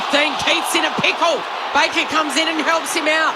Umpires are trying to say it was holding the ball. Yeah. It's been called holding the ball by the umpire that wasn't closest. Spot on, Cal. You called it perfectly there. The umpire, who was maybe 10 metres away with direct vision on the whole thing, called play on. Someone from the middle of the ground, the umpire from the middle of the ground is the one who's called it. I'm not sure it's utter a free confusion. kick. I'm not sure it's a free kick. No, because you don't have prior opportunity if you're startled by an umpire's either too short a kick or a touch. Because it could have been paid. Yeah. You know, it's probably 12, 13 metres. So Keith in his 100th game is the man on the mark, and Langford's lining up for goal number 3. Tidy Shangle to the northern end. Steps over 50. He's on the runway to get them back within 8 points. He misses. He's pushed it right across the face. So what's that? 2 goals, 2, I think, for Langford tonight. From his 4 set shots, it's the Dogs by 14 points. Archie Perkins just with the trainers. Lingy, did you catch that? Yeah, I was just watching the replay. Riley West bumps into Shepherd. There's no contact with the head at all. So it's not a bump to the head at all. But maybe winded initially, or just a bit of a knock to the ribs. But he seems okay now. He's going to stay out there. The Dogs with it in the defensive half. Liberatore on the wing, got it on the half volley, so just bangs it long down the line. Karmas flying for it, spills out the back. Baker's there for the Bulldogs. Hand pass to the short side for West. Kicks deep into the pocket. Kelly back pedaling, hands to it. Knocked it out of play, off hand, so boundary throw-in. Forward pocket for the Bulldogs. It's a lucky break. Seemed like that was out. I think the reaction to Jake Kelly and the Essendon fans there. He was probably out in the full. Aaron Norton saw behind play as well for the Bulldogs. 1 goal 1 to 1 goal 1 for the quarter. From the boundary throw-in, Waitman attacking it at speed. He's locked up. Umpire says I'll have it. And the ball up again. Another forward 50 stoppage for the Bulldogs. 25 out from their goal at the Coventry end. Dogs by 14 as they were at half-time. 5 minutes to play in this third term. It's just 1 goal apiece. Liberatore had it, tackled, got rid of it. Oh, that's a big clash behind play. It was Bontempelli and Redmond, both players quick to their feet. Still, the ball's alive here. Norton uses Jack McRae. Back to Daniel. Off to Baker. From a standing start, Oscar Baker! About 45 metres out. Swung the right boot at it. And the most unlikely of goal kickers But Baker with a settler for the Bulldogs. And they have got a lead of 20 points now. 9-6-60, Essendon 6-4-40. Less than 5 to play in this third term. And Oscar Baker with his 4th goal of the season. He's been a good pickup for the Doggies over summer. That was almost the rugby league setback. Feet out the back. It was. Nailed the point. Yeah, it was like that, wasn't and it? he kicked it with that bit of style there. It was off one step and he just hit it flush. Well, I thought he would have been top 5 in their BNF when he got omitted and hasn't played for 6 weeks. A bizarre sort of omission. Tim Hodges on the boundary. The Bombers have made their sub. They've gone for some pace. Nick Bryan comes out of the game and Nick Hind in straight down to the forward line. So it would be interesting to see what happens here. Thanks, Hodgie. 20-point lead, equal game high, the Dogs' way. Out of the middle, here's Hind straight away as it's knocked in his direction. Hind kicks top of the goal square, spills to Vandermeer, slips over, back on his feet, gets it out of the defensive arc for the Bulldogs. Up in front of the interchange, Merritt keeps it alive, hand pass back to Hind. His second touch and his first involvement, kicks down to half forward. Guelphy spoilt the ball and then followed up. He's tackled immediately and a ball up. He's tackled front on by Richards. Taking a ruckman off. Yeah, I think they had to do that. They were too tall, not mobile enough in that forward line. It was getting out pretty quick. English wins the hit out. The ball comes back to him. He floats a kick down to that launch pad. 70 out and half forward. Shocker. Stringer tried the volleyball spike, turns it over. Straight to Poulter. Hand pass to Liver. Kicks down the wing and a turnover. And here's Ridley right on halfway. Takes the intercept mark for Essendon. Dogs by 20 points. Time on third term. Stringer with the 6 disposals so far in this game. Hardly seen him at all, although Merritt hits up Hind, the sub, right on 50. It's fair go. He doesn't want to. He gives it off, and Cox has got it. He finds Cox. Barely goes the required distance. Poulter just playing a little off Nick Cox. And he is within range, the young gun. He's got a very poor play that defensively. That was shocking. He's got a big long kick on him, Cox. Both feet, actually. He's a superb kick on both sides of the body. So distance won't be an issue at all. But you're right, Mick. Just when Hind was in so many minds about what he was going to do with it, you had to be really tight on your player at that point in time for a Dogs He's defender. a fan favourite, Nick Cox. He's been sorely missed. And he sets it on its way. Plenty of air in that. And it's offline through for a minor score. Pick 8 he was, of course, back in 2020, playing his first game since round 7 last year. Dale bringing the footy back into play, goes short and just got it to Keith. In between 3 Essendon players, if you don't mind, too. I mean, really risky. Keith flares it to the back flank for Gardner. Gardner missed Bros, put it out on the full. Had to kick it short, 25 metres, missed him. Key back to Corby. Yeah, introvert. So he goes right. Well, he needs to be an introvert. I'll give you the tip. He won't be having a party on that one. He was a former forward though, so may have had a personality change. That's what happened to Storm. Goes back to Laverde, kicks long inside the forward 50 for Essendon, bounces through to Vandermeer. He's tackled by Guelphy, spun around, ball comes out. English picks it up now. He's taken high. They'll hate this. English takes the free in the defensive arc for the Bulldogs. Across the ground to Daniel. Pokes the pass up to the defensive side of the wing for Smith. And the Bombers fans are going wild. Bulldogs by 19, 26 gone third term. Bailey Smith at half back for the Dogs. Bulldogs have got it. They had an outnumber as forwards ahead of the ball. One of them was Norton. Give him a chance to launch at it. Smith goes short to Vandermeer, and then he goes short to Duray. So they're just working it around, slowly edging closer to goal down the dockside wing. Duray roosts it. Jamara's there, so too Norton. Heppel put his body on the line. He'll be a little sore after that one. Waitman tried to charge through. Liberatore put his body on the line. Of course he does. Up to Daniel, and Daniel delivers to Bontempelli. Great mark. What a mark. Laverde couldn't have done anything more. He was step by step with him, and the strong hands from the skipper. Bontempelli, basically, he looks like a Times tonight on one leg, is going back to line up for his third major of the night. Yeah, nothing Laverde could do there. It was all done here at the contest. Yeah, Libby got flicked the quick hands out. A few Essendon fans thought it might have been a throat, but it was quick hands and just all the Essendon players in at the contest. Gets to the outside. Beautiful kick to Bont. As the stakes rise, Bontempelli Hits the post. He's human after all. He is human. The way he's playing, I thought he'd been made in a lab. The bionic man. He had on 22, 8 marks, 5 inside 50, 6 score involvements. Dogs by 20 points, nearly three-quarter time. See that another stat there? He took one step over that line, another stat. Feedback. Red lead to Redmond, short kick to Heppel. Bombers led the game by 11 points at quarter time. They've kicked 3 goals since. The Bulldogs at the other end have kicked 8. As Heppel goes long down to Langford, back with the flight. Huge, courageous mark again. Bontempelli. That would have hurt. And he's slow to get up. I think he landed square on his back after leaping in front of Langford to take the intercept mark. And that says everything you need to know about him. Marcus Bontempelli, what a season he's having. And just trying to will the Dogs into 5th spot on the table. And that's what's at stake for the winner. They could be 5th by the end of the weekend. The loser could be as low as 12th. And it's the Bulldogs who lead by 20 as we turn for home. Three-quarter time, the Bulldogs 9-7-61, Essendon 6-5-41. The goal kicker's in just a moment, but Tim Hodges is on the boundary. Hodgie. Corbin, I just want to ask Mick and Lingy, can they remember, or even yourself and Kel, can you remember Bailey Dale? Did he do something wrong in that term? Just Luke Beveridge came down and gave him the most animated spray I've seen Luke Beveridge deliver in some time. So I'm not sure, I can't remember whether he did something wrong or... I wonder, Hodgie, if it was related to when that ball got kicked inside to Nick Cox.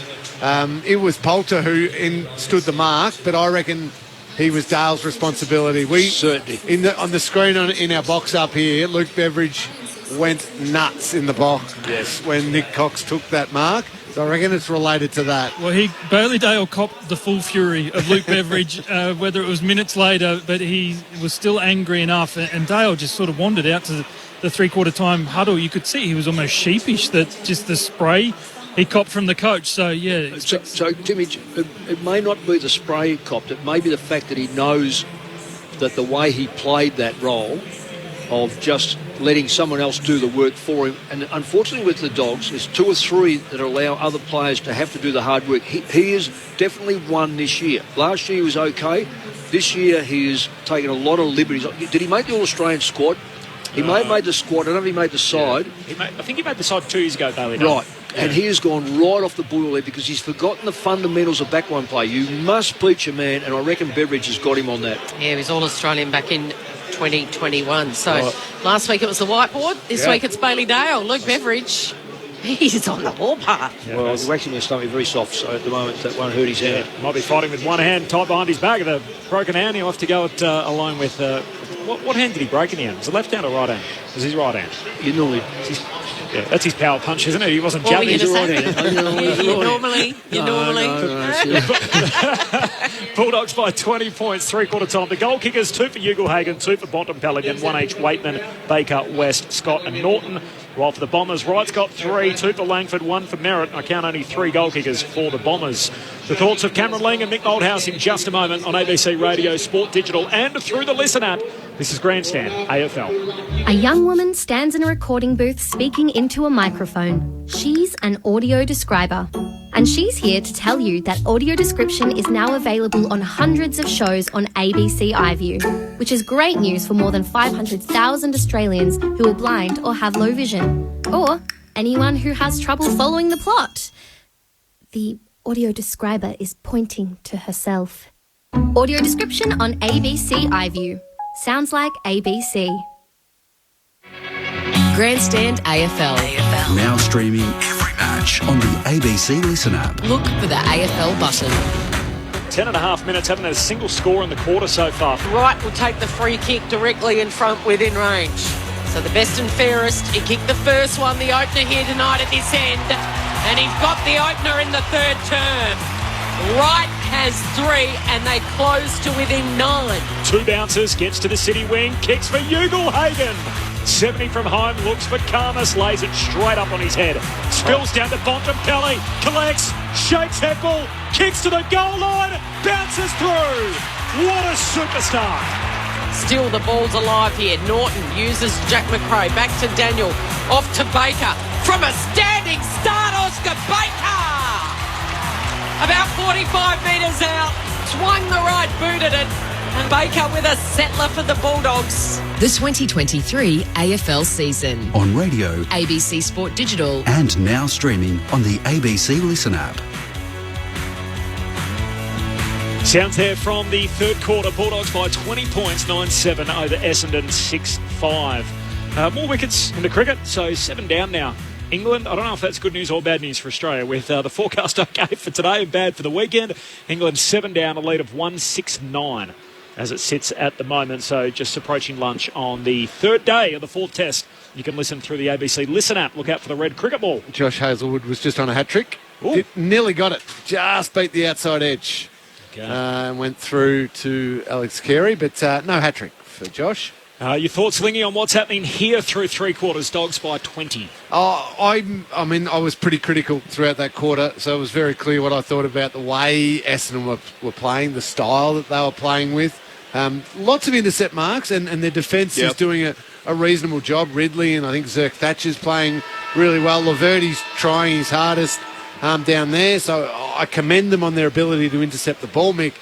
But it's then the next phase where they are not moving the ball with any certainty, with any real confidence, with any real speed, with any real purpose. And that's actually, it's almost a good attack would actually help their defence be even better. So they're not capitalising on all that work that they're doing, and they're just playing it straight back into the Bulldogs' hands. And then the Dogs have got through a couple of times when they've played quick. And you've got a captain for the Bulldogs who is just standing up, having an unbelievable game tonight, Marcus Bontempelli. Lingy, sometimes it's not a matter of they're just not reading the play. So I look at the Dogs, and I've watched the Dogs a lot this year. Ugle-Hagan is a very good footballer, but he doesn't chase. You've got players through the middle that are not chasing hard. So you've got to read the play and go, you know what, we've got to take them on.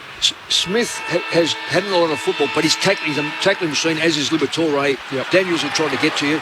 But the others are really just a little bit make-believe. So they've got to work on the theory, let's destroy their weakness. 20-point lead for the Bulldogs as we start the final term. English wins the first hit out. Bontempelli scrapping with his opposing captain Merritt. Ball spills to Hobbs. He's tackled, trying to get it out. Bontempelli ends up with it. Gets the centre break, kicks it out to Norton in a one-on-one. Hand to it, no mark. Spills to Zerk Thatcher, drilled in the back by West. Says ball up. Well, then the back's gone. It was riding him on the Flemington. He was, wasn't he? Liberatore's had it 27 times. Bontempelli 23, 2 goals too. The ball up forward pocket for the Dogs. Norton doing the ruck work down to Cox. A little slow to release. Tackled. Dispossessed. Cox tracking the footy again. In the end, it's Parrish who extracts it. Got it to Merritt. Floats a spiral down the wing, Dock side. Punched away by Vandermeer. Down to Giray. He's dispossessed. Merritt wins it. Hand pass to Hobbs. Don's off half back. Can they do something on the counter attack? Hind 3 running bounces. Over halfway. Sweeps a hand pass. Martin got it. Tries to pull the kick. Kicks it into Keith. Ricochets to Poulter. He took on one too many. Ball comes out of the tackle holding the ball. Langford, hand pass to right, kicks to Guelphy, pokes it through. They got it there at the end, the Bombers. And Guelphy with the easy conversion. The Bulldogs lead cut to 14. A loud start to the final term for the Dons. 6-5, or in fact 7-5 now. Essendon 47. The Bulldogs 9-7, 61. Dogs by 14 points. A minute and a half gone, final term. Mick, take a bow, Nick Hind. He's the one who got that one going. Couple of bounces through the middle of the ground. Wasn't perfect. Nick Martin was actually trying to do the right thing. There was a player on it, just unlucky. Got smothered. It was there. And then they followed up. They laid the tackle. They get the free kick. But that was Nick Hind. Yeah. And look, I've got to say about Caleb Poulter, he's all heart but one-sided. He's got to learn that he's got a right foot. It's an Essendon home game, Mick. Listen to the crowd rising for this one. Back underway in the centre, and taking it out of the centre is exactly that. The Bombers through Parrish, right on the end of a long lead. Has he got 55 in his booming boot? That's the question. He's kicked 3 already tonight. And he marks well ahead, a step ahead of Josh Bruce. But once he puts those arms up, almost impossible as a defender to try and get anywhere near that Sharon. Well, Josh Bruce has got to learn that you've got to take the side and work with the player up the ground, so he has to work off the ball to get the catch. This to get it back to an 8-point ball game. Right. It's hit the post. It was online and it faded late and it smacked into the top of the goalpost. So the Dogs by 13, but the Bombers are coming. Nature of these sort of low-scoring games. If you kick a couple in quick succession, all of a sudden it's game on. So Dale goes wide with a kick. Scott got hands to it, spills in front of Ugle-Hagan, paddles it out of bounds. Bulldogs by 13 points, 3 gone final term. Tim Hodges is on the boundary. Hodgie. It's an Essendon home game. It's a big sellout crowd. I'm just not sure whether Brad Scott had some issues at quarter time or whether it was just the uneasiness of the crowd that he chose to go through the interchange and avoid the crowd contact at three-quarter time. Just an observation, guys, when he went out to the three-quarter time huddle and then exited. Phillips wins the hit out. Dogs under the pump. Win it at the stoppage. Trelaw kick smothered. Great work, Merritt. Lays the smother. Crowd wanted a free for in the back, not forthcoming. Dogs win it again. Vandermeer, hand pass to Liberatore, away to Gerard, tackled out of bounds. It's Merritt again. Yeah, big moment for Zachy Merritt. And look at the Bombers fans right down in front of it. They're hanging over the fence, sitting row 2, row 3. They're standing up, hanging over the row in front. They're engaged. Bulldogs by 13, 4 gone final term. Momentum with the Dons early. Boundary throw in. Again comes the Dogs' way. Libba to Dale. Hand pass out to English. Gives it to Scott. Under pressure. Back to English. Walks it out of bounds. He's tackled by Phillips and will have a throw in. 60 out for the Bombers' goal. Right half forward. Bulldogs by 13. High stakes. Winner could be as high as 5th at the end of the round. The loser as low as 12th. Dogs are going to take the heat out of this, the Dogs, by taking control of this ball, getting into their forward line. Yeah, the momentum in this last term started with Essendon. Ruckman palm it down, straight down to Liberatore, who turns and spins and delivers to Norton on the wing. A tackle into the back of Zirk Thatcher. Umpire says it was legal. And Zirk Thatcher and Norton jog back all the way deep to the northern end. Phillips and English. English might have caught one in the eye, but he got the palm down and the quick hurried kick. Ugle-Hagan plays for the free. Flicked out by Norton. Off to Waitman. Waitman's got to curl it back at the last minute, and he does. It's got enough curl on it for his goal. It's his second goal of the night. And a bit of breathing space here for the Bulldogs, because the Bombers were pressing, and it's back to a 19-point ball game. 10-7-67, Essendon 7-6-48. Nick, you said it down here, the boundary throw in, about taking control of that stoppage and getting it down. Tom Liberatore, I reckon he's had 3 clearances already this quarter. He's up to 12 clearances in this game. 31 disposals he's had. He's been, Marcus Bontempelli has been unbelievable, but Libba's right there with him riding shotgun. And another player who hasn't had a lot of football was Smith, featured, and English featured. The players that you want to get involved in the game. And that ball went from half-back to wing and then into the forward-line goal. By Dolan restarts play back in the middle as English leaps up, palms it down to Libber again. He's pressured out of it on this occasion. Parrish got a hand pass to Merritt. Jams it on the boot, high up and under in the middle of the ground. Hands to it from Giray. Can't complete the mark. Rides a bump inadvertently from Snelling, and the ump says he's taken high. Twice. Free kick for Giray. Outer edge of the centre square. Trying to draw the player on the mark. Ump says go on, move it on. He lays a hand pass out to Keith. Sends his kick to half forward. Carmison, Zirk Thatcher in a tangle. Zirk Thatcher spoils, but straight to Daniel. Hand pass to half forward for Norton. Shoots it back inside. Daniel's got it again. Hand pass trying to weave it through to Carmus. He goes to ground. Ball forward pocket for the Dogs. Pack forms. Umpire circles, says holding the ball. Free kick Bombers. Waitman sitting on top of it. Laverty's going to get it back pocket. Yeah, silly play by Waitman. Then what he had to do then was drag the Essendon player. If the Essendon player had the football on top of him, drag him off it. Laverty to Ridley, who's in the defensive goal square. From one pocket they go to another where Kelly's got it. I love this from the Dogs. So each time Essendon take a mark, the Dogs aggressively, most of the time, come up and man the mark. Just forcing Essendon back and slow. Oh, and they've forced a turnover here because the target from that kick of Zirk Thatcher was Redmond. Trelaw got up. Now Bailey Smith's got it from 55 out. He launches a monster. Norton tries to let it roll through and it doesn't get the kind bounce that Bailey Smith was craving. It bounced right on near the goal line and then trickled right across the face of that goalpost and through for a minor score. The Dogs by 20 points. That was the margin at three-quarter time. Ridley comes wide to Cox. He can't complete the mark, and then Kelly fumbles it out of play, so a throw in half forward for the Bulldogs. I need to understand why that's not a free kick either way in the goal square. So it's either against Laverty for blocking Aaron Norton out of a marking contest too early because it was still a live ball, or it's against Norton for throwing Laverty out of the way. Boundary throwing Dogs again at the stoppage. They've had so many wins in the second half. Hand pass from Libber out to Baker. Floats a kick into the pocket. Calmas the target. Laverty spoils it out of bounds.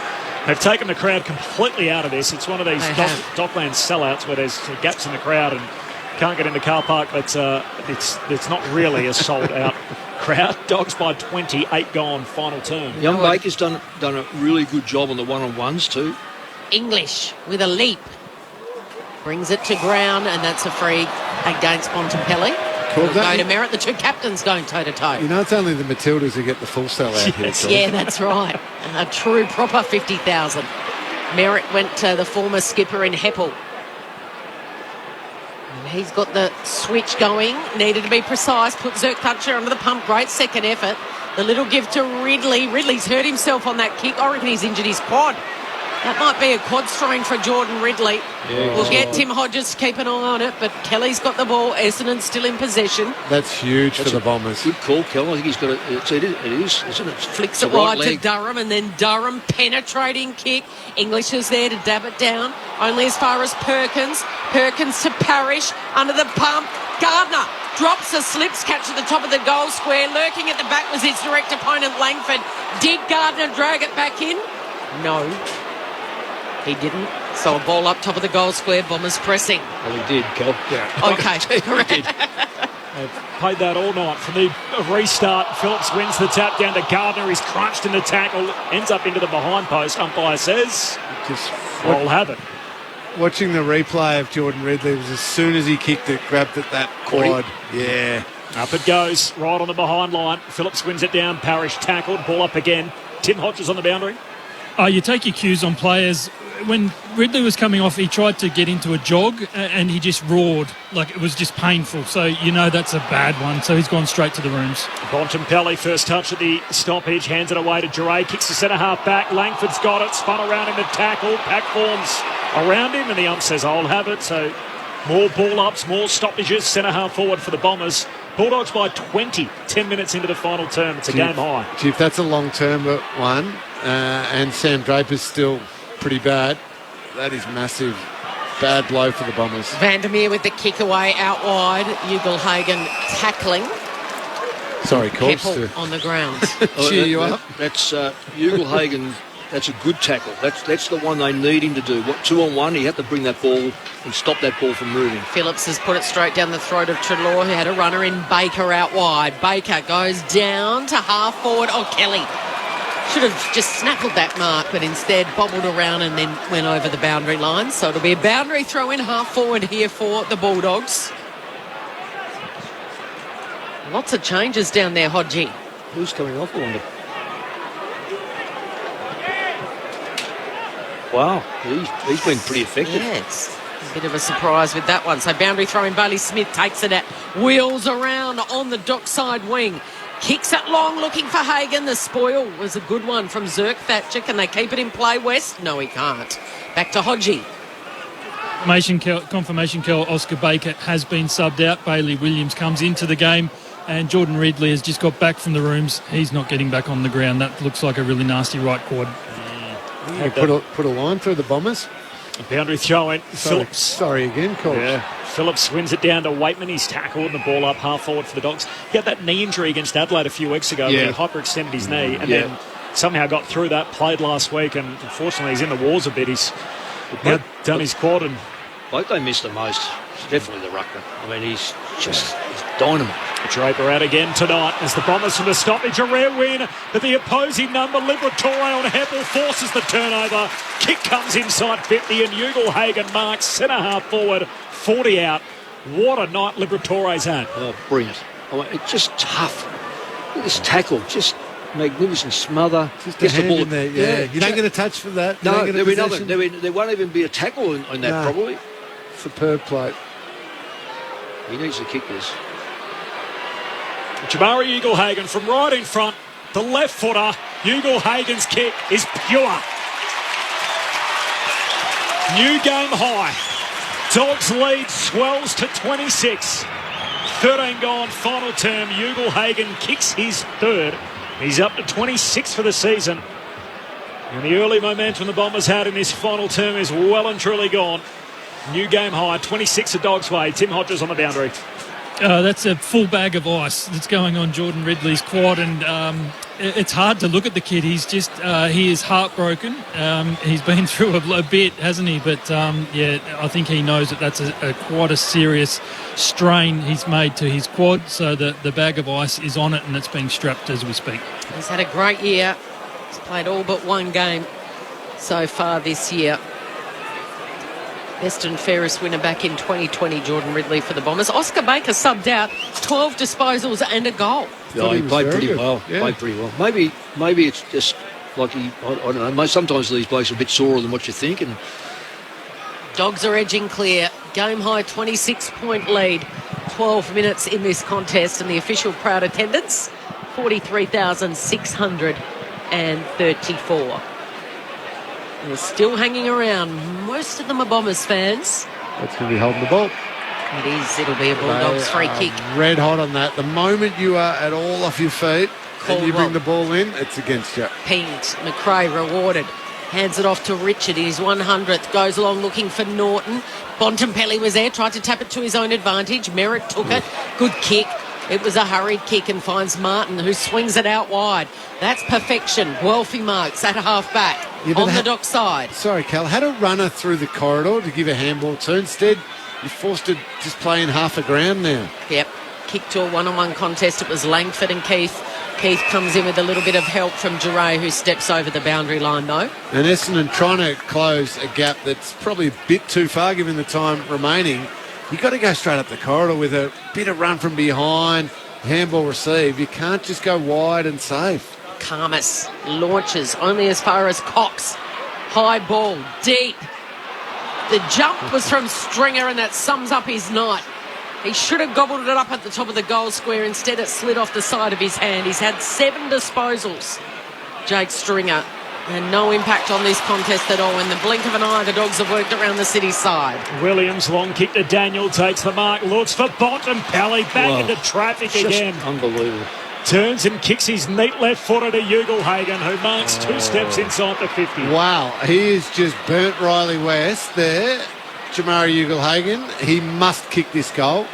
If he'd given that to West, West runs to about 20 metres out on the run, no pressure, goal. 2 of them running past. You must kick this goal now. I don't want to put too big a dampener on it because the Dogs are playing well. They're probably going to go on and win this game. But just little things like that, Nick, they annoy me. Jamari Ugle-Hagan, the number 1 pick, to try and fill up with a big night. He's kicked 3 already. His kick misses out to the right. It's a behind. It's cost him 5 points. And a bit of credibility and a bit of faith. Dogs by 27, 16 gone, final turn. They work it by hand.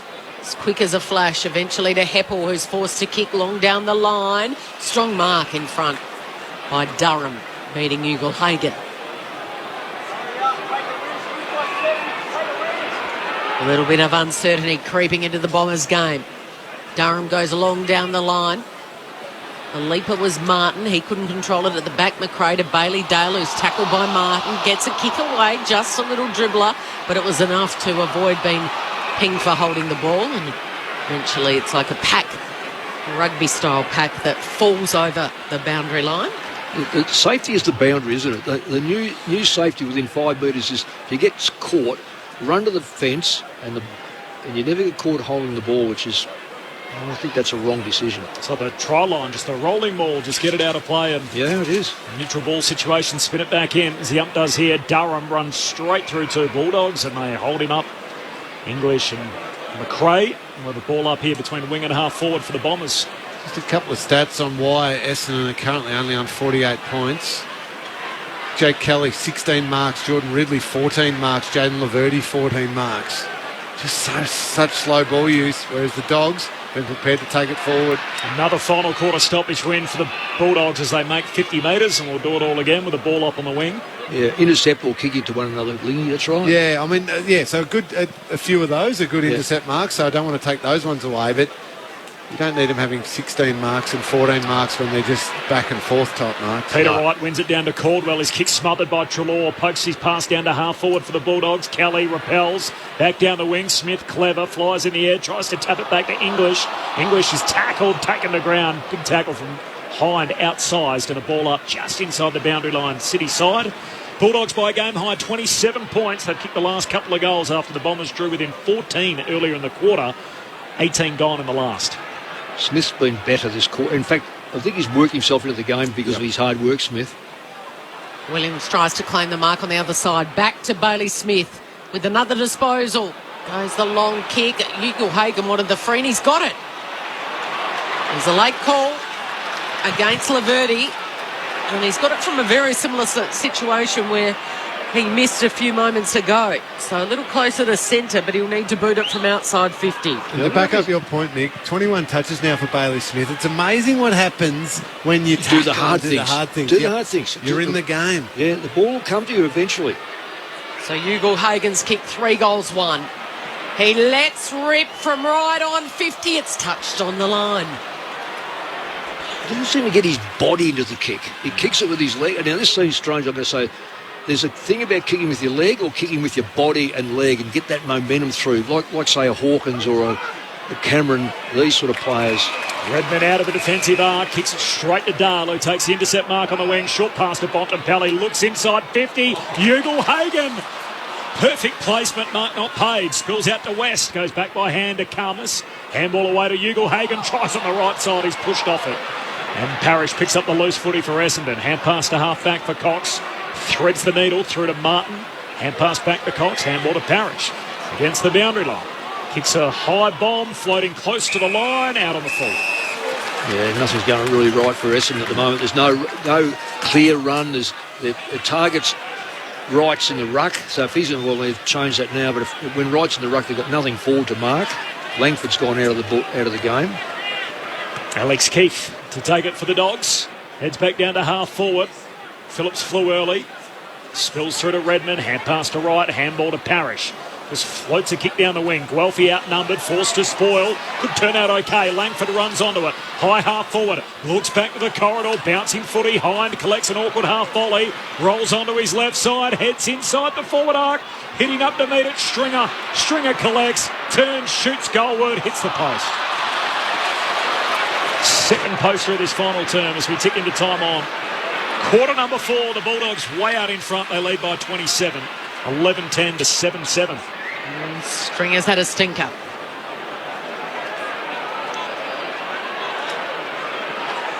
Richards in the milestone game looking for Norton out wide. He was pushed by Zerk Thatcher. It's been a good match-up tonight. And a boundary throw-in. Half forward here for the Bombers. Down to Tim Hodges. Kel, one for Lingy. My young bloke, Will Hodges, has his Oz kick. The Bombers are arriving tomorrow morning at the Marby Lions. How unkeen would you be if you're Jake Stringer tomorrow morning, waking up, having to go and do an Oz kick session? You can think about that, Lingy, because Liberatore's got the Sharon in his hands. And wouldn't take him long to think about that one. No. He's going to bring it back to English and then go short to Daniel. So they're working it away around across half-back, the Bulldogs leading by 27 points. He won't be keen to do it, but maybe you could learn off a few of the kids how to give a handball to teammates who are in a better position instead of just burning them all night. Jeez, so I said it wouldn't take long. Daniel short to Norton, who's got it on the logo broadcast side, kicks down to half forward, and Riley West has it. Turns, kicks inside 50, Cummins collects, hand pass away to Treloar. Treloar snaps, he's got it. The party is ongoing for the Bulldogs. This team's moving up, and for the Bombers, they're about to slide down. It's 33 points, the Dogs lead, 22 gone final term, 12-10-82, Essendon 7-7-49. It's going to be a little nasty, the edits that appear at the Essendon meeting on Monday as they review this game. Bulldogs midfielders just being able to work from half-back through the middle of the ground and then arrive inside forward 50 time and time again with nobody being prepared to take responsibility for them. Treloar's done it just then. Bontempelli's done it numerous times. Daniel's done it and appeared inside forward 50, not necessarily to kick goals, but to deliver the ball inside forward 50. Too many times now, Essendon players have just let their Bulldogs opponent run past them. I was going to say, Lingy, there's not one in there that's a Liberatore type, and he's not quick, but he'll get back there. Bontempelli will get back there. Treloar, suspect, but generally, and Smith today has worked incredibly hard. Dogs have lost their last 2 games. This will be their first win since the 1st of July. They're going to enjoy it as Treloar, the goal kicker, goes out of the centre. Handballs as he was tackled to English, who delivers for Waitman. Diving to his right. They worked him over again in the middle. Yep. Essendon didn't touch that ball. There was four Dog players touched that ball before it was delivered. That includes the ruckman. I think a wingman might have been involved. Certainly 4 comes out of 4 hands to get that ball there. 16-5 the clearances in the final term. Lining up for his 3rd goal of the night. It's been a grind for the Bulldogs. They were down by 11 at quarter time. Worked their way in front. And now Waitman hasn't quite got the distance in him. And it's spoilt over the line for another minus score. So the margin now 33 points. The Dogs lead. It's a game high lead. 12-10-83. Essendon 7-7-49. There's Laverty at half-back who kicks down the line, and Wright takes the mark in front of the interchange gates. Giving the forwards much chance in this final term. Essendon, as the long kick heads to centre-half forward. And in the end, there's 2 dogs there. One of them's Bailey Smith, who jumps back in the hole to take the intercept mark. Well, he's the bonus for the Dogs today. The others you expect Bontempelli and these players to get involved, but Smith's been out of sorts. It's the old hard work. There's no substitute. If you're in the game by just laying those tackles, getting a hand in there, chasing, harassing, it's amazing how the footy just starts finding you. Yep. And that one was just kicked straight down his throat. You're back in the game. It turns. When you're a good player like Bailey Smith, it turns. Short kicking game in the back half for the Dogs, just trying to take some of the time off the clock. Long kick down the line. Wright takes the mark. Hand pass to McGrath for the Bombers. High up and under the half forward. Hands on it from Bruce. Can't complete the mark. Phillips has got it. He's tackled. And a ball up half forward here for the Bombers. 60 out from their goal. Just on that, Smith's had 8 this quarter. And I'm repeating that because he has been out of sorts. This is where the big bonus for the Dogs. So Anthony Scott can't keep it in play. We'll reset with 4 minutes to play before the final siren blows. Here it'll be a boundary throw in at half forward for Essendon. Essendon with 1 goal in this final term. The Dogs have put on 3. Twirling ball. Phillips, it's just about smacked him in the head. It ricochets into the hands of English. Tosses it on the boot. Smacks it down. It's a bouncing ball on the wing. It favours Waitman. He's just toe-poked that in. It's a bouncing ball. Who's going to get there first? Bontempelli on those tired legs. Can he beat a couple of Bombers? No, he can't. He's already scored a few majors this evening. He's just about best on ground. He's been brilliant tonight. Heppels, turnover, straight to Jack McRae. Now Bont's down there somewhere. McRae's looking for him. Waitman wants it in the pocket.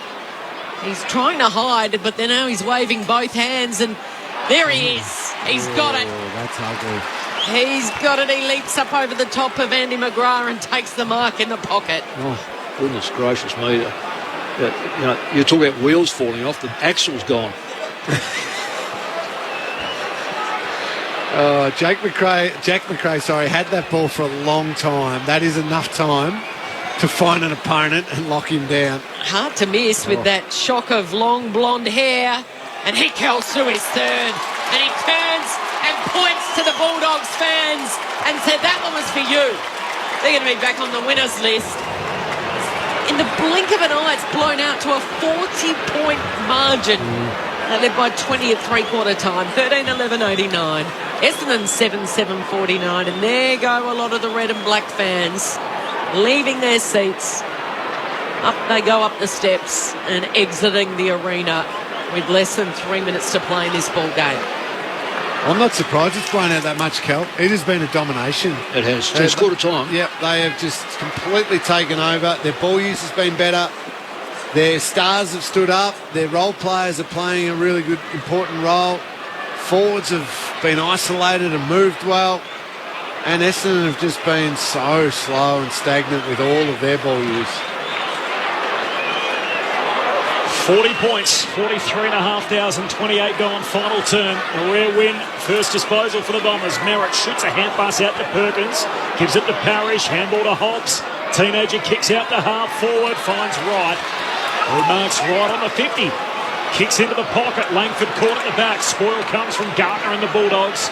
Oh, and in the end, Durham just runs it out of bounds. Up says, spin it in. And a boundary throw in half forward here for the Bombers. 40-point lead for the Bulldogs. They'd lost 5 of their last 7. They had hopes with their run home that they were looking at the top 4. If they didn't win tonight, they would have fallen out of the 8. The Bulldogs now have GWS, really their chief rival over the last 10 years, down in Ballarat next Saturday. The boundary throw in will do it all again. Another ball up. 13-11-89 to 7-7-49. As Kel mentioned, 40 points. Game-high lead for the Bulldogs. Another stoppage win for the Dogs on Liberatore. Kicks down the wing. Norton had a hand on it. Spills to Laverty. Hand pass to Redmond for the Bombers. Hurried kick inside 50 and Richards got to the drop. Just put the afterburners on. Ran out and took it around his ankles. Half back for the Bulldogs. 29 gone, final turn. And Redmond's just got a big corky. He did, didn't he? Sorry, Biggie. Yeah. Richards with possession number 20, his 100th. He's kicked it to Zerk Thatcher. Into the centre he goes, where Hines got it, the sub. Takes off, sprints across the midfield, flares it out wide. Guelphy, strong mark in front of Bailey Dale. Wants to play on. Wheels around from 50, pulls it at the last minute. Puts it up there for Durham with a leap. Bontempelli's there, just another touch. English, Poulter with the kick. Wait, and they are right on top now, the Bulldogs. I've got to say, I love the look of the team more with just that bit smaller, bit quicker. So Sam Darcy not in there, O'Donnell not in there, Rory Lobb not in there. Now, obviously, you want Sam Darcy in there because he's an exciting young player. But O'Donnell and Lobb going out just makes the balance of this team look so much better. Norton tries to claim the mark, and he's been given to poor old Phillips, who was in front. So Bulldogs in possession. This is Bailey Williams. Surprising sub, really, for the Bulldogs. Off to Keith. There's a free down the field. It'll go the way of Ugelhagen. Someone's put him down behind play. No Essendon player really near him, so we'll have to wait for a replay on that. I think, yeah, prohibitive contact was paid. Maybe Jake Kelly, Marcus Bontempelli, having a few words with him. So I can only guess it was him. We don't have a replay on it yet. Directly in front, Ugelhagen, 40 metres out, lining up for goal number 4 for the most of the night on the ground. He's hit the post again. He could have had a big night. Couldn't he? It'll be the Bombers' third biggest loss of the season, lost to Brisbane by 42, Geelong by 77 last week. Now looking like another wide margin again, 41 the Bulldogs' way, 31 gone. Long kick straight up the middle. Ball squirts out to the wing. Vandermeer collects for the Bulldogs. Hand pass to Gardner. Dishes it off to Richards. Bounces one down to half forward over the head of Scott. And Redmond goes racing away in the other direction. Kicks to Stringer. He'll have the last kick of the night. The Dogs are going to climb the ladder. They get their bite back. And for Essendon, they're sliding down it. It's just a matter of how far. Sons of the West, red, white and blue. We come out strong, Bulldogs through and through. Bulldogs bite and Bulldogs roar. We give our very best. 'Cause you can't beat the boys of the Bulldog breed. We're the team of the mighty West. It was never wide as it was until the final siren. 41 points is how it finished. The Bombers kicked the first goal of the final term. They got the crowd involved with 43,500 in the house. The majority of them were in red and black. But when the Bulldogs had to close, they did just that. They kicked the last 4 goals of the game. And the Bulldogs, after trailing by 11 at quarter time, led by 14 at the half, 20 at three-quarter time and 41 in the finish as they continued to pull away from the Bombers and move up the ladder. Sons of the West, red, white and blue, we come out snarling, Bulldogs through and through. Bulldogs fight and Bulldogs roar, we give our very best. 'Cause you can't beat the boys of the Bulldog breed, we're the team of the mighty West. 'Cause you can't beat the boys of the Bulldog breed, the team of the mighty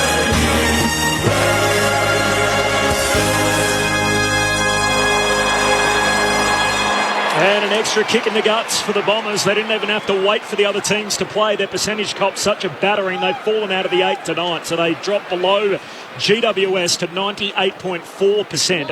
And that has them in 9th spot. So GWS up to 8th. The Western Bulldogs sit 5th as it currently stands. They can remain there if other results go their way this weekend. While for the Bombers, if the teams below them win, Carlton, Richmond and even Adelaide against Melbourne on Sunday, it would mean the Bombers could be 12th by the end of the weekend. It's the Dogs' night, a 41-point victory.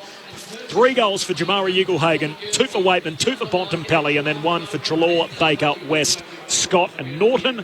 While for Essendon, 3 for Peter Wright, 2 for Langford, 1 each for Merritt and for Guelphy. Mick Malthouse, Cameron Ling. Just taking your call at half-time, three-quarter time, Lingy. The top, and we've got to be very careful about these stats because we talk about stats all the time, that some make sense, some don't. Top 6 possession getters for the Dogs, all mids. Yep. All mids. Top 6 for the Bombers, 4 backs, and then 2 mids.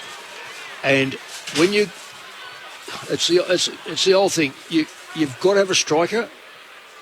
Sam Kerr was out last night, and we got a penalty, but we had a lot of the ball and couldn't score. And this is what happens with Essendon. They got a lot of ball in the back line, but they couldn't get the ball to Wright. And they only had 4 goal kickers, and one of them was a mid. So Wright couldn't get near the football. Langford couldn't get near the football in the second half. Whereas when you look at the Dogs, they had 8 goal kickers. Treloar mid, forward, mid. Bontempelli might have been on the forward line to kick one of those. Baker wing, half forward, and full forward. So they were able to get the ball in there and get the forwards the ball because the mids were getting the football. Can I add to that? 5 Essendon defenders with double-figure marks. Kicking each other. Yeah, exactly. So, yes, some of those, and probably Jordan Ridley's the one I will pull out, unfortunately got injured, are intercept marks. Yep. And you want them absolutely. They're early absolute days. gold. Yep, Ridley was marking it. But you don't have those sorts of numbers. Kelly, 16 marks. Laverty, 15. Ridley, 14. McGrath, 10. Zirk Thatcher, 10.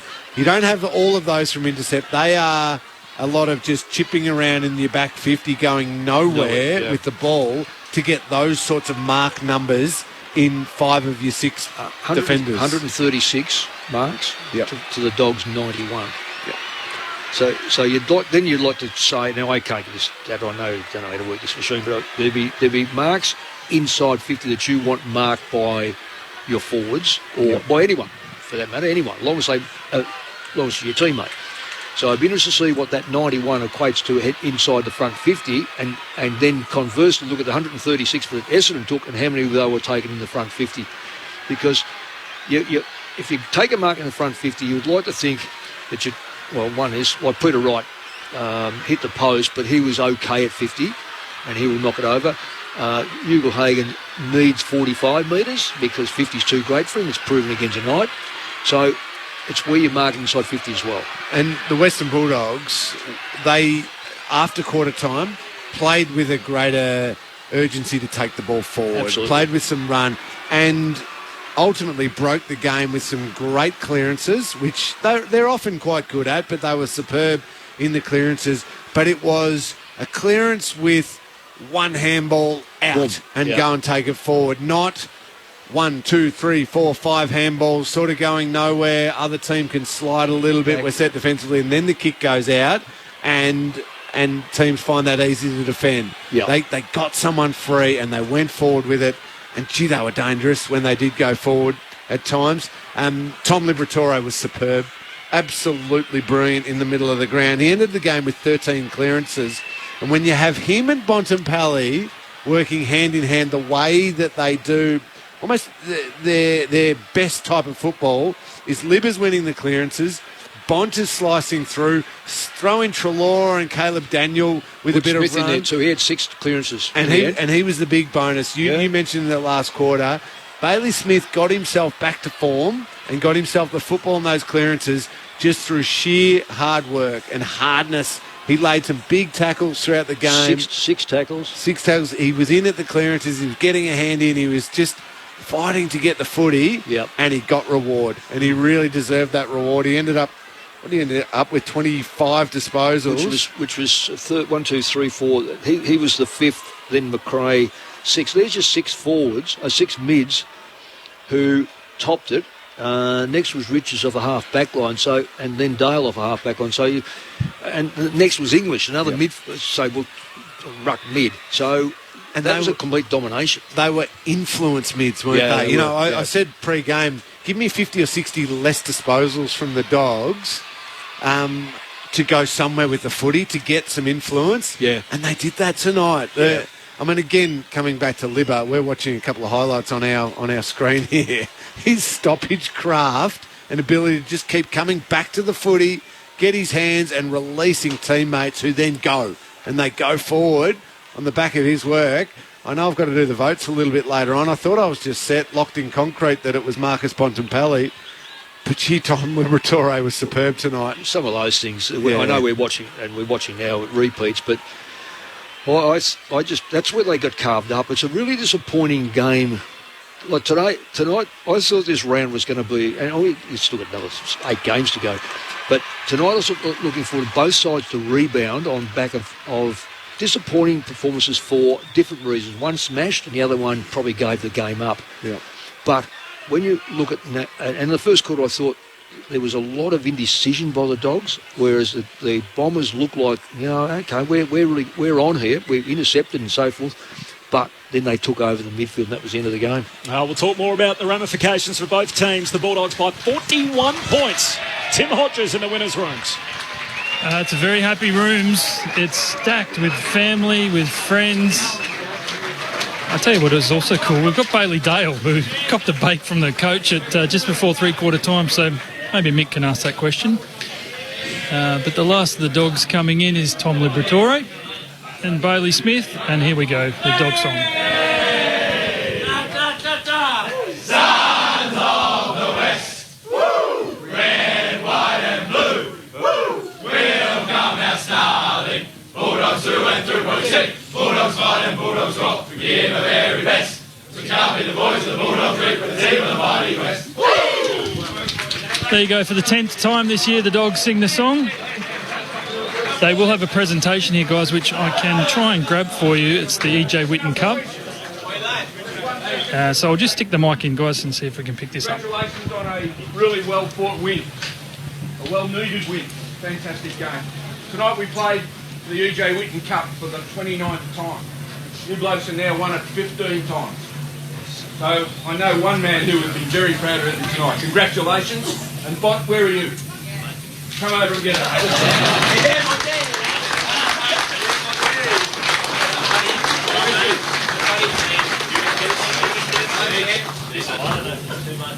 Said it's always a pleasure when there's silverware on offer. So really proud, obviously, lads saw it out. Keep on our winning ways, boys. Here we go. Well done.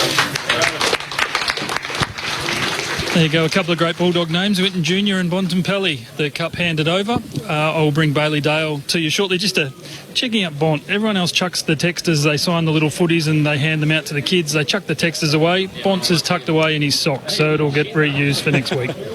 That's great.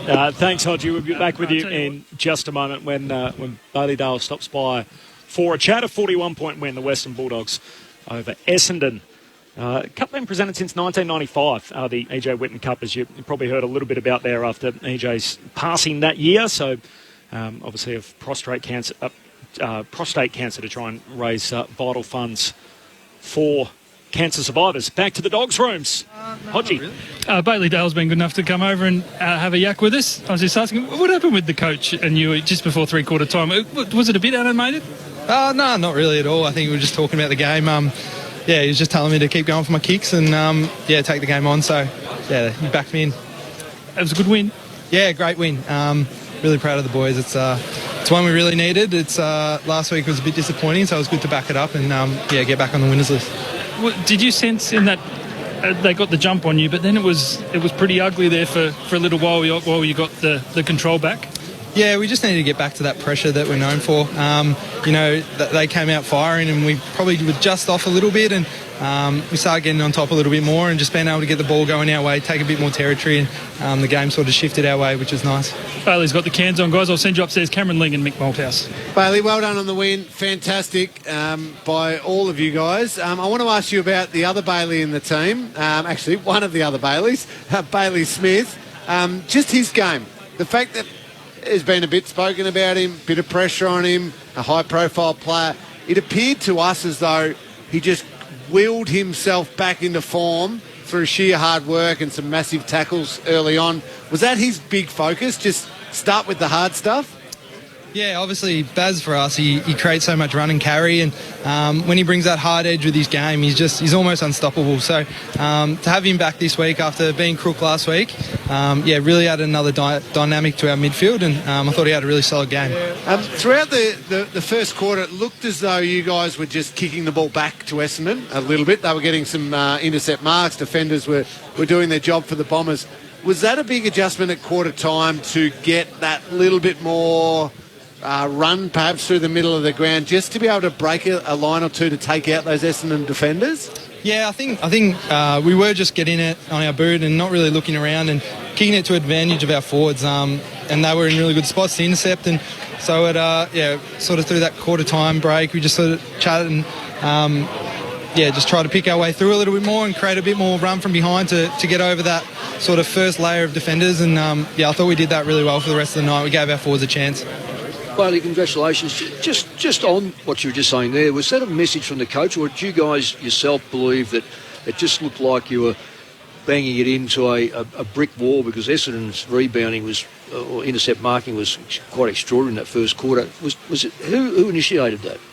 Bevo initiated it. He just said, we just got to start hitting a bit more, looking for our forwards more. We were just sort of bombing it in there and we weren't really shaping the way we would have liked.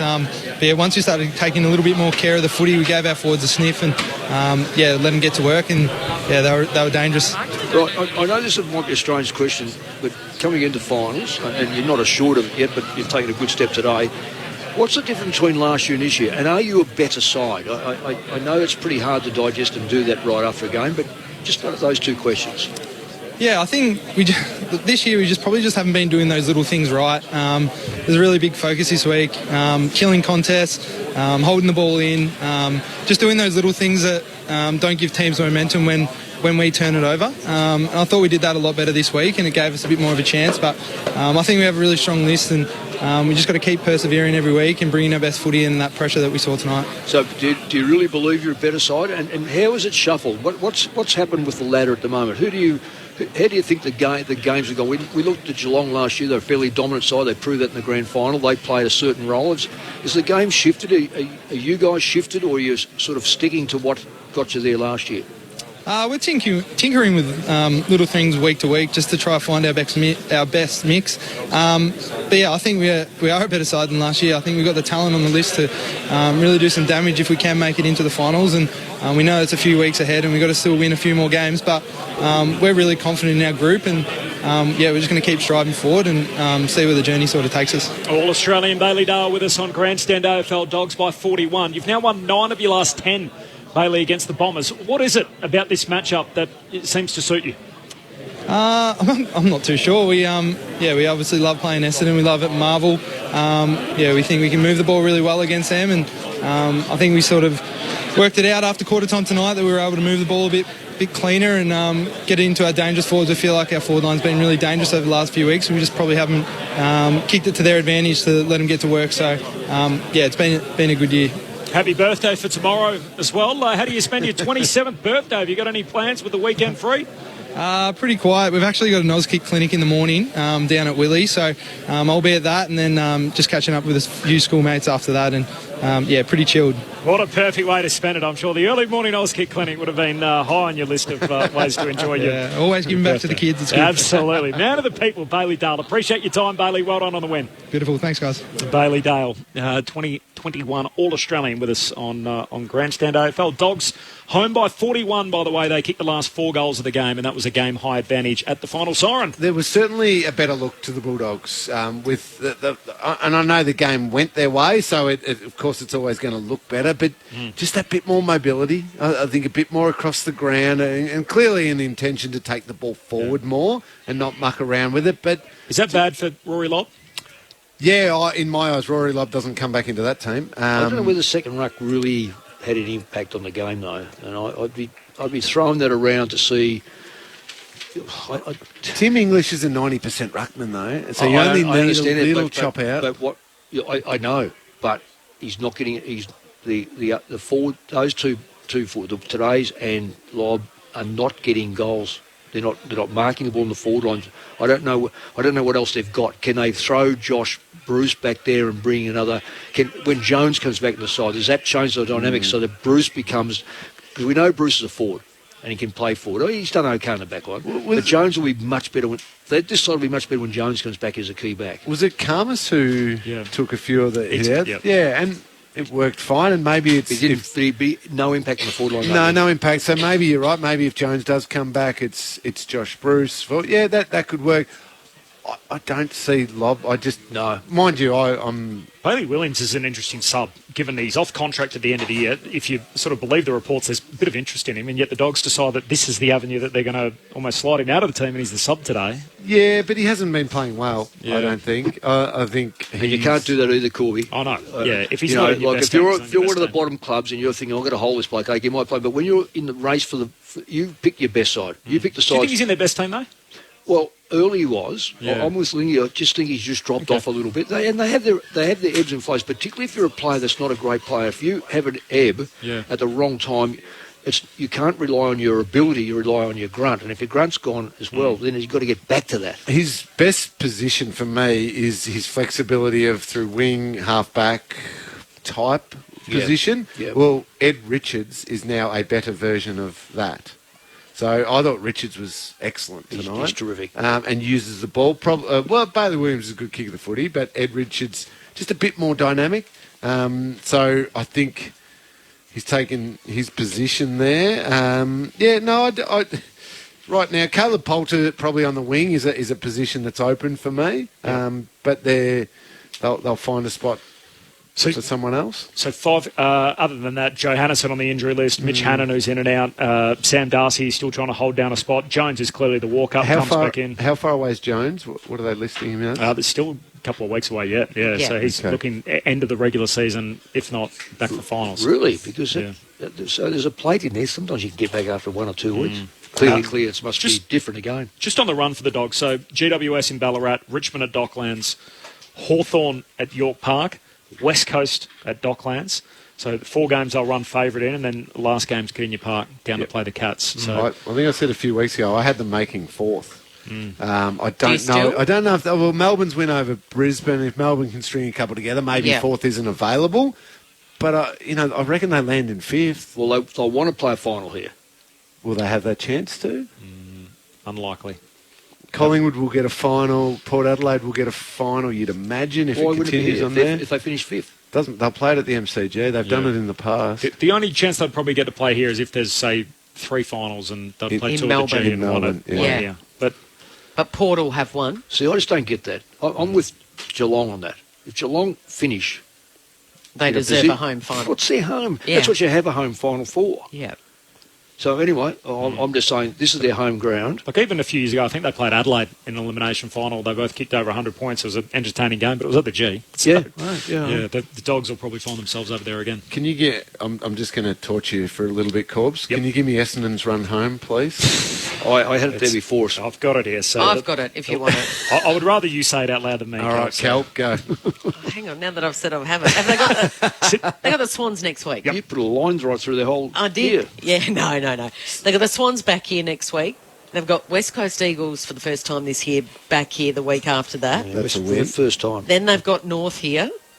Should be a win. The Giants in Sydney and Collingwood at the MCG. Loss. So you'd think... So it could come down to Sydney here next week. 1, 2, 3 of their last 5.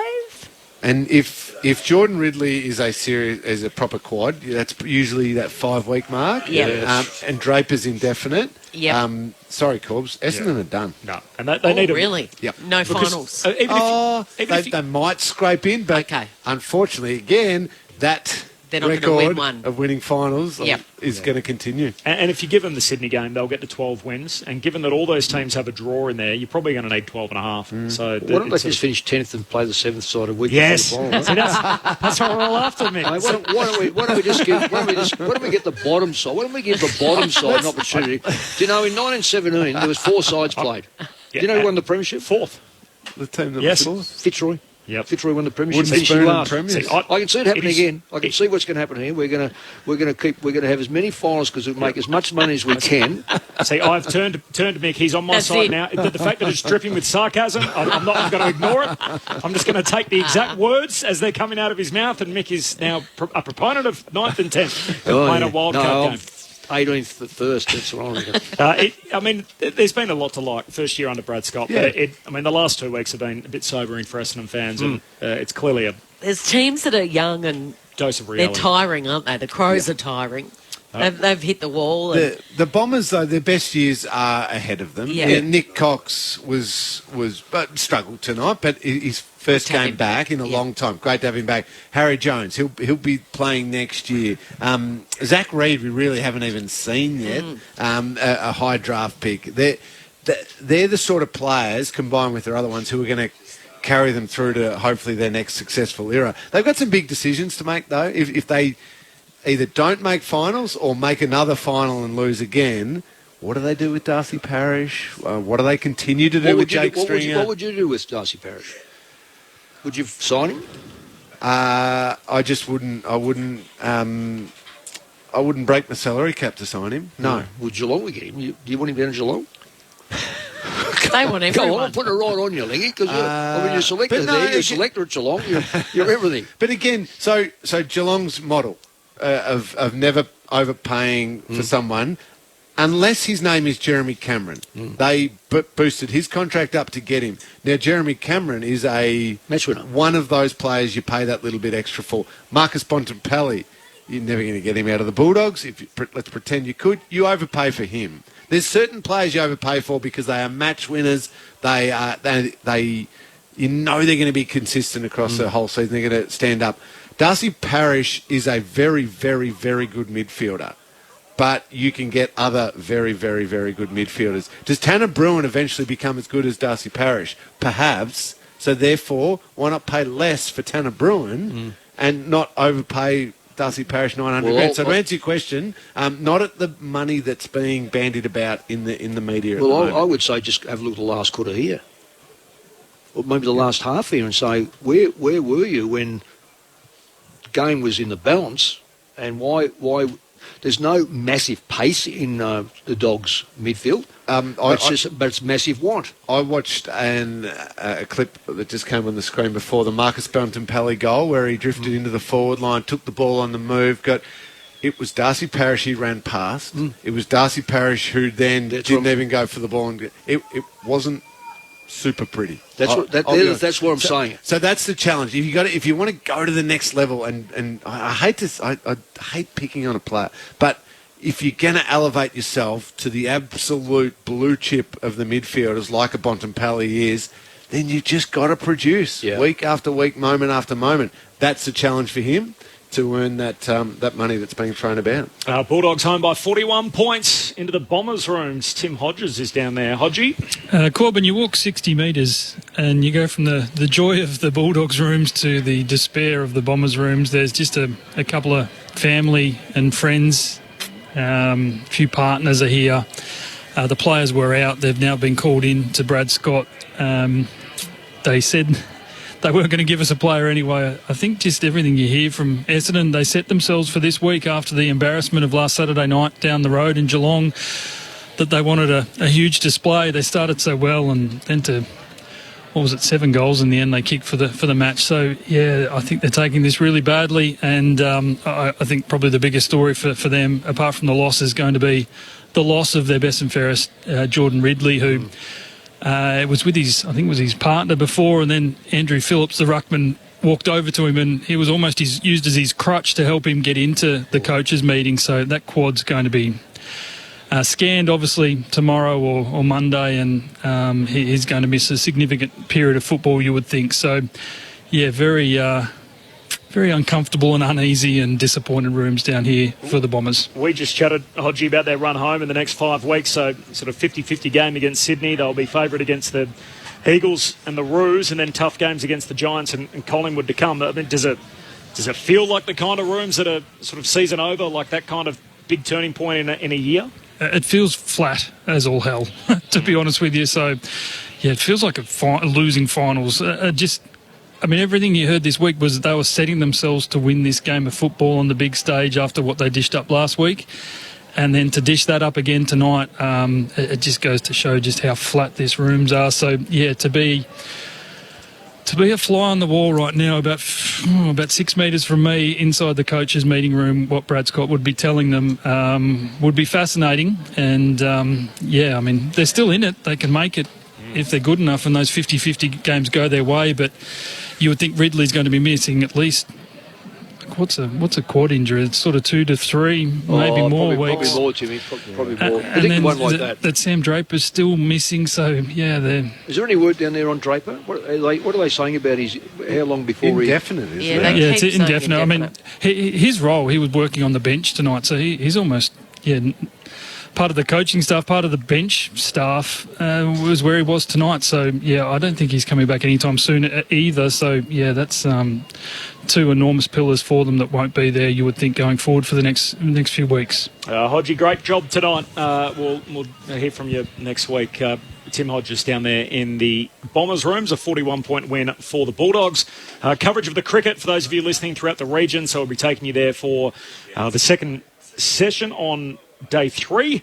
The lead is 191 at the moment for England. Rain has actually stopped playing, Mick. There you go. Right. He's got a big smile on his face. Yeah, he just did a fist pump. 8 wickets down. So 8 wickets down. Rain has stopped play at Old Trafford. So early in the second session on Day 3. All right, I'll give you a list management decision, the three of you. You can only keep 2 of these players if you're the Bombers. Tell me if you only want to keep 1, but you can keep 2.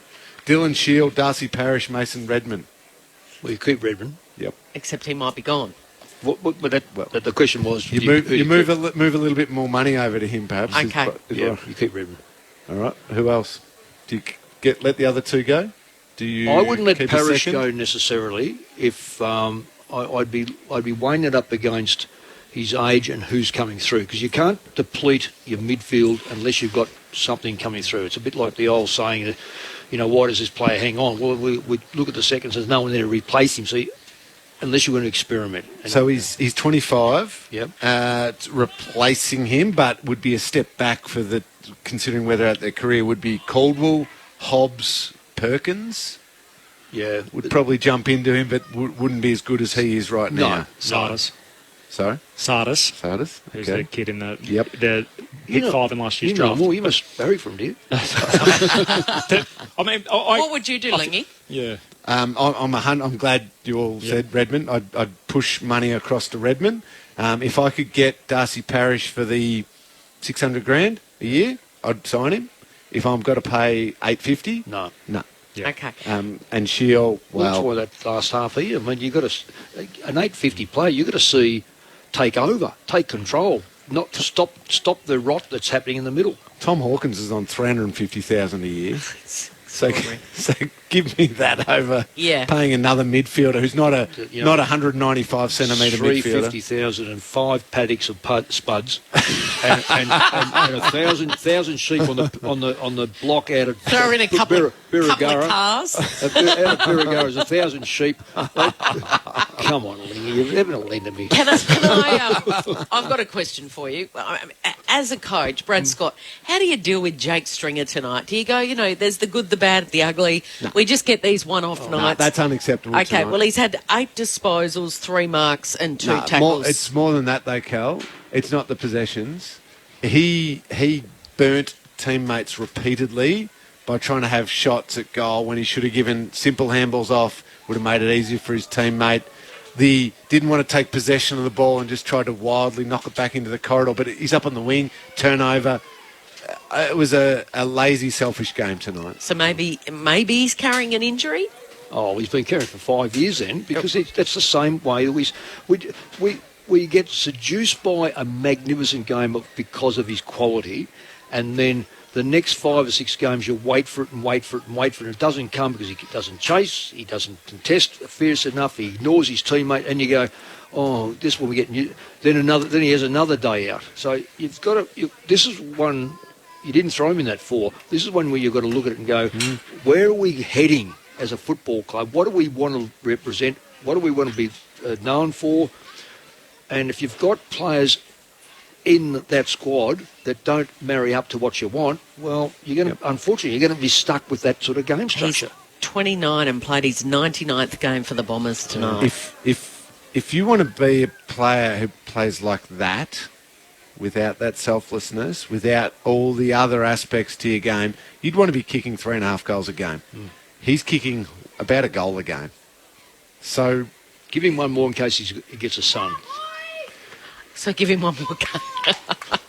Then father-son. I'm sorry, I'm just always thinking forward. You've got to think forward. Got to think forward. 41-point win for the Western Bulldogs over Essendon tonight. So the Dogs are up to 5th spot. The Bombers are 9th, so they take a percentage hit. So actually GWS are in the 8 tonight with obviously the round still to be played. He's got 2 or 3 daughters from memory, so, definitely give him one more. Off the SMS, Marcus in South Melbourne, are the Bulldogs generally inaccurate? Their goal-kicking efficiency always seems to be dodgy. They've had 8 games out of their, 18 this year, where they've kicked more behinds than goals. Yeah, they do. They have got a problem there. No, there's several clubs that I reckon Melbourne got a problem. You've got to make the most of your opportunities. The better sides will just knock you over with enough goals. You might have more shots, but if you're not doing the job. Also off the SMS, unnamed texter, I went to the game last week thinking the Dons will serve it up to the Cats. I left at halftime knowing they weren't putting in. That's why I'm disgusted this week, because it came from last week. Brad, off the SMS. And from Fran in Melbourne. So this is a little throw forward, which I'm keen to get both of your takes on this game. The one we've all waited for, most anticipated matchup in footy, 1v2. Fran in Melbourne, enjoying the call. What do you all think about the Pies tomorrow? Thumbs up or thumbs down? By the way, Tim is doing a great job. It is absolutely fresh out there, talking about how cold it is outside, and